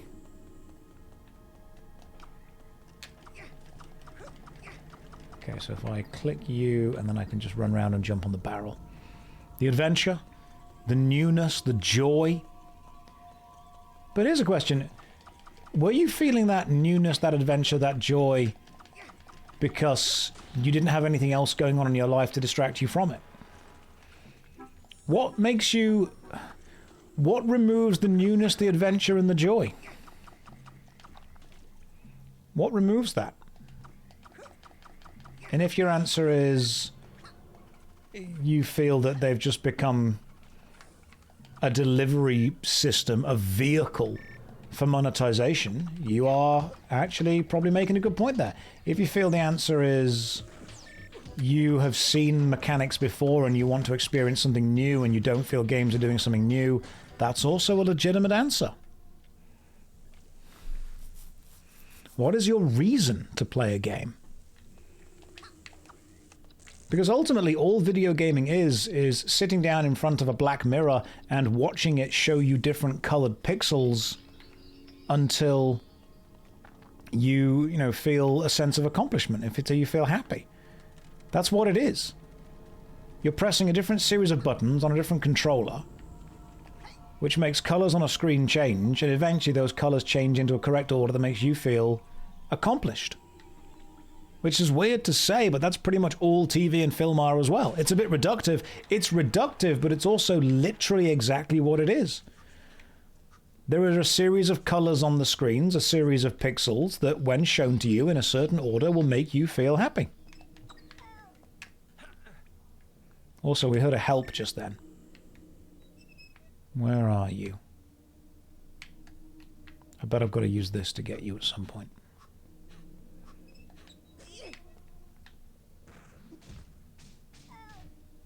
I heard the help. I want to help you. Where are you? Are you under where we are currently? Are you back there?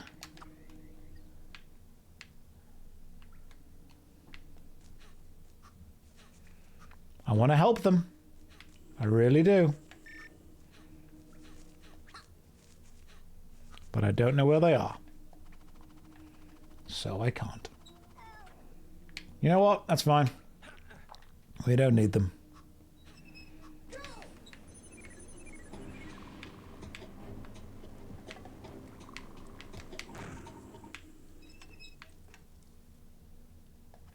What's down here? Aha! Another green. And a golden fist just there that we can go and get. I think there's a disconnect of your analysis with the monitor-person interaction because we're using a tool. Yep. Which gives change in the medium. Yep. which gives second-hand agency, correct? The philosophy of this goes pretty deep. But yeah, the agency of course it can't. That's why watching a film is different to playing a video game.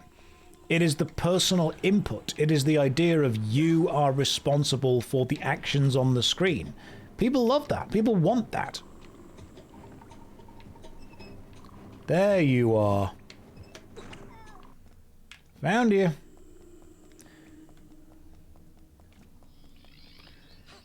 Being involved in the manipulation and the movement is a huge thing.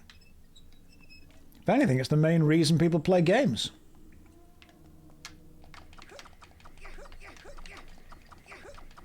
Well, we weren't able to save it. Sorry. Sorry, Andrew.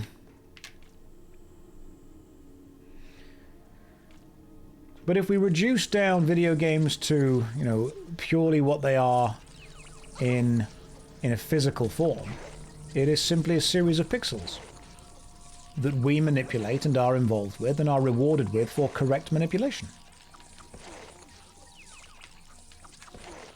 And I'm not saying there's anything wrong with that. There's a huge amount of research and focus that's done into making sure the pixels are correct. Down we go. Mia says, it's not that deep, bro. I think that's a thing that's said by people that don't want to think about things. I think it absolutely can be that deep if you have the capability of thinking about it deeply.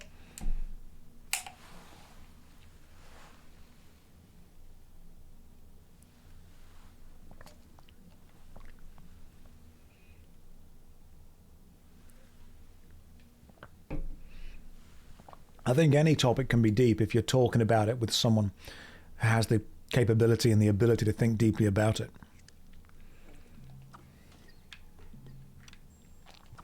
I dislike the "it's not that deep, bro" sentence because it's a way of almost, I suppose, invalidating anyone who wants to talk about something in a deeper way. It makes people feel bad for trying to think deeply about things. God damn, that just threw me straight into the puddle.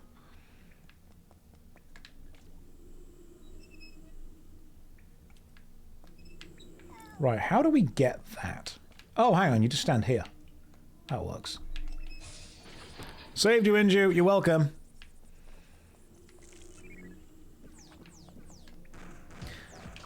I didn't jump in the puddle. I tactically fell.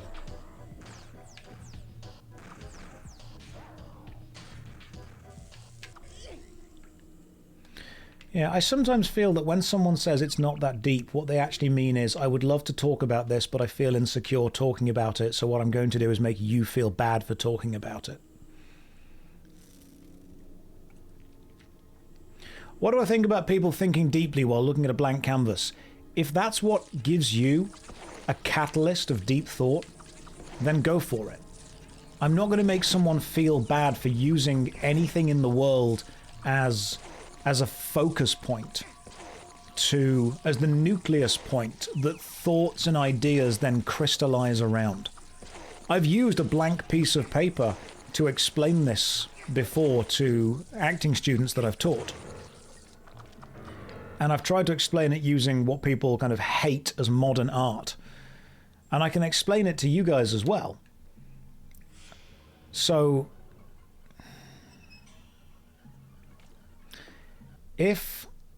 I mean, the pause screen isn't great for this, but let's imagine this, and this is what I think people get wrong about modern art. There can absolutely be a level of pretentiousness to it. I understand that. There are so many people I've met who are just hugely pretentious. You have the people who are going to ascribe meaning to everything pretentiously on one side, and you have people who are going to be incapable of thinking about something unless it's presented to them on the other. You're going to have the whole banana on the wall thing, and people going, oh my God, it's so deep, and people going, oh my God, it means nothing. Art is a catalyst for you to think about whatever you want. And some people look at a really pretty picture and go, that picture looks exactly like what I expect it to look like, therefore it is good art. Some people look at a pretty picture and go, that picture does not challenge me on an individual level. It doesn't catalyze any thoughts. It doesn't make me think differently about the world. It doesn't say anything about society, and therefore it is bad art. Both of those people are right. Both of those people can be exactly what they need it to be. Art is normally anything that makes you think about something. Some people say that all good art needs to just be beautiful. Some people say it needs to be challenging. Some people say it needs to be beautifully challenging. Does an author have a monopoly on the meaning of their work? No, they can tell you the meaning that it was created with, but the meaning that any individual person takes from it is up to them. That's how they work from that. You can take good or bad art based on any metric that you're measuring it from and find that it has a huge amount of value to somebody else, or it changes somebody else's life. You can take a band that you don't think are very good, but I guarantee to somebody else, they will be the best band in the world. It's remarkably important. Would the Jawtapede be considered art? Yes, just not for the people that want to, experience it. So whenever someone says it's not that deep, bro, any individual thing is as deep as you want to look into it. It's as deep as you want to ascribe to it. You can take a blank wall and you can have students. I used to do this with a bit of paper. I would say, okay, I'm going to sit down with art students. I would normally do this with actors or younger actors who didn't understand what inspired by means. And I would give them a bit of paper and I would say, I want you to create a 5-minute theatre performance inspired by this bit of paper. And they would look at me and they'd go like, what do you mean? You want me to make a theatre show about a bit of paper? I'm like, no, I didn't say about a bit of paper. I said inspired by a bit of paper. And they were like, what does that mean? How do we work with that? I'm like, okay, cool. So inspired by simply means the final thought that you got to started with this kind of input. It started with this specific moment. This was the germination point of it. And they would still be confused. And I would say, okay, look at that bit of paper. What is it? And they would go, it's a bit of paper. I'm like, okay, correct. What is it? I'm like, it's, I don't know, a rectangle. I'm like, okay, cool. What is it? They go, it's blank. It's white, it's bleached wood, it's smooth, it's thin. I'm like, okay, what is it? And they'd go, I don't know, it's a tiny bit of a crushed tree that's traveled halfway across the world. Okay, what is it?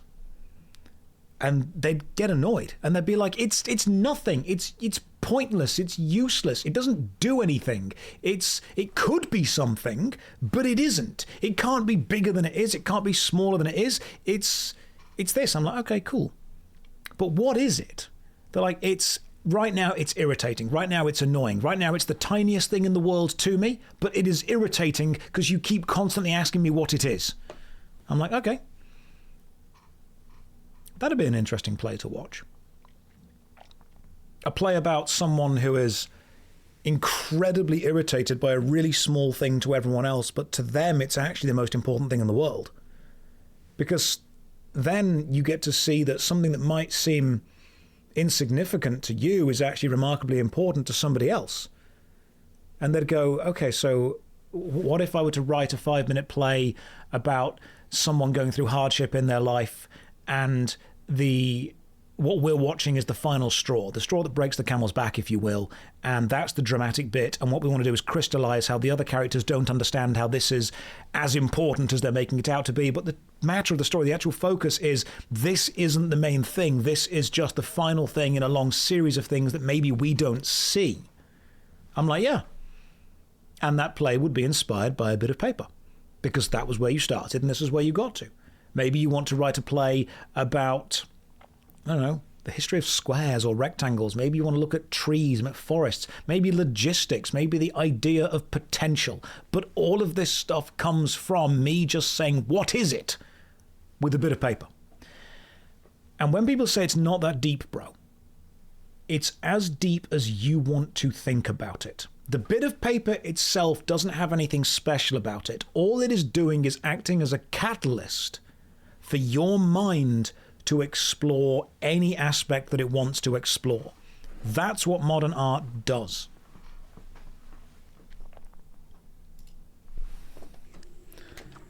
And that's what is impressive to me. And that's why it irritates me when people go, it's not that deep, bro. The choice is that, you know, nothing can be deep, everything can be deep. It's giving yourself permission to think about things in a deep way. And if you want to give yourself that permission, it should be encouraged to think about things in a deep way. Because otherwise what we end up with is, we end up with a cult of anti-intellectualism. We end up with a pride in ignorance. We end up almost boasting about the fact that we don't think about things. And once you start rewarding a society with cultural relevance or social clout because you specifically don't think about things, you are encouraging a generation of people who will see thinking about things as something negative. And I think we don't want to get into a position where we see thinking about things as something negative. As soon as that happens, we are encouraging a culture of ignorance or a culture of incuriosity. We don't ever want to get to a point where, okay, how do we get past this spider?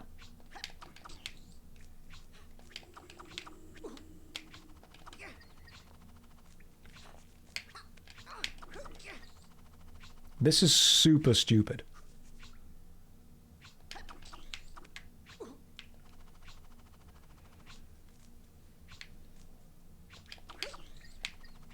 Right, so you can hit the spider without being hit.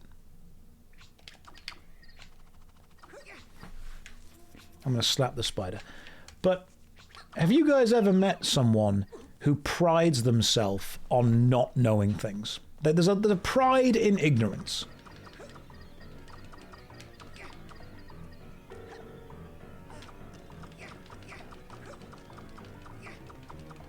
I don't ever want to encourage that.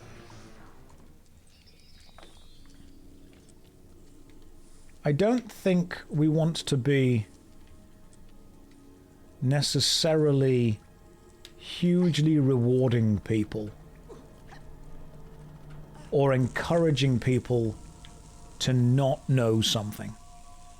It seems like a silly thing to do. It seems like a strange thing to reward people for. And if you haven't met anyone like that, then I am honestly envious of you.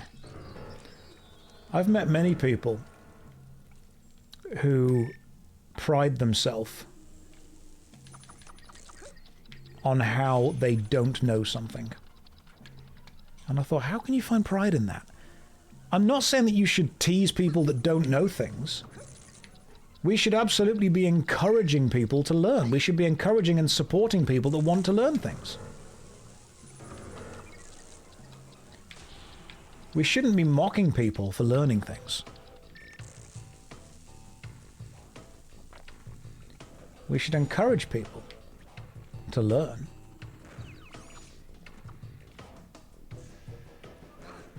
Okay. Right, I see what's happening here. There's an enemy there that shoots both these barrels that we want to be moving between.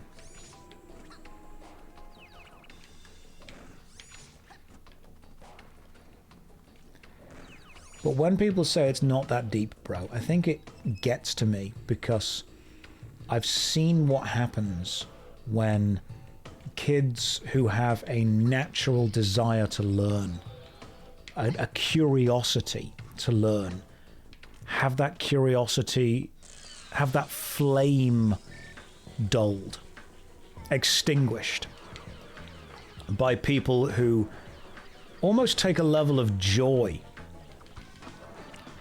in knowing that they have destroyed someone's desire to learn something. Which I think is a real shame. Okay, this guy is way more powerful than I remember him being.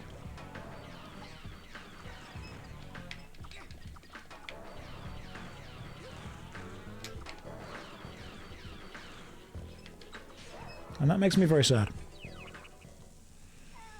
We see it in schools, though. Absolutely. It's one of the classic bully tropes. I mean, Key and Peele did an amazing sketch on it. The idea that it is the thing that you see so often.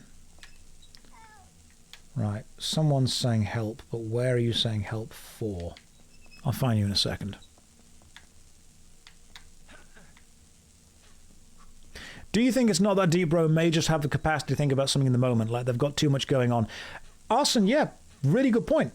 Really good point you've raised there, and I think it's very important to be able to say and remember it's totally okay to say that you have too much going on in your life right now to think about that.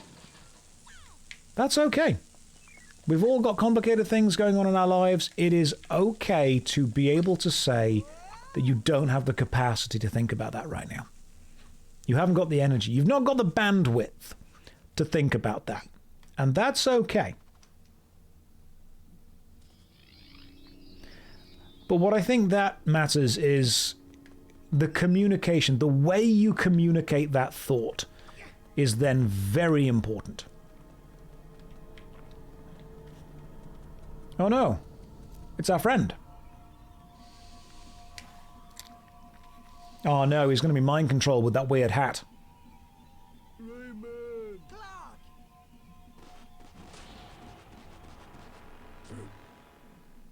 Yep, there's the problem.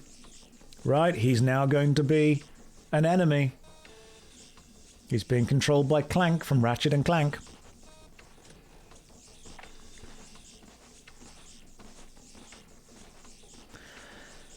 I think it's very important when we communicate with people to explain that sometimes the things they say to us are important, but we don't have the capacity to also engage with them. And that's okay. The difference is in whether you are trying to dismiss that person's thoughts and input, or whether you are trying to validate it. Right, I'm guessing we have to make him charge at us. Aha! Ah, we did some damage to him with that, which is great.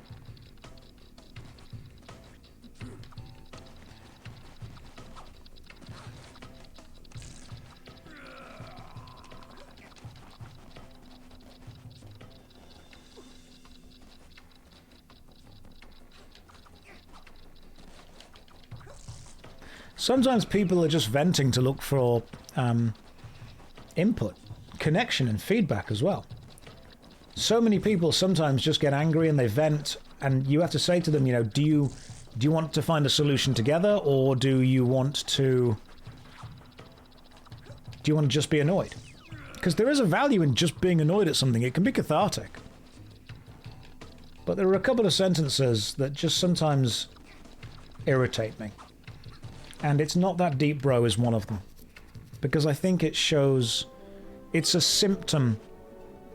It's a symptom of a culture that would rather mock someone for thinking about something than just have a conversation with them and say that they would love to think about it with them, but they can't right now.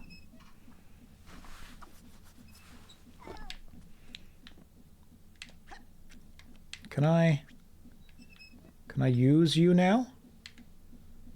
As... No, I can't actually. Can't do anything with you. It's a shame.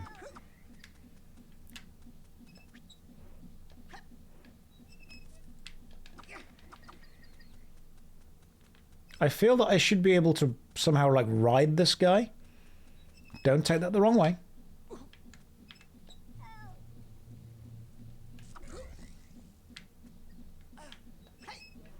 You know what I mean.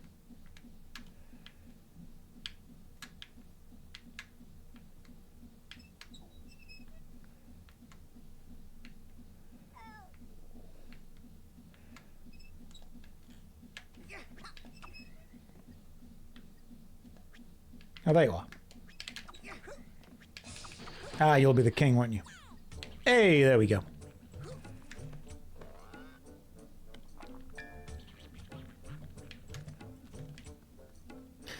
One thing that's very, very useful. It's a Jocko Willink video that I think people should watch. Is whenever people complain at you if you actually want to have a level of connection with them, there is an important thing normally called energy matching, or reflect and diminish, I believe he refers to it as. And the example that he gives is a great example. Let's imagine that someone comes up to you and says, I'll use the same example that he does. Let's imagine you're working at a business, you're working with a company you work at, someone walks up to you, they're really annoyed, and they're like, oh my god, logistics are late again. If you turn around straight away and you're like, dude, calm down, you have made that situation worse for them. When someone is annoyed, they see themselves as having been wronged by something. And when they come to you with an annoyance, they see in their mind the conflict as being them versus the thing. If you straight away tell them to calm down, what you're doing in their mind is you're taking the side of the thing. Have you ever told someone a story about something that's irritated you in the day? I knew people that did this all the bloody time. Imagine this. Something annoying has happened to you out the day. Someone's irritated you, someone's been a bit of a dick, someone's annoyed, there's been a situation you've been in, and you've gone to someone, you've been like, oh my god, this person really annoyed me earlier. And the person that you're talking to straight away takes that person's side. They've gone, well, you know, maybe they were having a bad day. Maybe this was happening to them. Have you thought about this going on with them as well? You know, maybe they've also got that going on. In their mind, they're just playing devil's advocate, and they're supporting someone that isn't there. But what they've actually done is they've taken a situation that was you versus the person that's annoyed you, and they've made it you versus the person that's annoyed you and them. They're now both on that side. Family tends to do it a lot.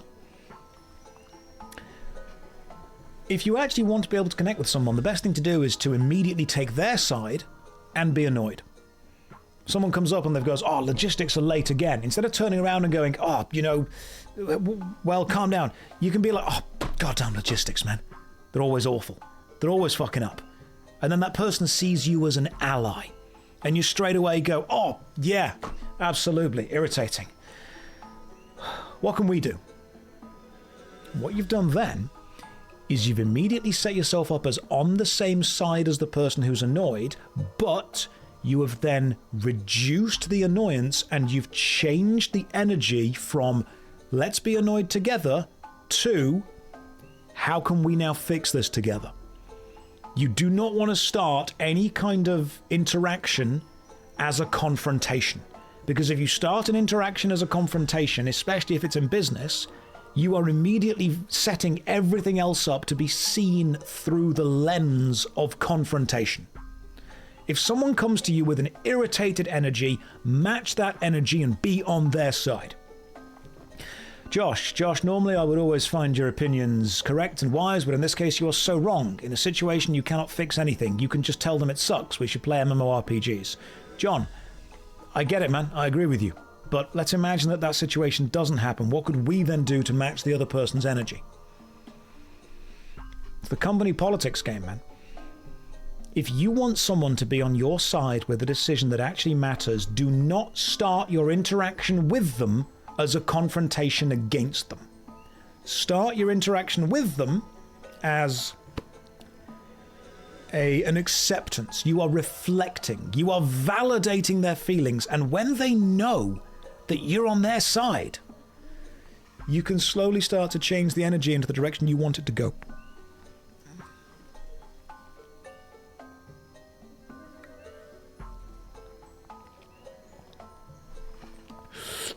And you have to ask yourself, what matters more to you? Being devil's advocate and being confrontational for the sake of being confrontational, or actually getting what you want to get done?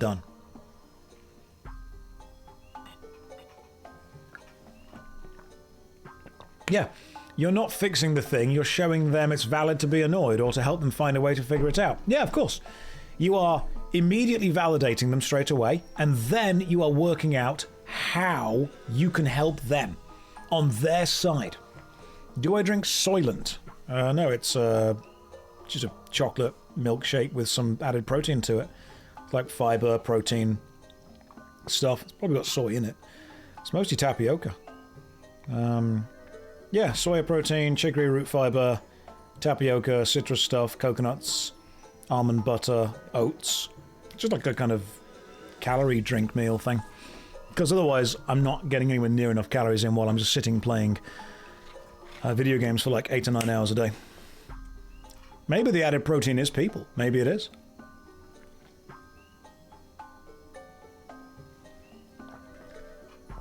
Do you have a quote on this validate people's opinions before looking for a way to work together and a way to tell a friend without pissing them off?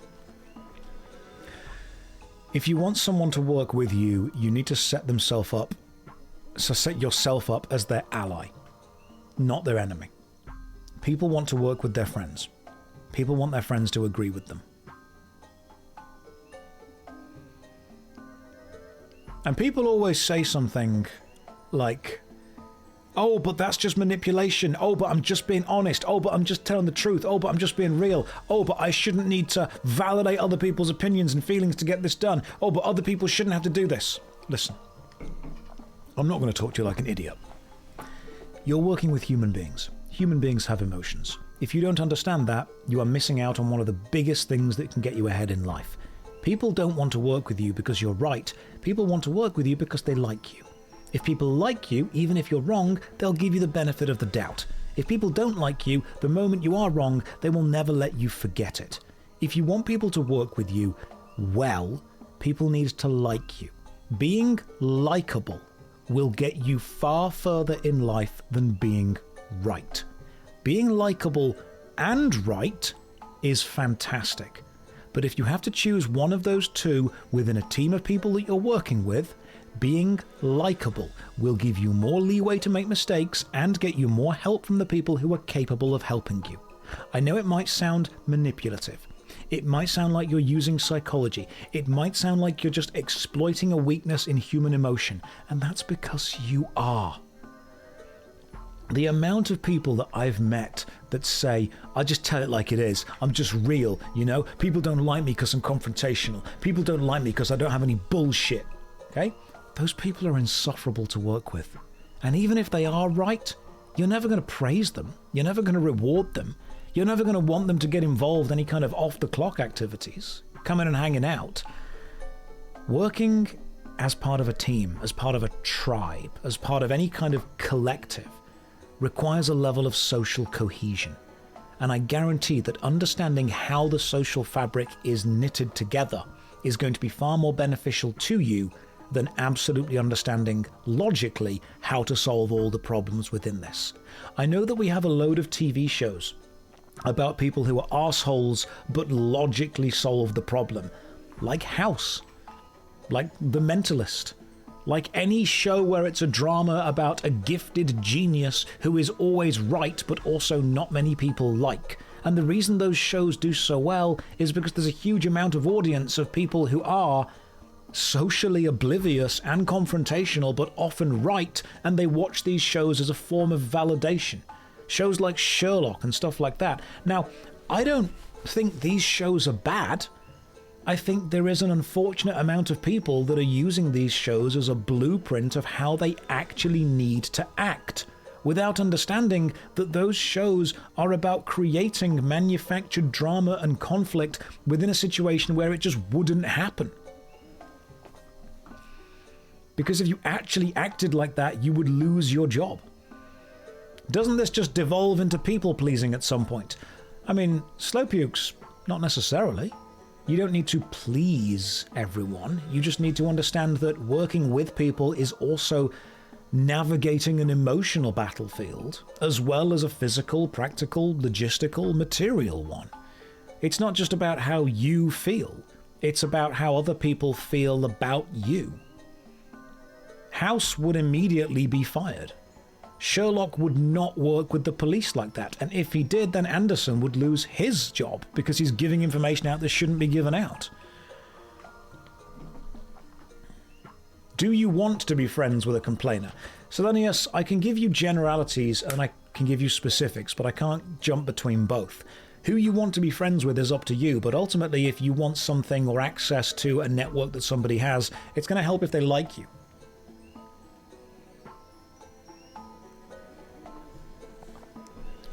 NK, I understand that as well. If you're genuinely super competent, it does work in real life.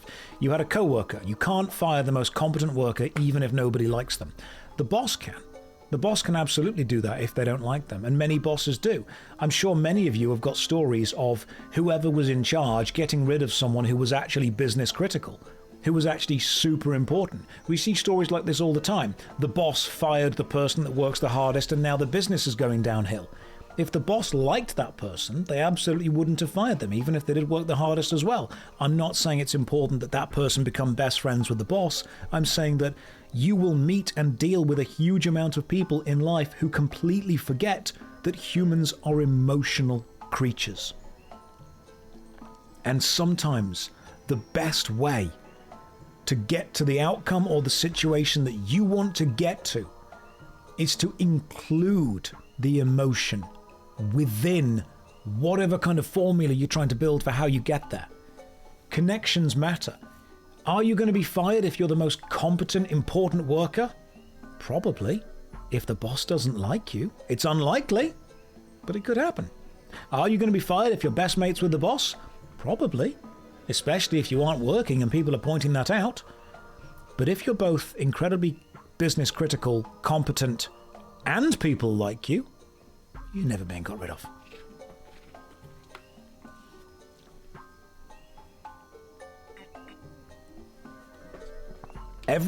Hang on, Fox.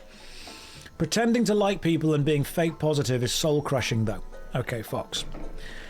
Whenever I discuss a general concept on Twitch, people want me to give specifics. And whenever I discuss a specific concept, people want me to explain it in broad general terms. You can't jump between both.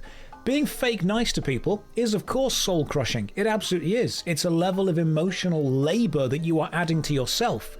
The question is, you're either doing physical labor in being good at the job or emotional labor in being liked enough to be kept at the job. Either way, you're putting in an amount of energy. And if you aren't putting energy into the actual outcomes that matter, then you might be wasting that energy. It's very important to understand that when you are dealing with human beings, you are not necessarily dealing with rational creatures. We all like different levels of emotional connection. We all like different levels of physical work. And everyone that says, I'm just logical, will get very emotional when you point out the fact that they're not always logical. It's okay to understand and accept that we have, as humans, weaknesses, flaws, and kind of inroads, if you will, based in physical work, based on logic, based on emotion, based on mental, based on prejudice, based on bigotry, based on whatever you want to look at. And as soon as you start to discount one of those inroads, one of those avenues as not being important to any level of connection, you're cutting yourself off from what might be a very important aspect. That's why human beings work together to bring stuff. You don't need to be best friends with them forever. You do need to be pleasant to work with.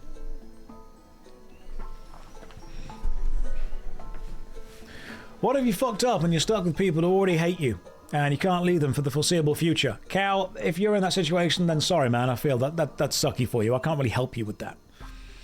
Have I ever played Baldur's Gate 3? Yes, but I've not finished it yet. I don't pretend to like anyone. I was just taught to be polite. Yeah, there you go. That works. Absolutely works. Whenever I've had this conversation, especially in real life, I've had certain people come up to me and say things like, yeah, I'm not doing that, I'm not being fake. I'm not just going to lie. I'm not going to manipulate people. Those people are often the most socially oblivious and socially unaware people. The people who are absolutely determined that they are just 100% real all the time are insufferable to be around, because they see being confrontational as being real.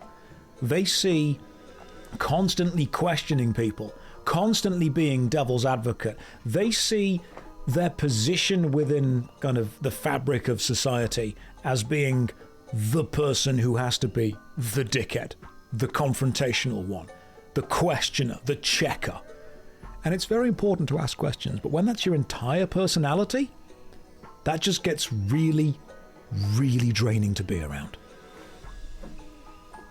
They are not the main character, because I am the main character.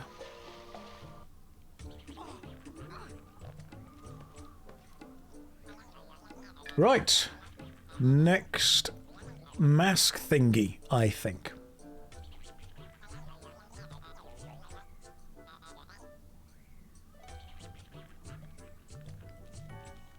Manipulation always includes destruction, and that turns back on them, in my opinion.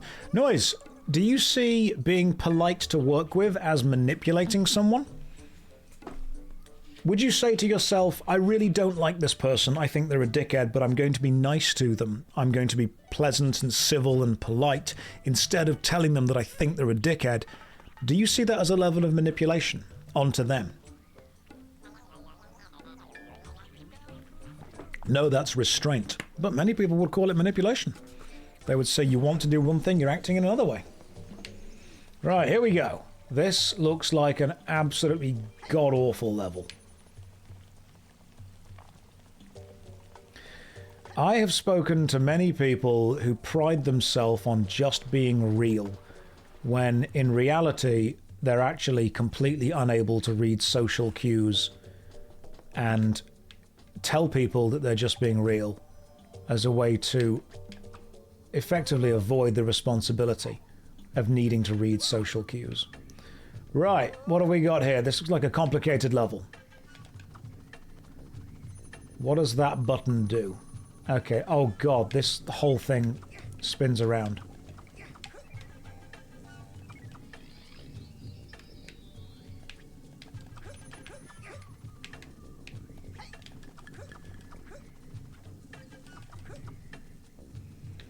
Okay, the camera here is awful, and this is going to be one of those spinny levels, so good luck, everyone. I don't like this either. Hang on. There's a blurred line between general civility and actual manipulation. Yeah, of course. Of course there is.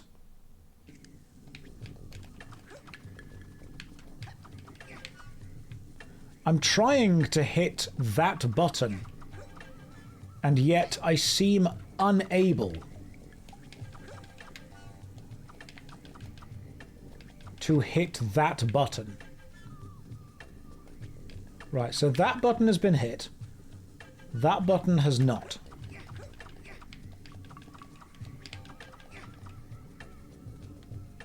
Why am I not able to hit that button? Oh, okay. There we go. Now it's been hit. God, this is one of those... For some reason, every platformer in like the late 90s to mid 2000s had one level that was just... Oh god, this is familiar. Oh, I think we might be about to need some kind of... I was going to say rocket to ride.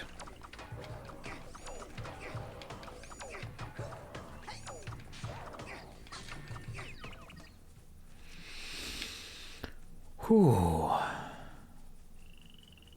Is this going to be the rocket bit? No, it's not the rocket bit, thank God.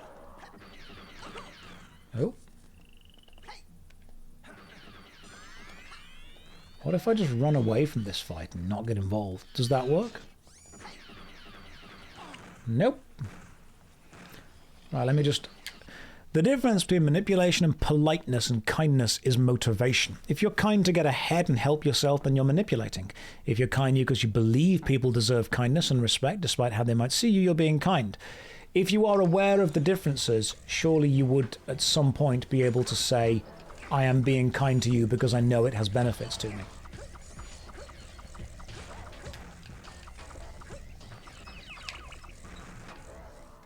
It is possible to be kind to someone because you think it's the right thing to do, while also acknowledging that doing so does bring benefits. I think you'd be foolish not to be honest.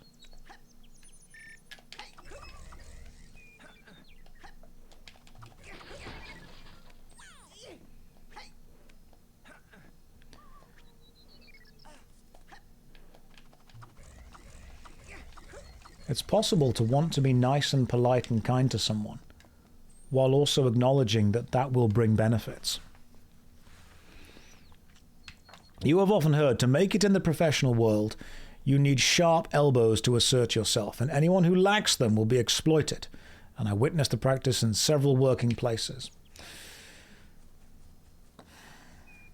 Depending on who you're working with and what you're working as, because it changes heavily based on businesses, you will find people who just want to exploit you, who just want to win, who want to, be cutthroat at all costs. And so there's that classic saying of speak softly and carry a big stick. Or to quote Dawn of War, speak softly and carry a big gun.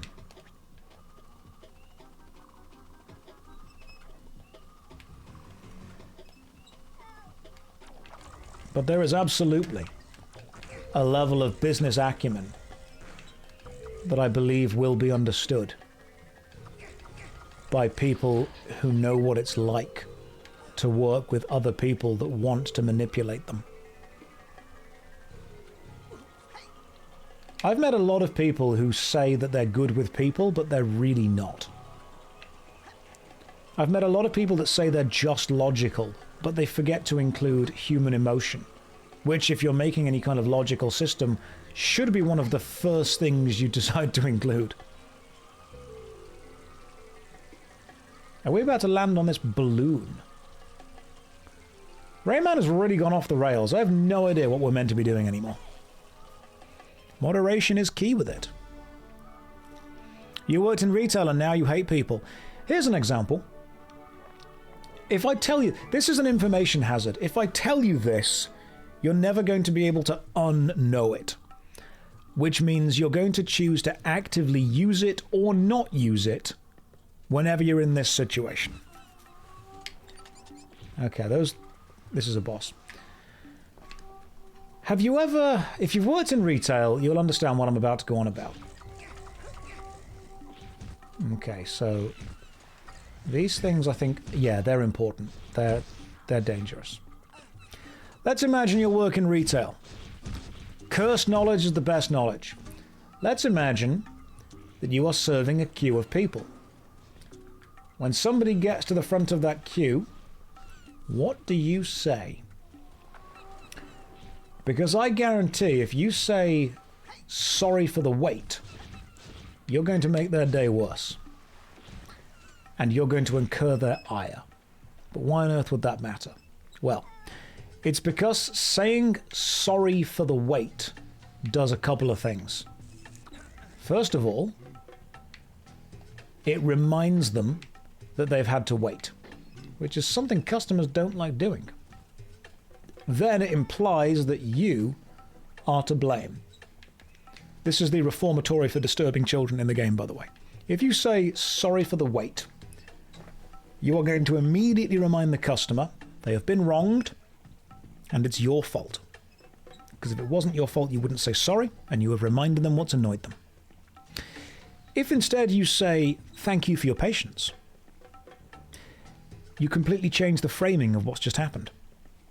You now are no longer against the customer. You now recognize them. You now see they've done something good for you.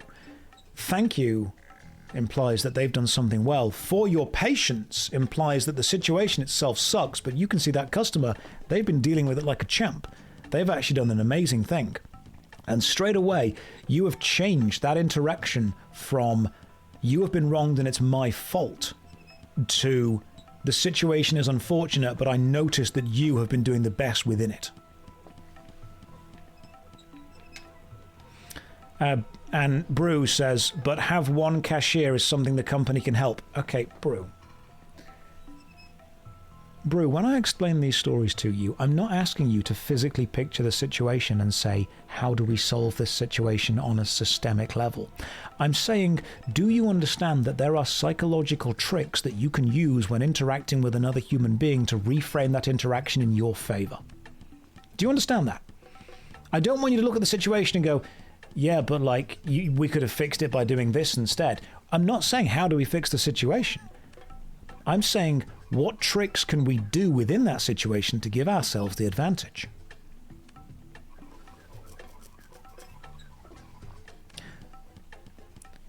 So what do we want from that?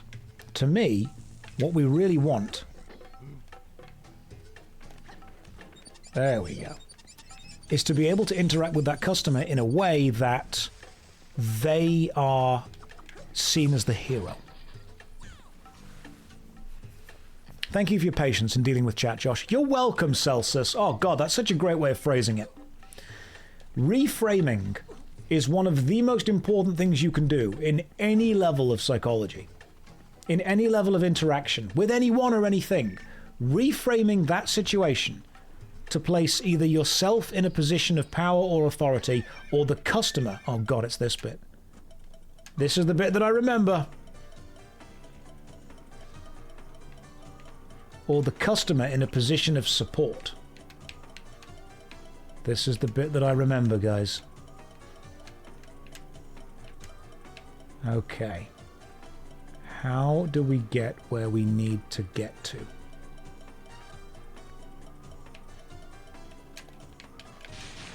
Okay. I hate this. This is like a cooler world bit.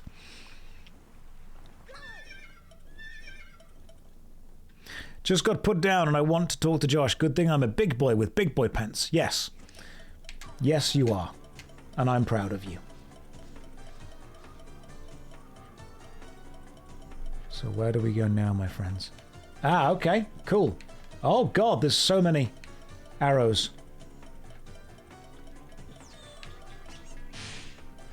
We're still alive somehow. Don't know how, but we are.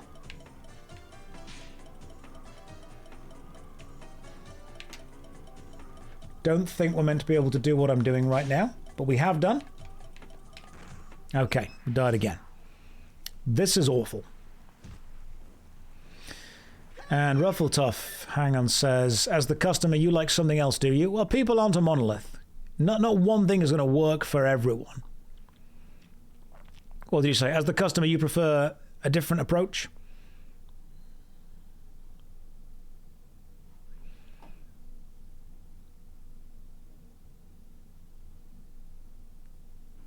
This is definitely one of the games ever. Right.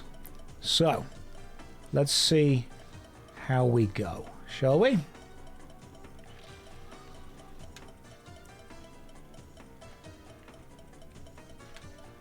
Maybe it's just this way. And then we need to jump at some point to get off.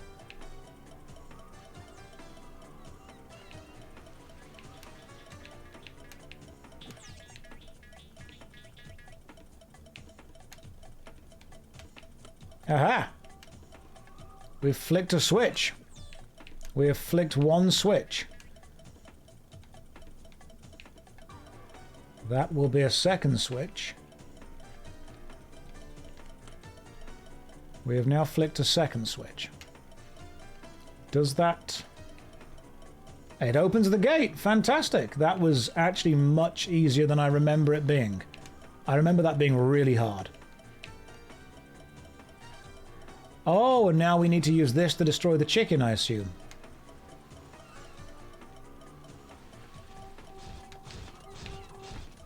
Or at least these things. What are you meant to do with that? Where do we go once we're out of the area? Do we... Okay. Right, so we flip both the switches, and then what do we do with the missile? Because I can't jump off the missile right now.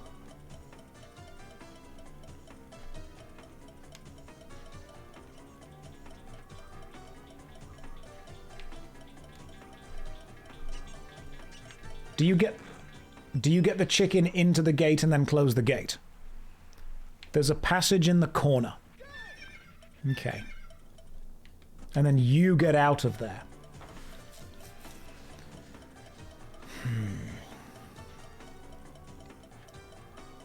Do we need to get the chicken into the gate somehow?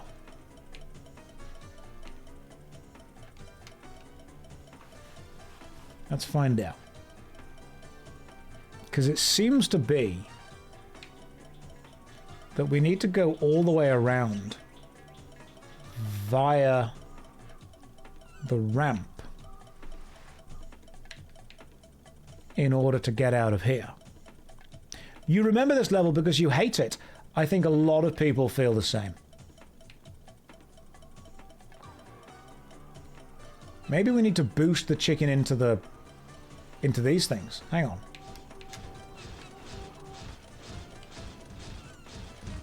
Hey, there we go.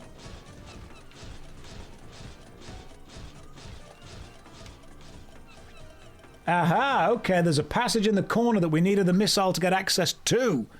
Got it. God damn, getting all these 4 masks to save the world has taken a while, isn't it? Oh god, the plums are back. But the plums just instantly fell into the water. Which tells me that the plums are not safe. Ah, I need a plum to get that lum.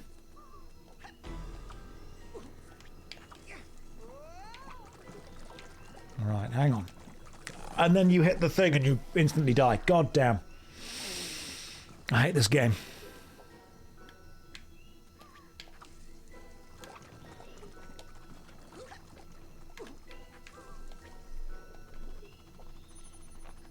I like how the lums have little faces. That's cute. If we finish this game, I will try and finish Rayman 1. The fan remake of Rayman 1, Rayman Redemption, does that allow you to toggle infinite lives? Because I'm going to need them.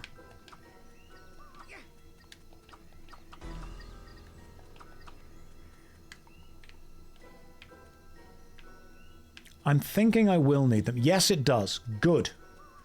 Because Rayman Redemption, if it's going to be what I want it to be, I pressed the wrong button, is going to be pretty bloody difficult.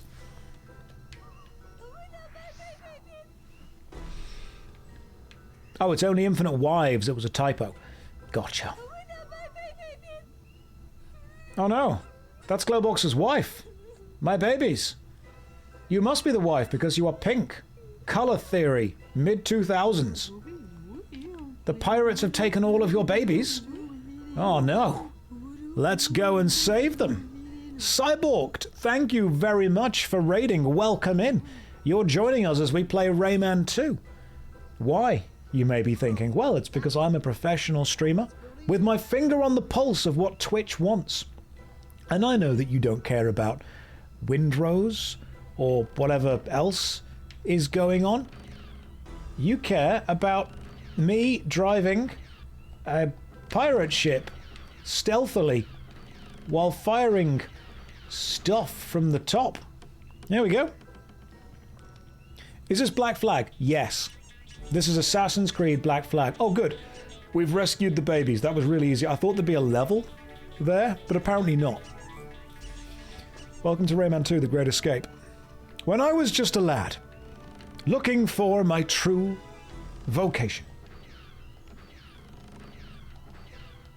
my father said, "Now, son, this choice deserves deliberation. Though you could be a doctor, or perhaps a financier, my boy, why not consider a more challenging career? Probably one of the greatest versions of Treasure Island ever told. Classic Tim Curry.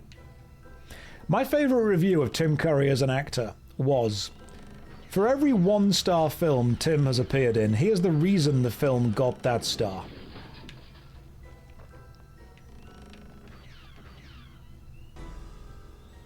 Are we picking up more babies from the North Mine? Yeah, we are. Treasure Planet is the other version of Treasure Island that I would give a good point to. Treasure Planet was an awakening of mine with Captain Amalia. Tim Curry may have been one of the greatest actors of all time. That's very true.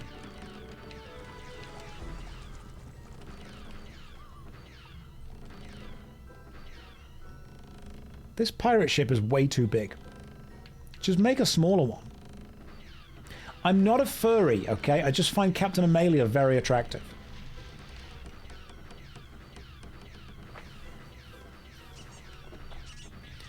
He is still alive as well, guys. Like, he's not dead yet.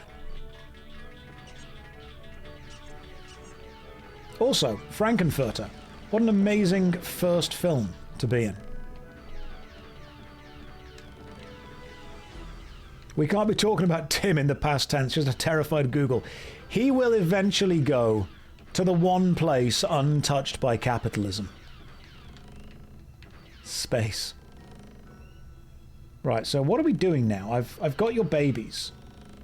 Do you want them back? Like, is this...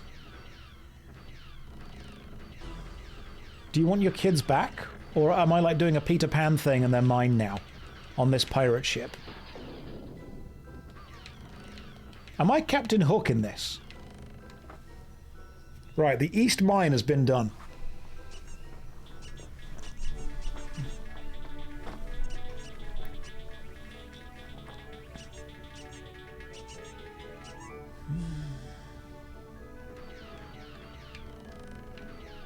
Yeah, see, I would assume... Okay, hang on. Are we turning round here? Okay, so I'm just going to keep going right.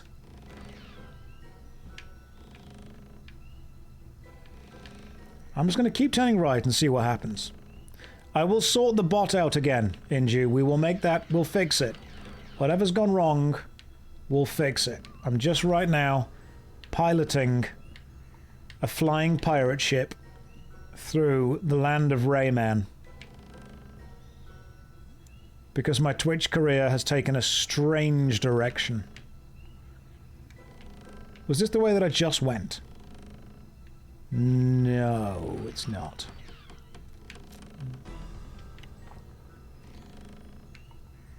Right, have we found everything for this glowbox lady yet?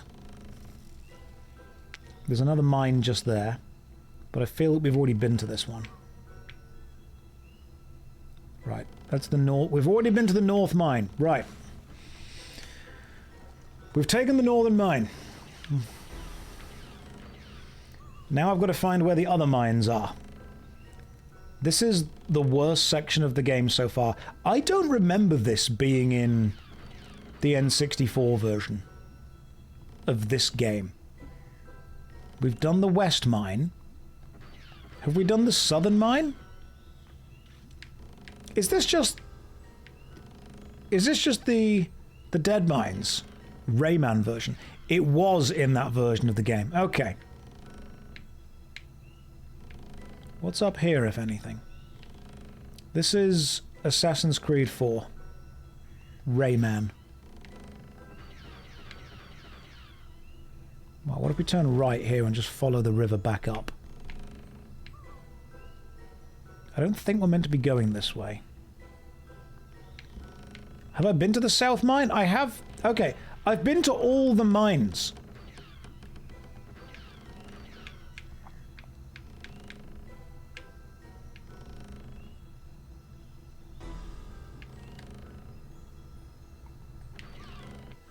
Okay, good. There we go, I've saved all your children.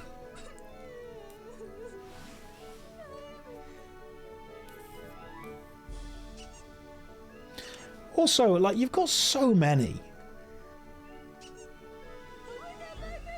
If I'd have missed one mine, would that have been that bad?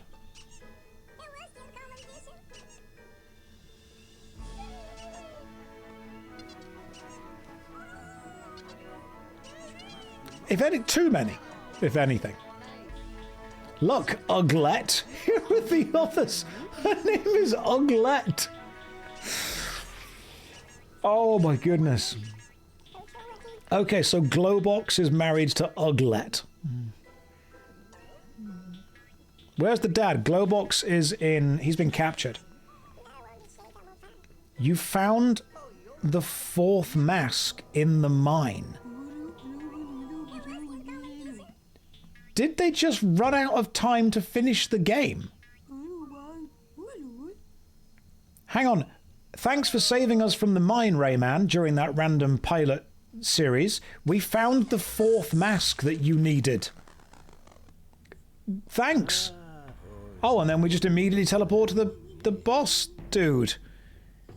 They ran out of time, didn't they? They straight up ran out of time.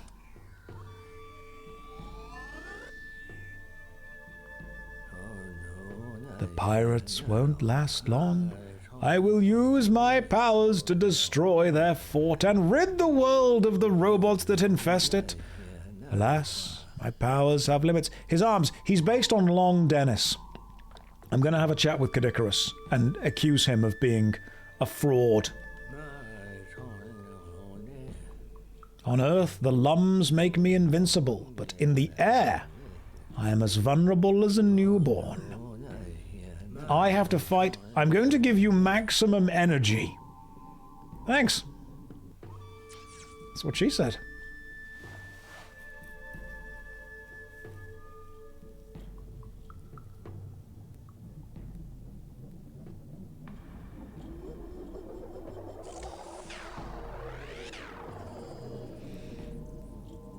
I remember this game being longer.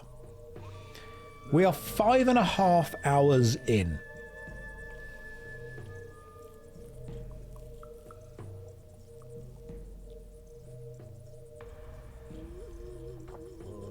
Like, I know that I've not come anywhere near finishing it. Because we need to get loads more lums, there's loads of secret levels, there's loads more cages we haven't found.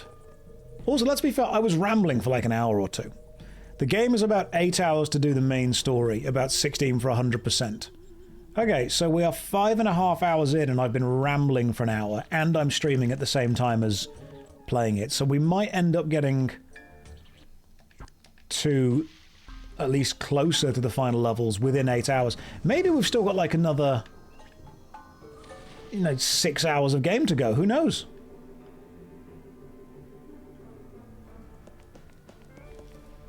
I mean, what's the final mission?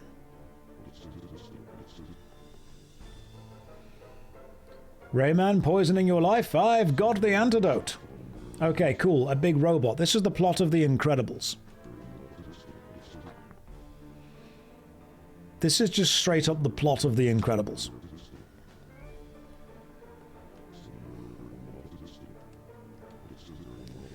It does everything except the dishes. Don't forget the name of the marvel. The Grolgoth.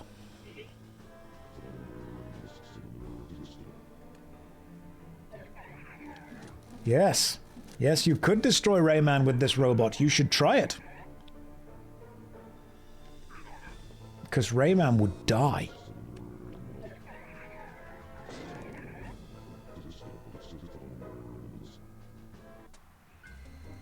Oh, God. Oh my... What? Okay, so we start off immediately. I can't use the helicopter, because I just tried to do helicopter with the hair. And you can't while sliding, and you can't touch the sides at all. Hang on. No, this feels like we've missed something. This mission has just started. We are on a destroyed pirate ship. And we are skating down the remnants of the body of the ship when it's on fire. Is it just me, or does it feel like there should have been a boss where we get the final mask, and there should have been a moment where we go onto the actual pirate ship itself and it gets blown up and exploded, and now we're escaping from it? Because look, this is the aftermath of the situation that we are attempting to cause.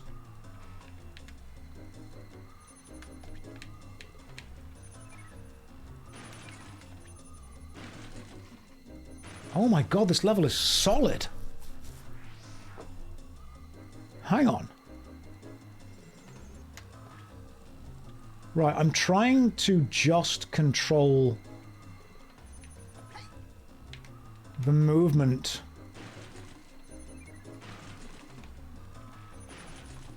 But oh my God, this is so difficult. PS2 only, the boss for the fourth mask. Seriously. Because I can remember... I played this game on PS2. I'm sure I got the boss for the fourth mask at some point. Did the PC and the N64 version just not have the final boss?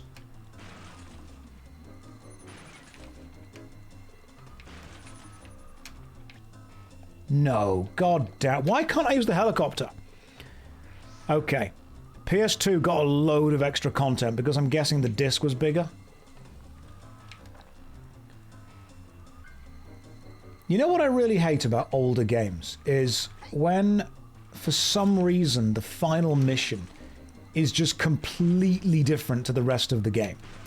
And instead of saying, hey, it's the final mission, we're going to give you a chance to use all of the skills and abilities and all the focus and all the stuff you've learned, they're like, just do this random one-off mechanic. The final mission of a game should be the perfect chance to bring all of that game's design together.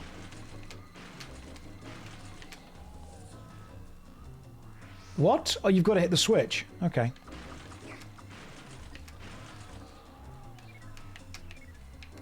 This is not what I expected a final mission to be. I'm really hoping that there is an actual boss. What was the final boss? On the PlayStation 2 version, what was it?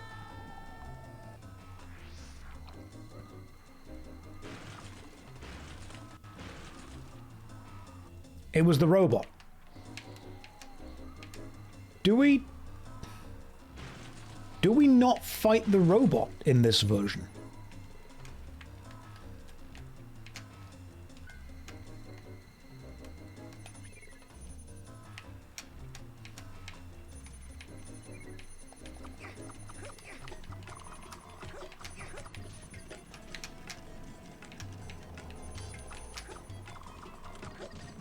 The robot's gotta be in this. There's no way you'd have a game without the final boss.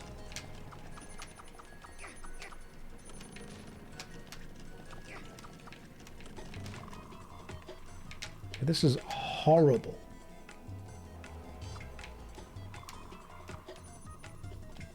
Oh god, if you were trying to get all the lums, you'd have to go around that little bowl we just fell into.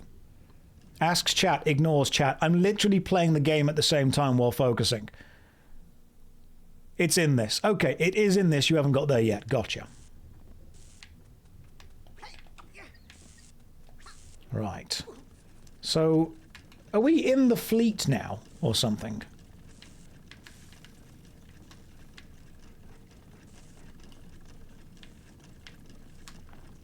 Okay, so we don't want to be going that way, because that's dangerous, but we do want to go this way. We're in the main ship of the fleet. Somehow. We are definitely not going to be able to get every lum or every cage. PlayStation 2 titled Rayman Revolution. Okay, different names for it. Had added content, the hub world, replacing the Hall of Doors. Right, gotcha.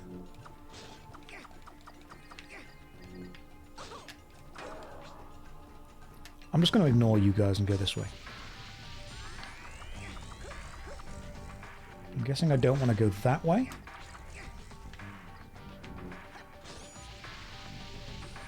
Rayman 1 had its original ending boss cut. I don't remember that. Rayman 1 didn't have a final boss with Mr. Dark. Origins had its final boss cut. See, I've played Rayman 1. Mr. Dark is a final boss. Mr. Dark's in the game.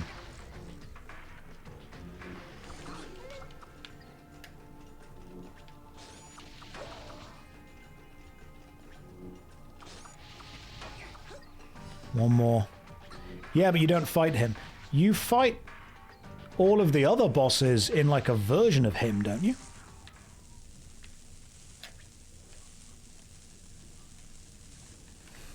It's a boss rush of all the other bosses again. So I suppose, yeah, in that case you are correct. You do fight like a different version.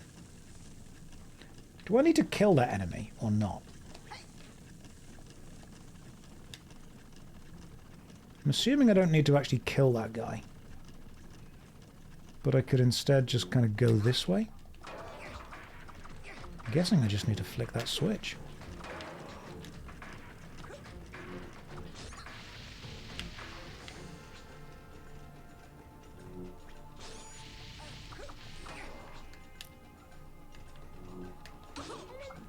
How am I meant to stop this guy jumping on me?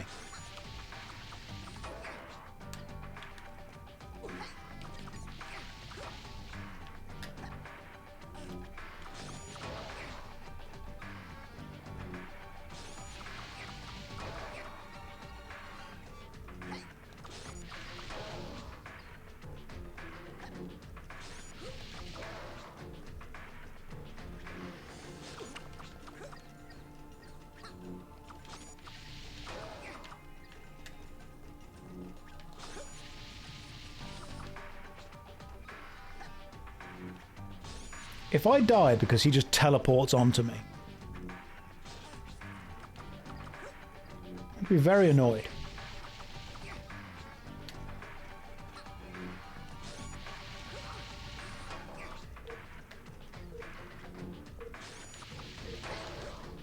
One more hit from either of us.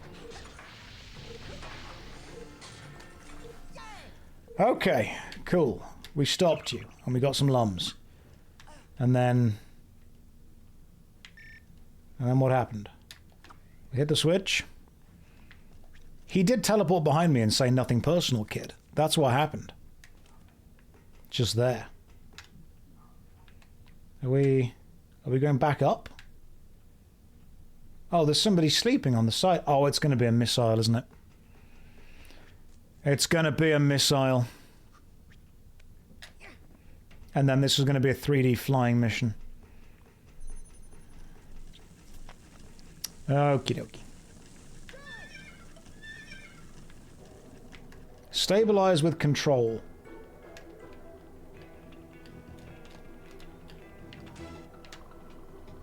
Okay, I'm not sure what the button control is, but I'm just going to go... I thought the door would open! In all these other missions, the door has just opened.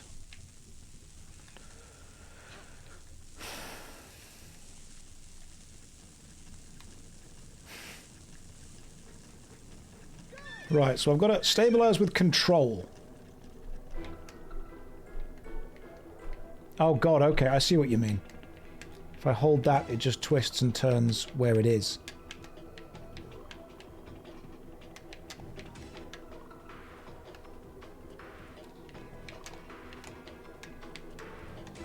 Right. Okay, that's fine, I can do this kind of stuff. What do you need me to do? Where do you need me to go? Do you need me to get the lums? I can get the lums. Oh, there's a switch. You got to hit the switch to open the door. I see. Oh, up we go. Alright, that's fine. I can do 3D flight simulators. The door's not going to open, but I can fly this way and then bank.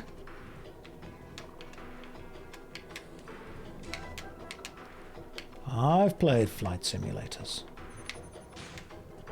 I've died in flight simulators.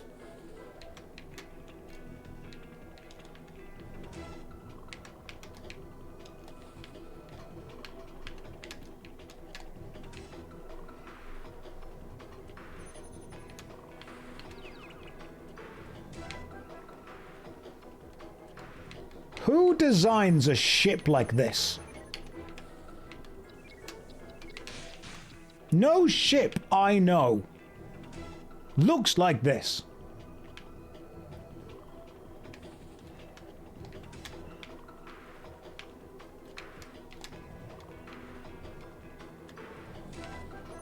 Which ships do I know? You wouldn't know them. They go to another school.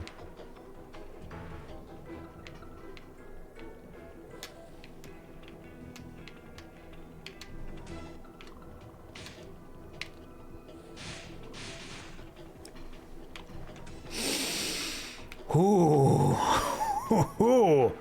No ship you know is manned by robots. Quite a few are.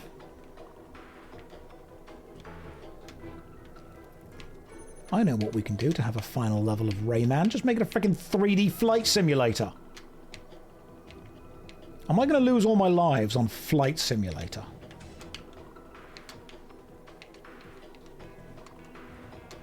Oh, good lord.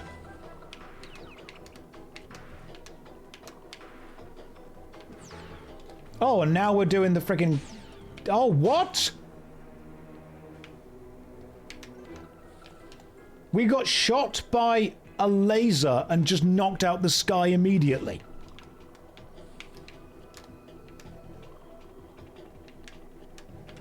I got hit by one laser that I couldn't see and immediately knocked out the sky.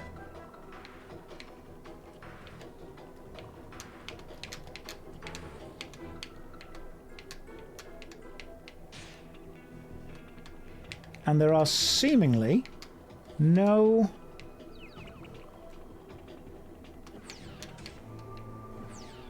Right. We've got to constantly barrel roll.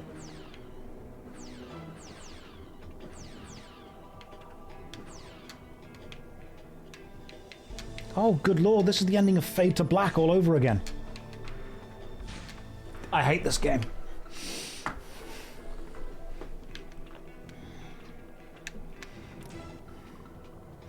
If there is one thing that I am, it is weirdly patient with bad game mechanics.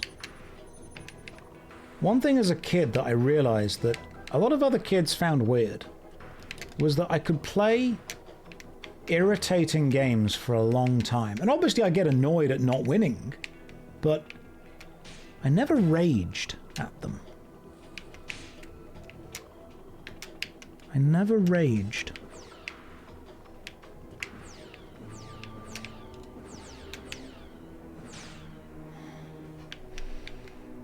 Sometimes the bad mechanics are what keep you focused. I always found it really weird when other kids told me they got really angry at games and they like threw controllers and stuff. Because, you know, when I was a kid, we couldn't afford spare controllers. Like, if you broke your controller was broken. That's just what happened. I found it so weird that we're like, yeah, I'd throw my controller across the room and yeah, I'd break the TV and stuff. And I'm like, how can you afford all that? You break your controller is gone. You break your TV, you have no TV to play games on. What are you doing? Oh. Oh.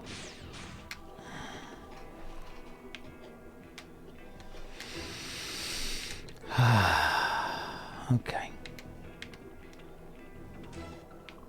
I guess I always found it really strange when... I mean, you see adults do it now. You see adults break keyboards when they get annoyed at video games. You see adults break controllers. You see people throw tantrums. Which is straight up what this is. It's a tantrum.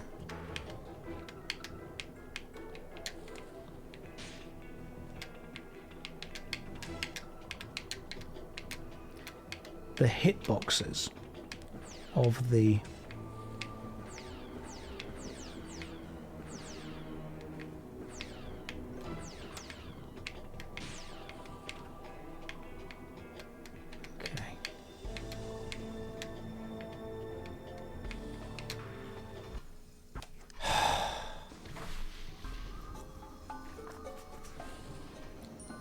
Okay. The Crow's Nest. What I assume is the final level.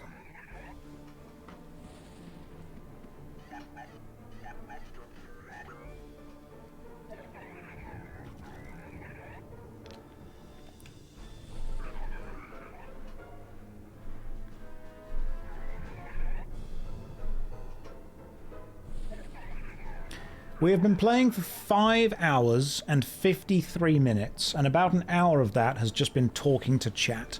So it seems that you can beat Rayman 2 on PC in about 5 hours.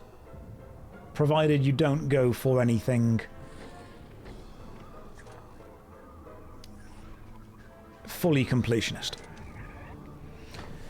Is this going to be the difficult part, the final boss? Is this going to be where it challenges me? Because I'm ready. Here we go. Speedrun is below 1 hour. Yeah, I'm not speedrunning it, am I? Now you're alone for eternity. Oh, nope, he's fine. He's just hanging there. Alright, let's see what we can do. People are telling me this final boss is the difficult bit. Right, so you hit the things back into him. Does a small amount of damage. Okay.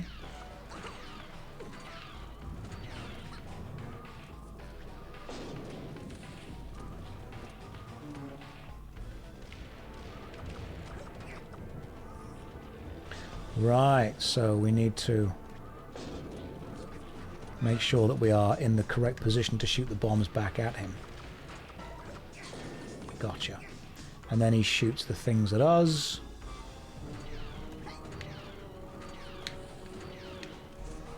And then he jumps, so you jump to avoid the pain on the floor, and then run to the right because the bombs are shot with his left arm, which means they immediately go to the right. Nope, nope, phase 2.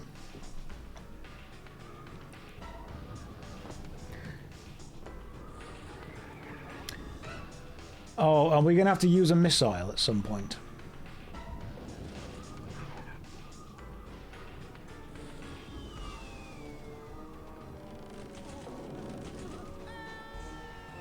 Oh god, there's going to be another dodging things as we fall down, isn't there? Yes. Yes, hot, weird, magical, emo elf girl. Save me. I mean, you're not quite Batilla the Fairy, but you'll do.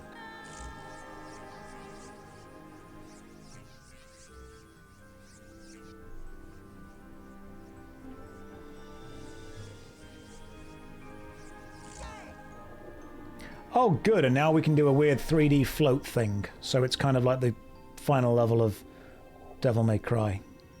Or Pandemonium. Oh, God. Okay, that boss wasn't the boss, was it? This is the boss.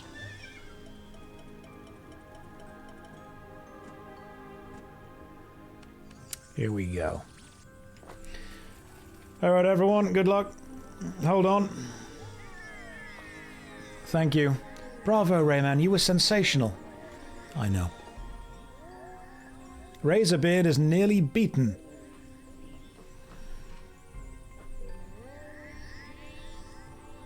The slaves have broken their chains and escaped. On land, Palokus has eliminated the robo-pirates. I definitely remember there being a 4th mask boss, and I'm sad that it's not in the PC version. Oh god, okay, now we're going to be chased, aren't we? I mean, that's kind of cool.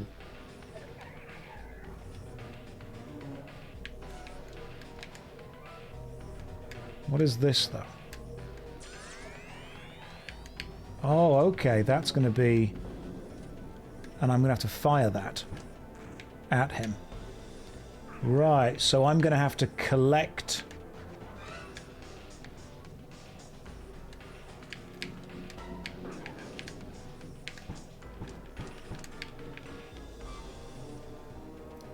And you get a limited amount of fireballs per... So you collect the fireball power up, very quickly turn around, shoot at his hands, which does some damage to him, spin around again within 3D space, and now he's going to probably get some more defensive weapons, and I'm guessing you have to do it 3 times.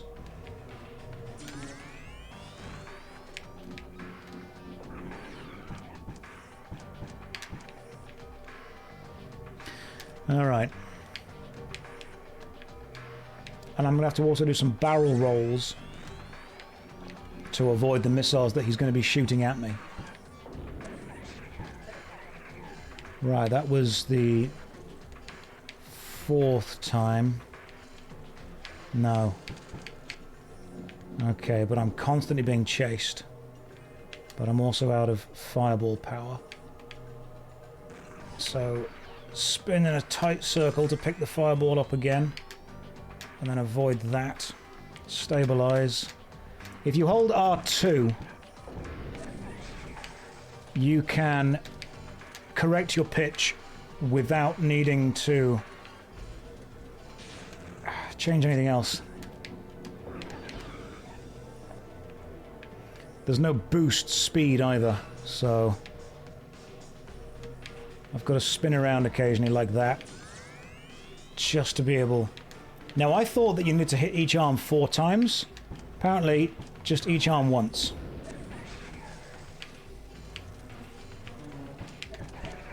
Ah, and then when he's in the... Right, when he's in the lava, you can actually shoot him. Damn it! Caught. Okay, so you can't get caught by the missile that's chasing you even once. You will immediately die. There is no speed boost for this level either.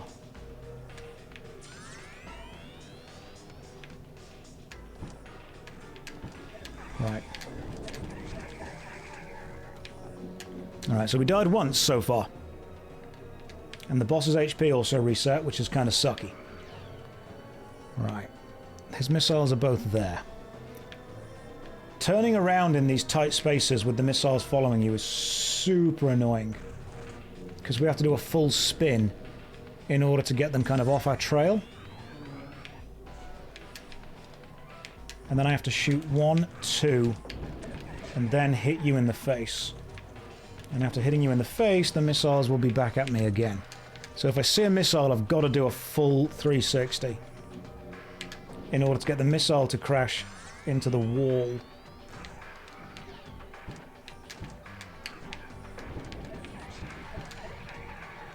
Okay. Not sure where the next fireball thing is.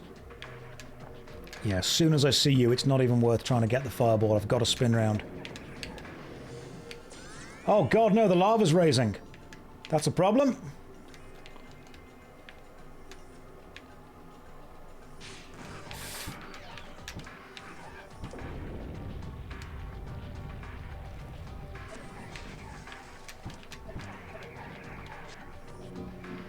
And if the lava's raised, then I've only got way less time to get the fire. The lava bath is ready, which is a problem because I'm back here.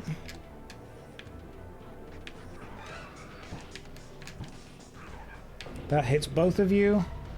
That's going to take you down to there, which should hopefully be the final shot.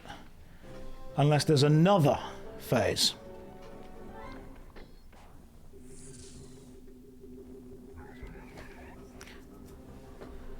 Oh, it can play automatically, can't it? When did motion sickness get discovered? I think one day after this game came out.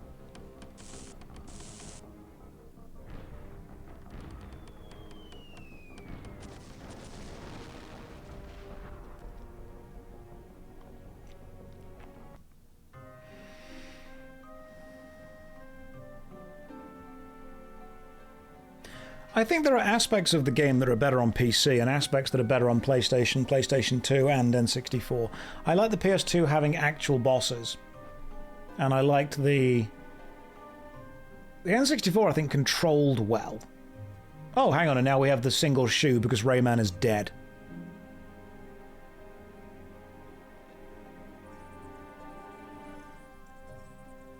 Guys, he's not dead. He's Rayman.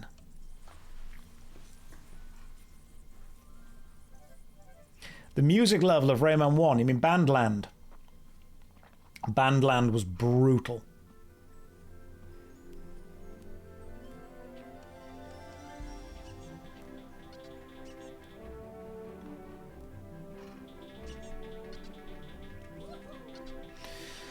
Do you guys remember the little gobbos from Croc and Croc 2? MDK! Oh, MDK and MDK2. Murder, Death, Kill. Great games. The art world was the hard part of Rayman for me. The art world sucked.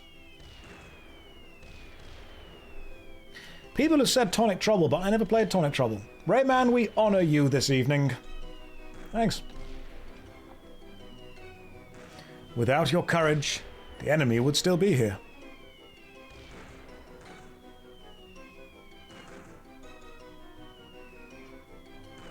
Well, I mean, we beat Rayman 2 in 6 hours and 4 minutes, taking into account 2 5-minute long breaks and an hour to just get off topic and lecture people. So I would say we've got about a solid 4.5 to 5 hours of gameplay.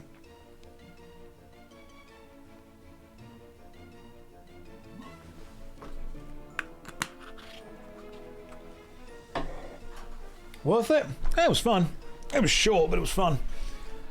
I think that obviously, if you go back and try and do all the extra stuff. So, You can go do all the extra missions and whatnot. We beat it. Yeah, we finished it.